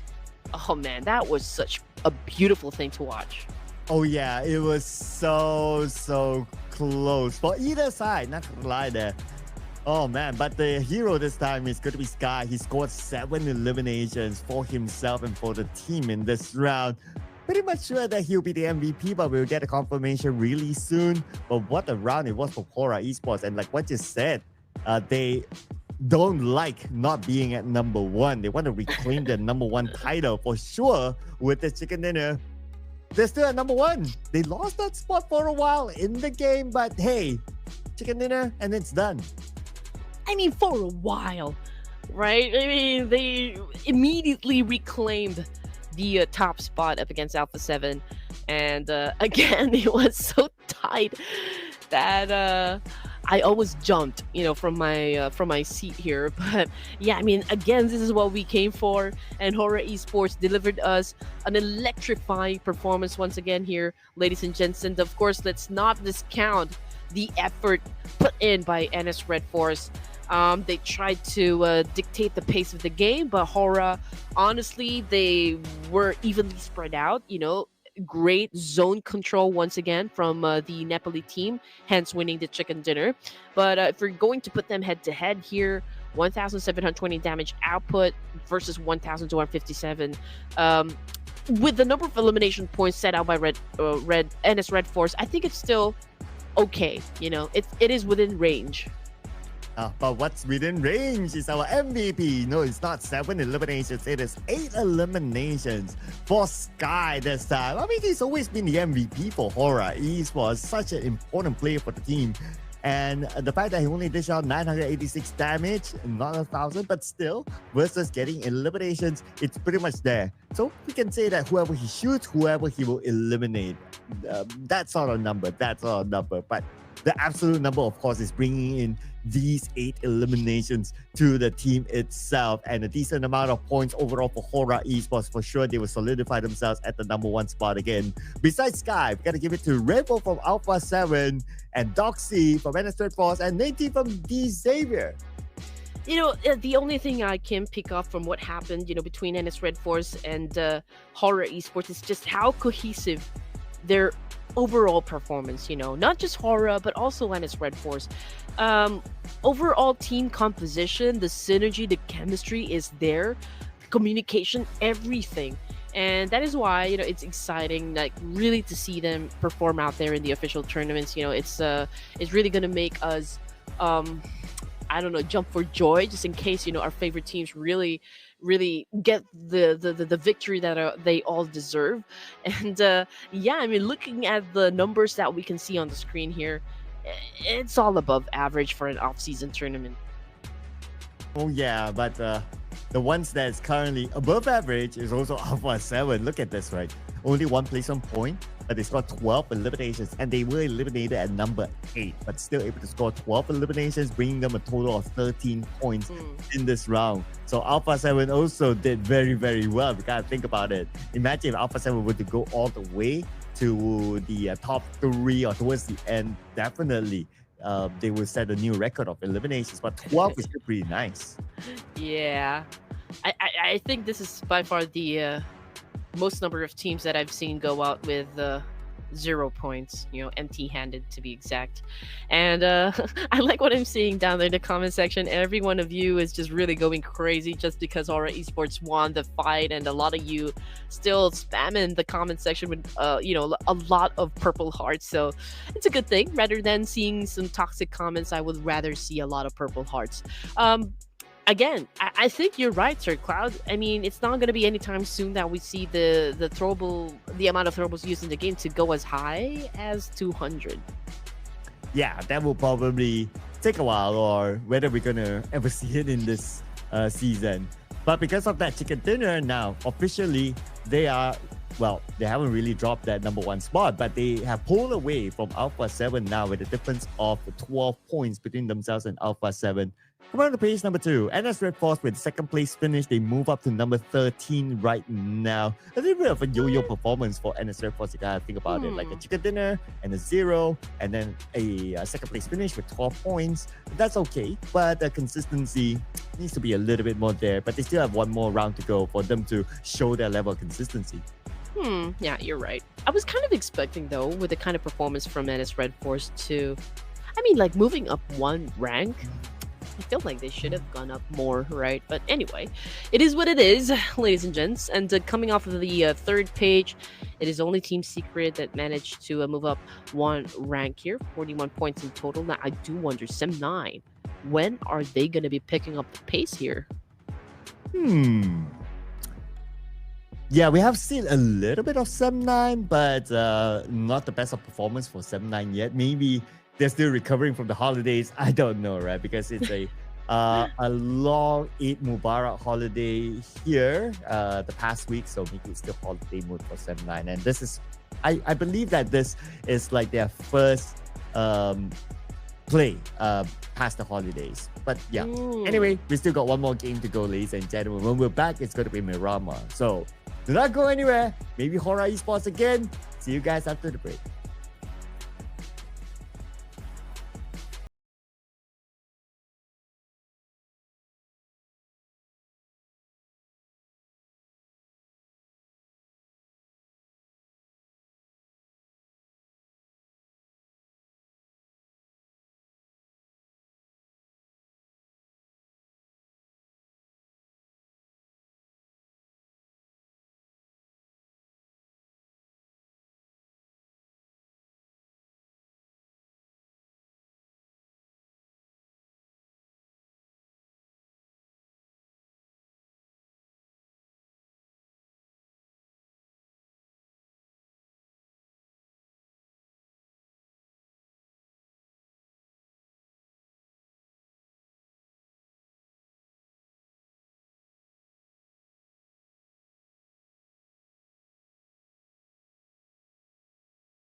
One more game today, people. One more game today in the Ruthless Esports Invitational Showdown Season 9. We're still here with you. My name is Sir Cloud, together with the wonderful Red Queen Andy. And you seem to have something of a, what do you call those? Smelling thingy from Thailand? Yes.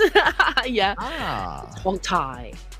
Hong Thai. Do you have this at home? Yeah. I Contra said it's one of the essentials in the household when it comes to Thailand. So, do you have this? Yeah, it's somewhere. It's somewhere. somewhere here. Yeah, it's somewhere here. Yeah, it is really good, not gonna lie. It is. It is. It is.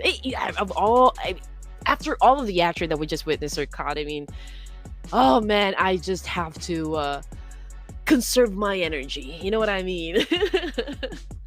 Yeah, after an amazing performance by Hora Esports earlier on, and how Sky did that was amazing stuff. But of course, we're going to move on to a different map after this. It's going to be a Miramar, and RRQ is one of our top performers here. They almost got a chicken dinner in one of the Miramar maps before this, but then ASIA came upon, and then they kind of stopped RRQ from scoring that chicken dinner and taking it for themselves. And we're going to focus on the Group B versus C for the final match this time. And of course, we're going to go back to our prediction.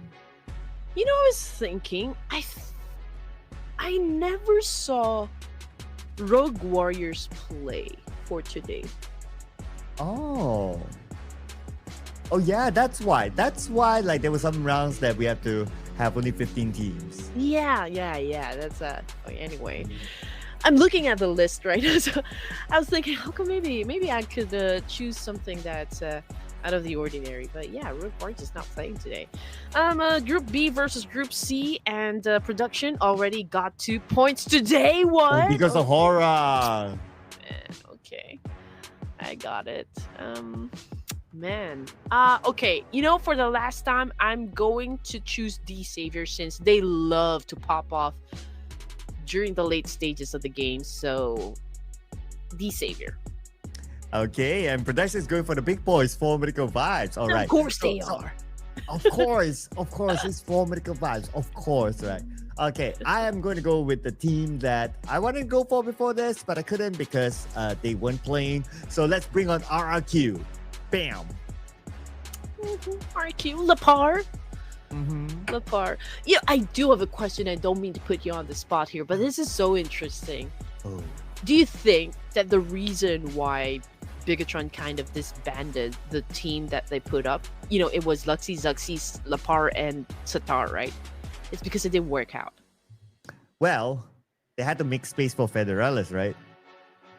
Yeah, but they haven't really been performing well. I mean, it's like what Formerica Vibes is doing right now, right? They have all the superstars in one team, and BTR was the first one to do that. I mean, they housed Luxy, Zuxi, Lapar, and Satar, but they couldn't get the rhythm right somehow. I mean, they're all good, not gonna lie. I mean, don't get me wrong, they're all, like what I said, superstars, but something didn't click. Well, true, but if you but if we were to give the benefit of the doubt, like this is an off-season tournament, so they could be like doing something that is beyond us, right? Like behind the scenes. So that could be one of the reasons why we don't get to see the best of Bigatron Esports now. That is. But if we were to look at like with the same lineup in the recent PMSL, they got second place. So okay. Yeah. So I guess it's also a testament to their switch up that works for them. And now when it comes to the off season, then they can have a pass of like, okay, doing something different, and if results don't go their way, it's still fine to go back to the drawing board. Breaking down all of the myths. Yeah. Okay, but anyway, it looks like Win had already been dethroned by none other than Sky of Hora Esports with the most knockouts, most elimination points. Who did Headshot still with Sky? How about the most damage? Okay, wait, we didn't see. because we have to jump into action right now involving Tianba and another team across them. I believe that's Sem9. Okay, that's happening in Impala, it seems. Okay, Sem9, early drop into Impala, switching up their regular drop spot this time. Circle-wise, it's going to be centered around the area of Power Grid, but it's not only Sem9 involved. We have ASI8 now, chasing down Team Flash. Casanova again, early engagement, ladies and gents. UZM actually trying to catch up with the top zero of Team Flash. Wow, amazing. And he doesn't have any weapons. And that is just so brave and courageous, you know, coming after someone without anything at hand. But he does have a machete, but okay. Anyway, Tiamba, oh man, it's a left and right situation. Both of the players gunned him down, and now Mighty responded back, but at the same time, Trixie with a massive follow through. And Sem9 seems to be doing a great job, you know, trying to take down Tiamba at this point. So probably they could win this. How the Mighty has fallen. As for Sem9, they lost Firen. But it's okay, 3 players left. And she's in front of them. One player of Tianba that unfortunately I could not read is currently being held hostage. And we have Yuan's on the other side as well. So Yuan's on the high ground. All right. Kind of tough angle for Yuan to actually go down. But anyway, now the rushing comes in, and it's going to be Taxi getting another one, leaving Yuan all alone. And of course, he did that with Micro Uzi. Okay, I mean, it's a good thing that we see a lot of players opting to use a Micro Uzi for a CQC, but it's still no match for a shotgun, you know. That's why sometimes I'm kind of skeptical whether or not it's making a comeback. But, you know, most of the players still I see ups to go for shotgun. But anyway, Tiamba, we're looking at Yuan's last surviving member here. Is it going to be a fight or flight for Tiamba? It's going to be pretty tough for Tianba though. Surrounded, and you have a very active momentum Sem9 now with Mika coming in. Passing the door, and Yuan's...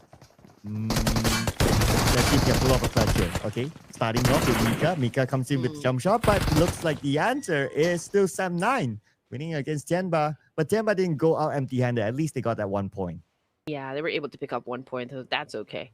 14 teams remaining here, ladies and gents. We're looking at A1 Aero and a possible clash with D Savior, Patagen, high ground advantage. Sinister, I believe, is a little bit low on the HP here. But since this is an early engagement, obviously we're waiting for them to heal up, but it looks like they don't have any first aid kits with them, so that puts them on a little disadvantage. Okay, so they have. All right, so they were able to heal up, but the Savior, I don't think they're gonna push. You know, they're probably just gonna wait it out. Team Flash is also just around the corner there somewhere, so they might also join into the mix. And just look at who decided to join the games. It's a Lamborghini. Well, for a second there, I thought who decided to join the game. Did he join a while ago? Because yesterday I didn't see him play, to be honest. Oh yeah, and now they are playing, but well, if they switch up the players, well, we won't know yet until we switch over to their camera. Oh, we'll hang on that thought for later. As of now, Team Flash, ASI8 in front of them, but nobody's making the big moves. And this allows Team Flash to just navigate around. Oh, what? Oh, but A1 with this area. Here we go. That was a great shot coming from A1 Aero, putting down Paragen like that. And so there's a need for Natty to come and rescue his teammate, but it's a back and forth trade happening. And Rowdy took some hits, but not enough to just shut him down just yet. Thunder Talk Gaming in another part of town here, defending themselves up against RQ. Lapar got knocked down. Same thing goes for Nerpeco. So Thunder Talk seems to have the upper hand advantage up against the Indonesians. Let's see if Tian Yu can put down Swavel with a nade. Oh, but he exploded! Okay. Up to his face! All right, not too sure what happened there. That's a bit of a boo-boo, but it will open up the opportunity for RRQ to come in. But anyway, King is still there. Ajib, we have him on screen right now. Keeps his nade. Goes with the UMP. great on the door, breaks it down, but door is not going to be the target. The target that he wants is going to be Sawbell, and finally he gets it. Ooh, and what a way, to win this fight coming from Thunder Talk Gaming. Probably nobody was expecting that one, and now RQ knows it right here with a micro Uzi and an M416. But he is choosing to use the micro Uzi. He went in for the charge, and RQ got eliminated. Oh man! Well, there goes my prediction out the door. Oh, well, I guess they won't be breaking the 100 point mark now that the fact that they only have one elimination, so they're at 99. Shift over to 4 medical vibes and BTR. Snape with Nate being cooked up. Oh, the rest of BTR coming in. Refus in trouble. Knocked down immediately, leaving Zol alone. Okay. Effective clutch coming from Razy. Joel, we're looking at Joel here. Can he defend himself up against the raging Bigatron Esports? Now he's waiting in the corner. Okay. He has still that element of surprise. It's not moving at all, even if they are throwing him nades out. Here comes the attack coming from Joel with an S1K.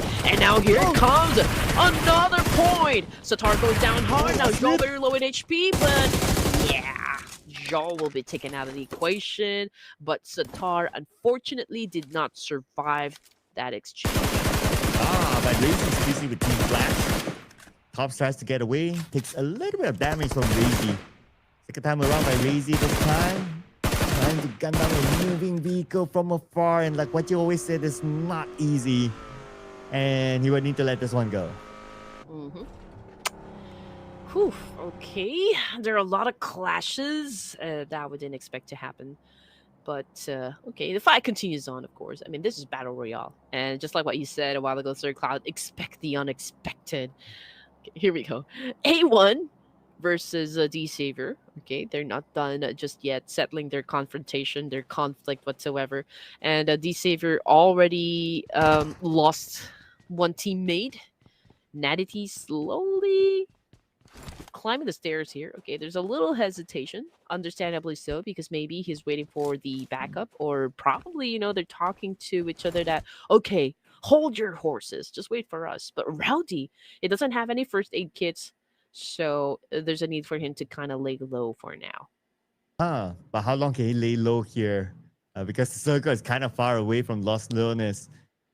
Oh, yeah. It does look like a D-Savior. They want to finish up the job. I mean, they have the option of exiting and just move into the circle, but they're still here. So they want to look for the targets, look for the players of A1. And D-Savior, 3 players playing without Paragon. I wonder if at some point they would just let this one go, because they seem to be still navigating around, trying to locate the players of A1. They do have a vehicle, though. So, like, ooh. ASI-8 is also in Los Leones. Ooh, okay. All right. I mean, D-Savior, they have a vehicle, so they do have the option to kind of just back out for now, live to fight another day. Same thing goes for ASI-8. I mean, they already boarded the vehicles and starting their rotation. So meanwhile, let's talk about JD Gaming and how they are using Menace Red Force. I mean, we're looking at the last player. Well, Contra mentioned yesterday that, all of the PEL teams are actually playing with a high ping. And of course, how important to play with a nice ping, right? So if it's a bit lagging onto their side, it's really difficult for them to kind of dominate, given the situation, and also the fact that it's quite a different version compared to like what we are witnessing right now. So let's be kind, everyone. Thunder Talk for elimination points, though, so that is okay. A1 now is down, but not because of D-Savior. It was because of Baby's group, Crypto.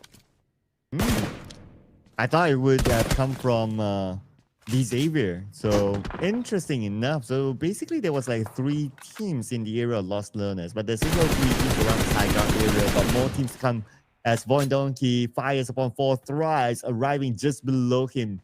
And Zeta, can he get an angle? I doubt so. This area, yes, is cool, but if your opponent gets near you, then you're gonna have a hard time getting a good angle to shoot them down. You were right. Anyway, it's a three-way battle again. Okay, everyone seems to be pretty close with one another.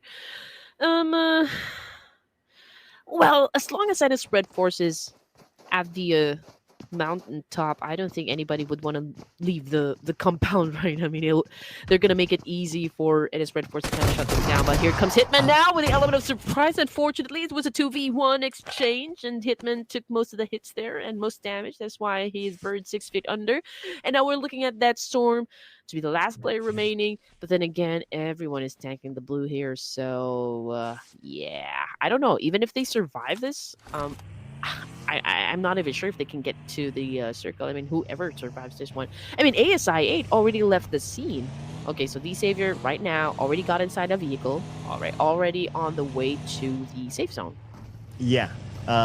Looking at their healing utilities is not that much. It's enough for them to survive now, but of course, if they stay any longer, then they won't be able to make it. So they already made the calculations and they're on their way. Of course, the biggest question is that can A1 survive this one? I kind of had the same thought of like I doubt so too. So potentially we might see A1 go out to the blue. Hmm.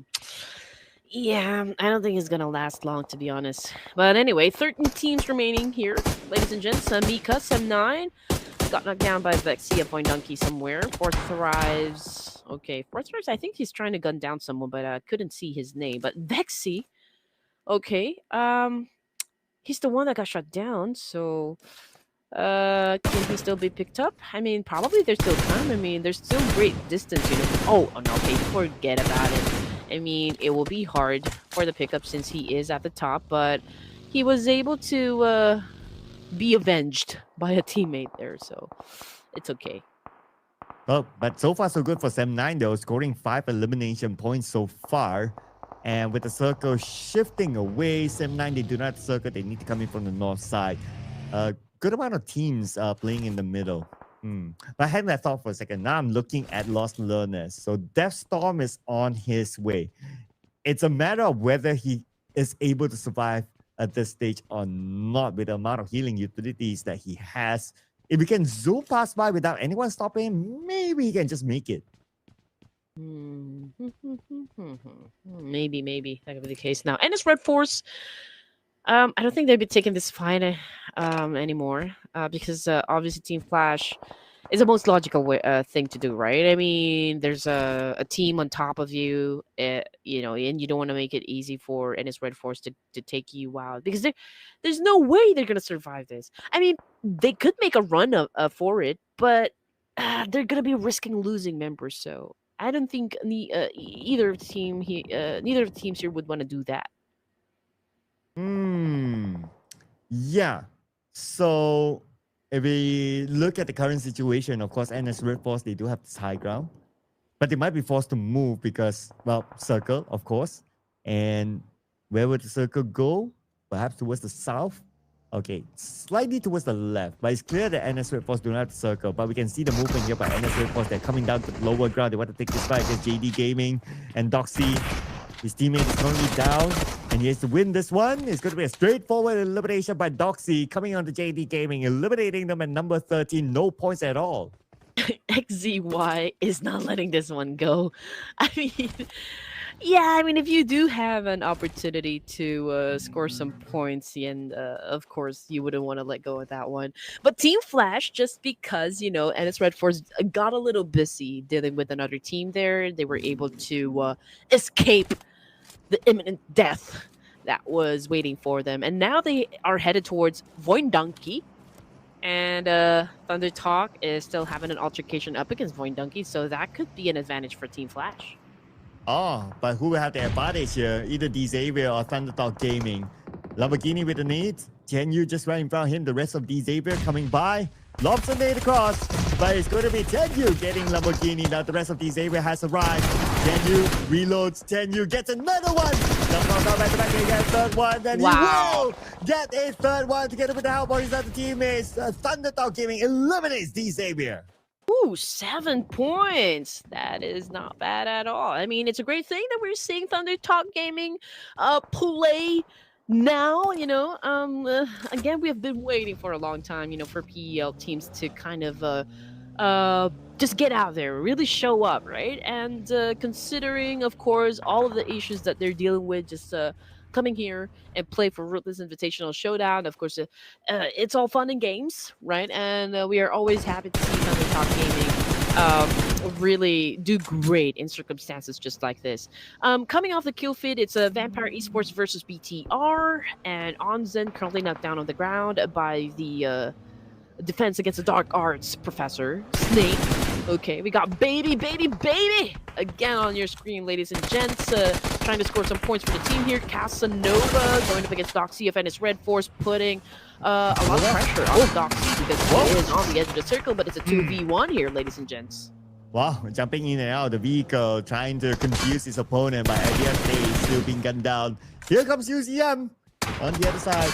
It's NS Red Force, but also falls the hands on XCY. Now it's baby, and Mr. Who is this? Going up for a flank, and he's gonna approach Beanie on one side. He gets Beanie to SFK, more onto him, and Doxy will gun him down. One more to go for ASIA. Doctor is in the house. Okay, Doctor, or Doxy rather, putting up a show there, clutching some moves. Of course, it's a great way to see NS Red Force again coming back on top here. 6 points now for the Koreans. Okay, now they're hunting down Baby, aka Crypto of ASI8, because he is the last member here. But let's see if they're gonna catch up with him. Now King is okay, he spotted what? Are these boys of Sem 9? From afar?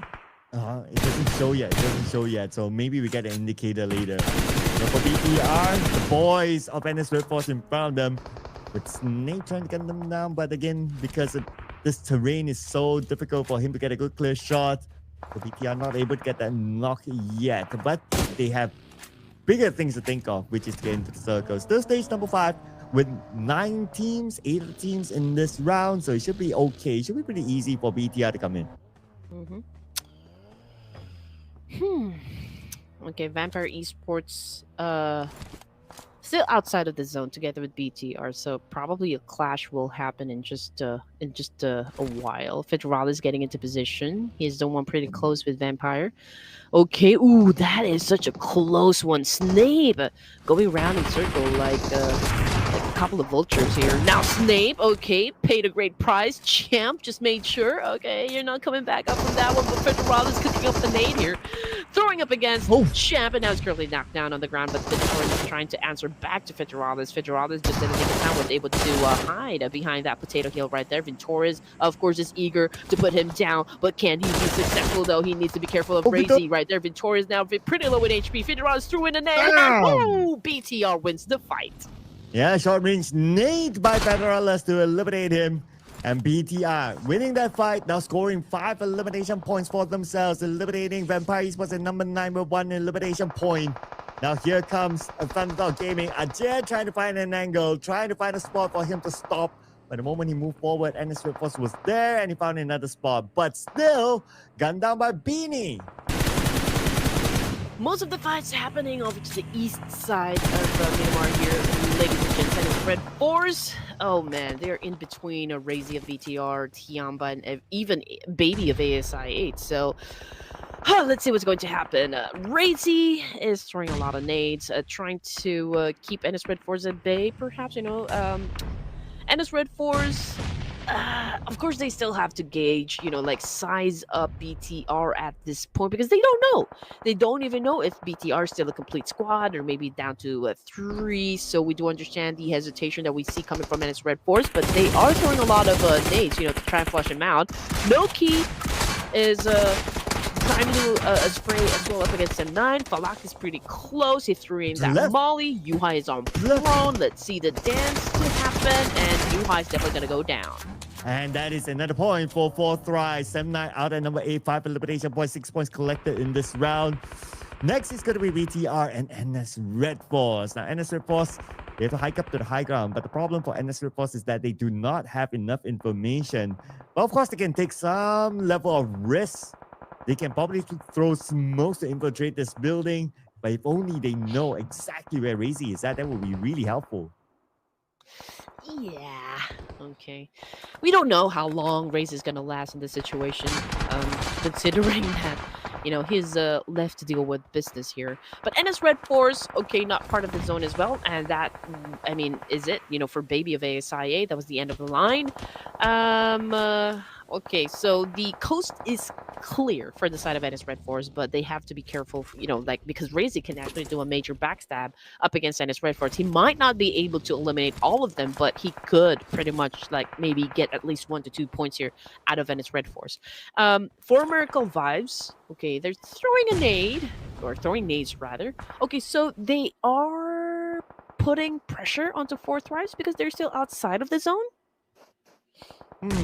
Yeah, the zone is definitely not helping. But anyway, Razy, he's bored. He's bored waiting. Now he wants to make that active approach against NS Red Force. The damage from the other side. I wonder who's shooting at him. But we got Thundertalk Gaming from afar shooting at NS Red Force. And you need to be aware of the other teams around them because they're playing in the middle of the circle right now. Anyway, Razy did not make it. So number 6 for BTR. Thundertalk Gaming. Good position so far with the full squad in the middle of the circle while waiting for the other teams to cancel each other.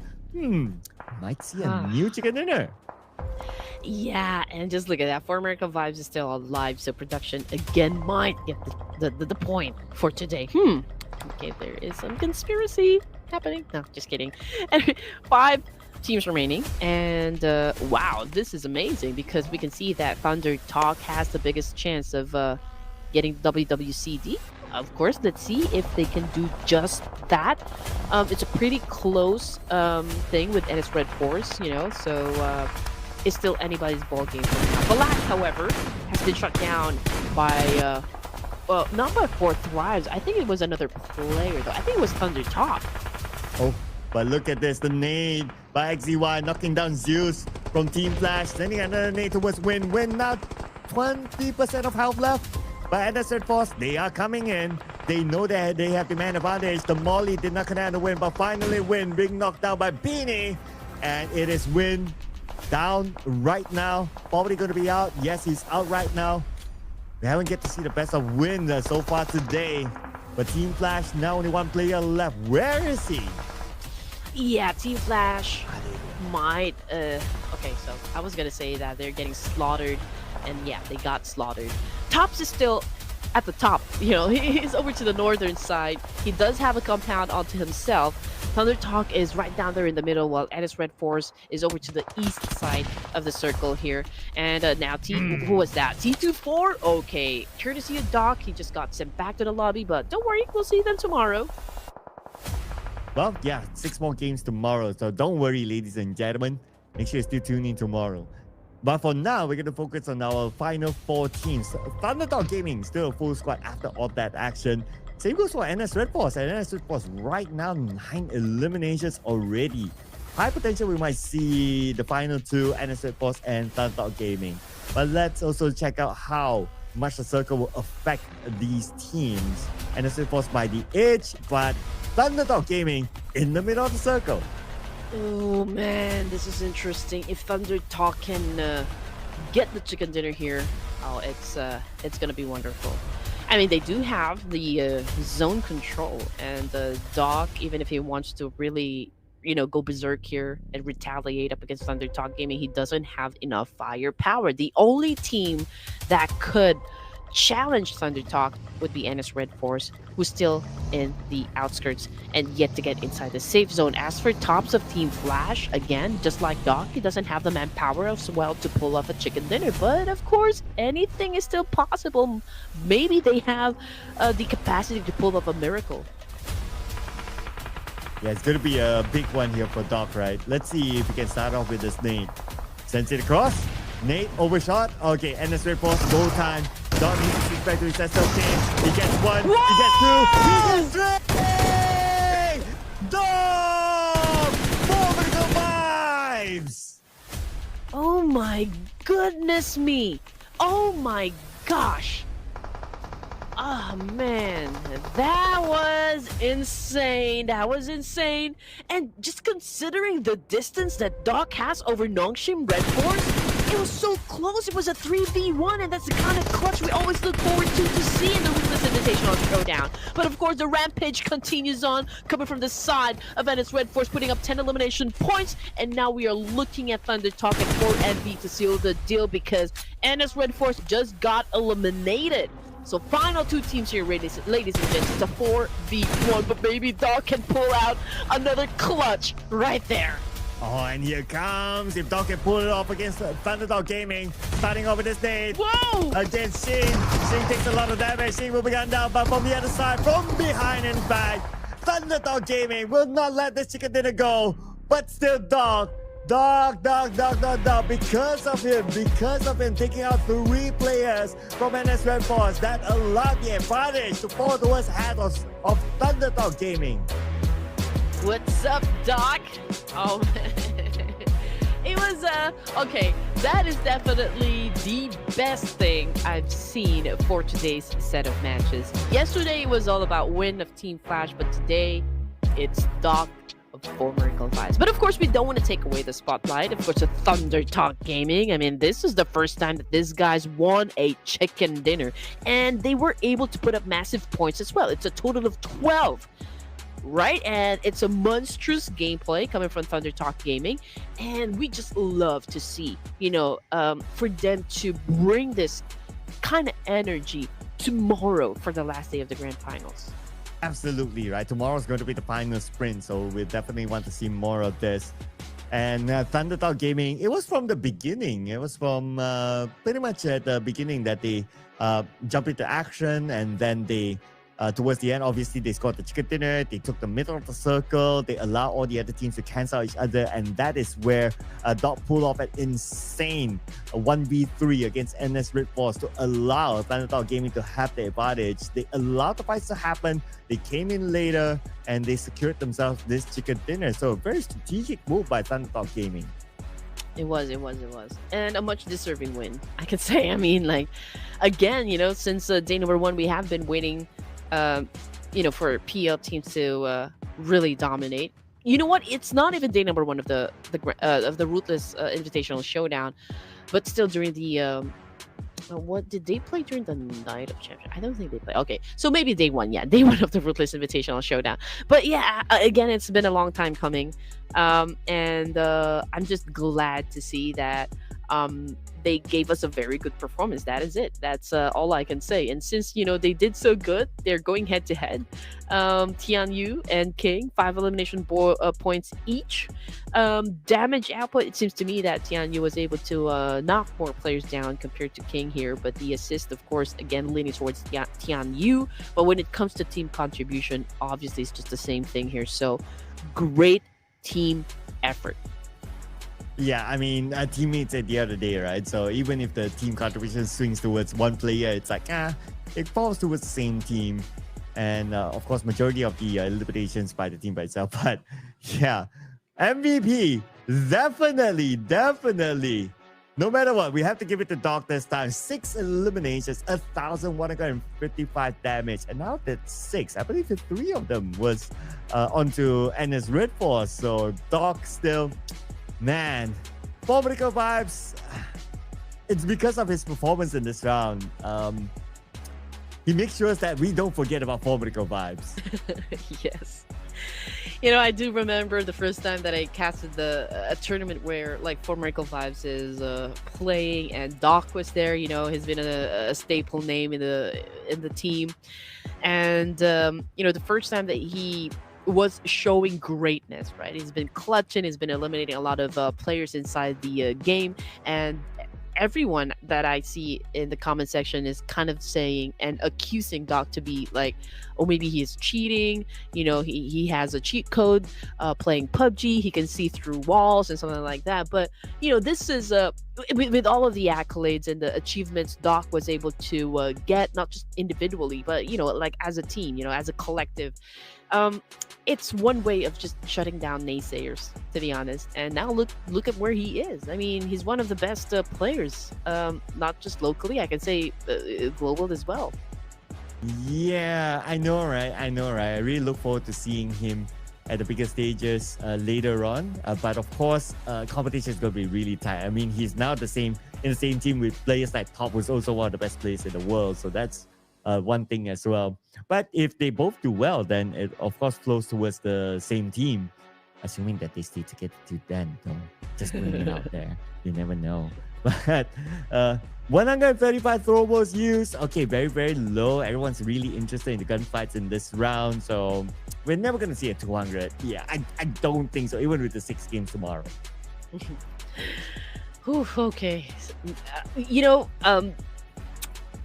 the 3v1 situation from Doc is still replaying in my mind. So, yeah. But anyway, let's give recognition, of course, to the MVP of day number 3 of the grand finals, and that would be, of course, Guy of Hora Esports. 33 elimination points, 5,396 damage output, and he was the one, or he is the one, rather, that dethroned win of Team Flash. There you go. And besides him, number 2 is going to be Win, so he falls to number 2 because today we haven't get to see the best of Win, but I guess because of his extensive stats, so he's still somewhere here in the road to MVP, followed by Revo from Alpha 7, and then we still have Badru here from Alter Ego at number 4, followed by Noga from RRQ at number 5. So all 5 players on the road to MVP are all from different teams. So this could be interesting to see whether is it going to be the same case tomorrow, as this is also a testament on how tight the competition for to be the top MVP is. Yes, and the only player that got kicked out would be Tony K of Vampire Esports, if I'm not mistaken. Yeah, because he got replaced by Nugget of RQ. And he didn't play today. Yeah, he did and not. his position within the team today was replaced by maybe the coach. So yeah. But other than that, overall fraggers, if we were to zoom in into eliminations only, it's still going to be the same 5 players. It's just that now Sky is the one on top with 33 eliminations. So Win yesterday, as of yesterday, he scored 30 eliminations. So that means he only managed to score 2 eliminations the entire day today. Yeah. So we just know that it's going to be an epic showdown tomorrow, day number 4 of the grand finals, right? It's the last thing to make anything happen for the team. And it was a great effort, coming from Hora Esports, maintaining their top spot at 128. Alpha 7 got really close at dethroning them from the Erangel match, but Hora Esports held on to the top spot with all of their might and stand firm onto this spot. So we got Team Flash moving up 2 ranks. Same thing goes for BTR and for Miracle Vibes. Yeah, Hora Esports at the end of the day still hold on to that number 1 spot, right? Even though they didn't play the last game. But I guess that's also because they're in the same group as Alpha 7. So Alpha 7, no changes towards their points after this round. So they're still at number 2. But on the second page, NS Red Force here, since they played the last game, so they had the opportunity to move up a couple of notches. Now they're at number 10 with 77 points. A few movers down, and some of these teams did play the last game, like Boeing Donkey, like ASIA. Didn't get much out of this round, so they moved down 1 notch each. And again, I'm just happy at the fact that Thunder Talk Gaming was able to perform. Again, it's about time. It's been a long time coming for the PL teams. At least one of them kind of raised the flag and represent, like, okay, I'm here to represent the PEL, and Thunder Talk Gaming did just that. And it's a great chicken dinner, so I'm feeling like they're having quite a festive right now. As for Sem 9, again, this is also was also a great game for them. They moved up 2 ranks with 45 points, so just a 1 point lead up against LGD. So again, these are all of the numbers set out by your favorite teams, and if you guys are gonna keep tabs, you just know that it's gonna be quite a showdown that will happen tomorrow for the last day.